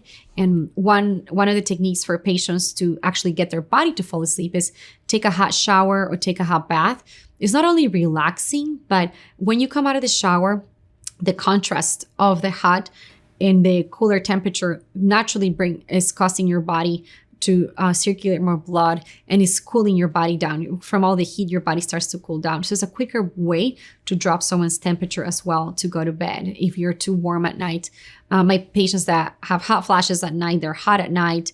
They actually say that when they take after a hot shower, often they feel cooler. So it's their body's able to rest more at night. So getting your temperature down. And making sure that your bed is not too warm as well, and what kind of clothing you wear. It is advisable that most people don't wear clothing when they go to sleep. Your body, you don't want to restrict, again, that lymphatic movement that happens, otherwise you're not detoxing as well. You want to sleep just on your skin at nighttime. So watching the temperature, the light, sound.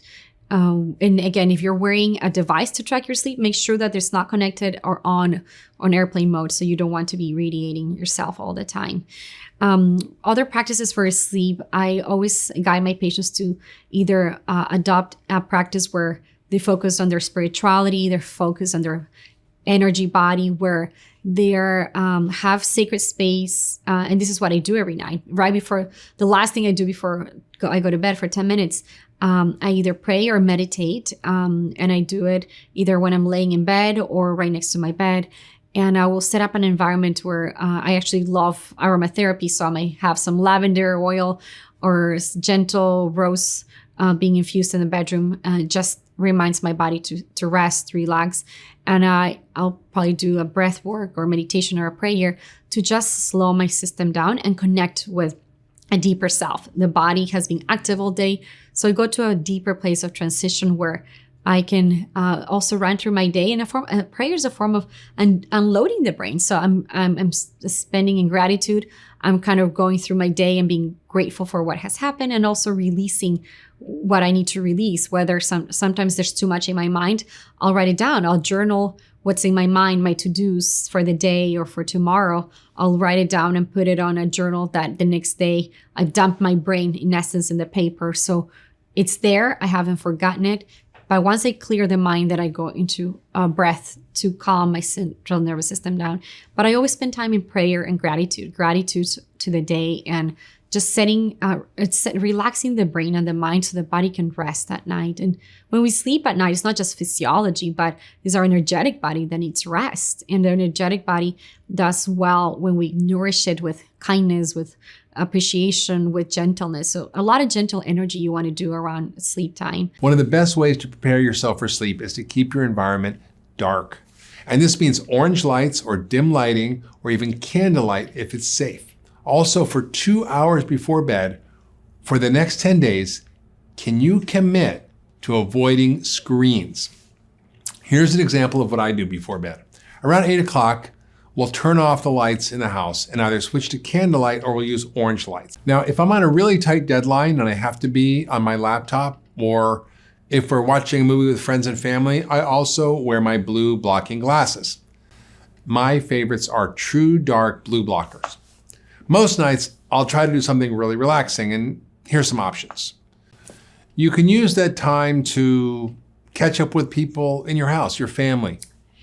Write letters to someone you love. Play a board game with your family or friends, or do some light yoga or stretching. Take a bath. Listen to calming music. Meditate. Try some deep breathing. Make some chamomile tea, and just sit outside and watch the stars. Next, it's time for bed.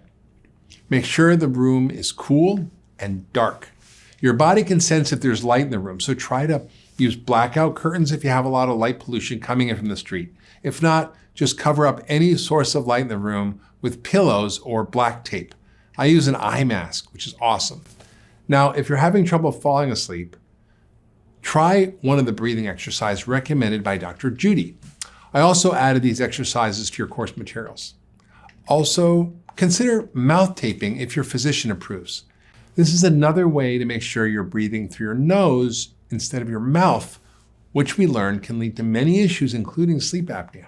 Next, if your challenge is staying asleep, try one of Dr. Judy's breathing exercises, or use this as an opportunity to meditate. So if you have to, get up and go to another room for a little while.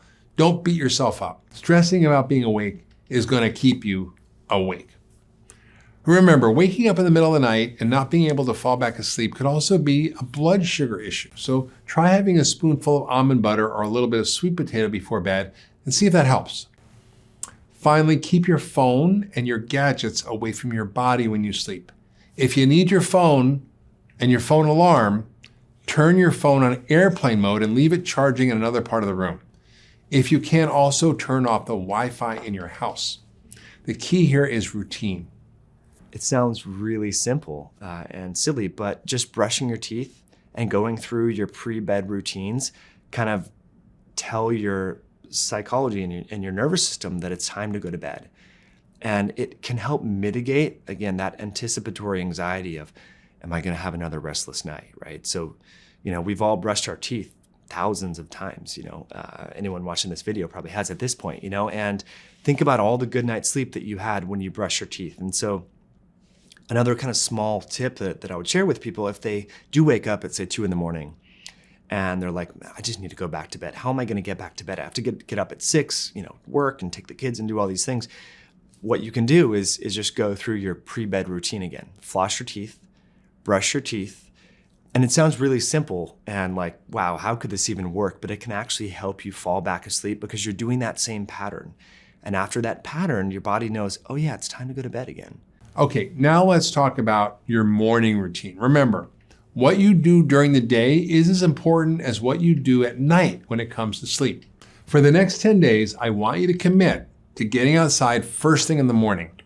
Can you spend 10 or 15 minutes outside when you wake up? So we know in the research, light is more important than melatonin. It's more important than exercise. We need light exposure during the day to help us sleep at night. So that light exposure is going to reset your circadian rhythm, help you produce the right amounts of cortisol and melatonin, and get you the exposure you need for vitamin D, which is essential for the sleep process as well. When you wake up, don't check your email. Don't look at your social media feed for at least 30 minutes. Remember, what you do within those first 30 minutes is vital. It's vital for your health and it's vital for your life. If you're stressed out looking at your phone, this is going to automatically set your day up to be a stressful one. For me, I like to wake up, meditate for 20 minutes, step outside in the morning with my wife, sit on the porch and have some coffee, or go for a walk to the local coffee shop. And then I check my phone before my workout. Next, eat a blood sugar balancing breakfast. For me, this is usually an omelet with tomatoes and olive oil and avocado, or I'll make a big green smoothie and I'll throw avocado and good fats in there. Remember, you want healthy fats plus protein plus fiber in the morning. And continue to eat blood sugar balancing meals throughout the day. For lunch, I like a big salad with loads of veggies and canned salmon, olive oil, nuts sometimes I put in there. For dinner, I like to have different types of veggies with some protein. Maybe I'll do a little grass-fed beef with roasted veggies. For snacks, I like nuts and seeds, and sometimes I'll have grain-free or gluten-free crackers with guacamole or hummus. For the next 10 days, can you commit to this way of eating? I call it Pegan because it takes the best of paleo and vegan and sensible eating and science and common sense, and it combines it for an inclusive way of eating that can fit anyone's dietary needs. In the course materials, you're going to find a full list of approved vegan foods and the foods to avoid. Next, let's talk about your afternoon break. For the next 10 days, I want you to commit to taking an afternoon break. And that means at lunch or after lunch, take a walk, spend some time outside. So many of us are hunched over our desks working all day. We rarely schedule time to be outside or take 5 minutes away from our computers.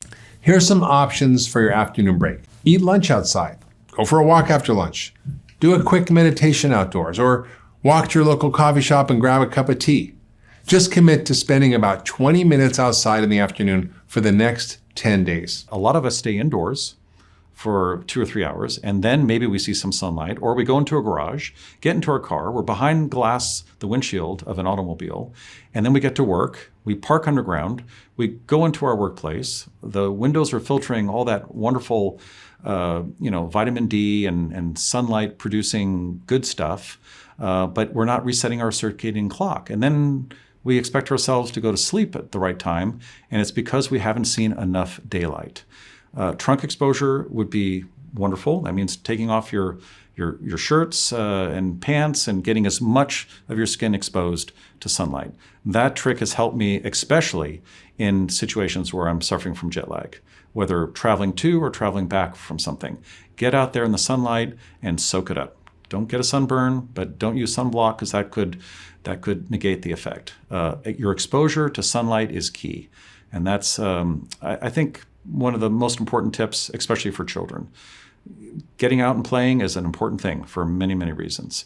Next, and I know this might be hard for some, I want you to do your best to take an information detox. And this means that you limit, especially before bed, the news, upsetting movies, TV shows, or aimlessly scrolling through your social media feed.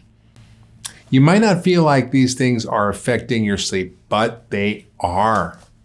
I can't tell you how many times I read a stressful news article before going to bed, and then I have chaotic dreams or I couldn't fall asleep thinking about what I just read. Instead, I focus on uplifting content, on spiritual books, on whatever makes me happy. Now, there are so many podcasts and books and positive shows and movies to watch. I've listed some of my favorites in the course materials. Next, exercise. As we learned from our experts, exercise is an effective way to treat sleep disorders. Exercising during the day is going to help you boost your cortisol levels appropriately. It's also going to help you increase your energy expenditure and improve sleep drive so you can fall asleep at night. Other techniques for patients is exercise. What kind of exercise to do? What kind of movement? Studies are showing that exercise is very essential to help you sleep. The type of exercise matters. If you're walking every day, you're moving your body, pumping your lymphatics, I would say most exercise will help your sleep. But if you're having a lot of insomnia problems, probably resistance training would be your best form of exercise. And you can do that just twice a week, and then walk every day. Yoga, again, stretching, breath work. Patients always sleep better with movement, but make sure you're not doing intense exercise 2 hours before bedtime, 2 to 3 hours before bedtime. Otherwise, you're waking your body up too much. And patients sometimes that exercise too late at night are up all night. So choose the timing of your exercise. Don't over-exercise. Don't burn your system out as well. Be gentle. Next, focus on sleep support. My favorites include melatonin and GABA and theanine, vitamin D, magnesium, and others. And I've linked to my favorite brands in the course materials. Remember, before you take supplements, you want to check in with your doctor. Now, some individuals are very sensitive to melatonin, so be careful. Next, reduce your exposure to environmental toxins. Keep dry cleaning and shoes out of the bedroom. Your bedroom should feel clean, not cluttered. Also, limit the use of plastics, toxic skincare products, and home care products. Use the Environmental Working Group's website to find the cleanest and the safest products. And I'm going to share some of mine in the course materials. Also, keep tech out of your bedroom or away from the bed.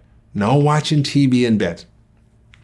Just like you put yourself to sleep, try putting your phone to sleep for the next 10 days. Pick a time where you turn your phone on airplane mode and keep it far away from your bed or not even in your bedroom. You might also want to consider some supportive gadgets. Gadgets cannot solve all your sleep troubles, but they can certainly help you get better sleep while you also address the root causes of sleep disturbances.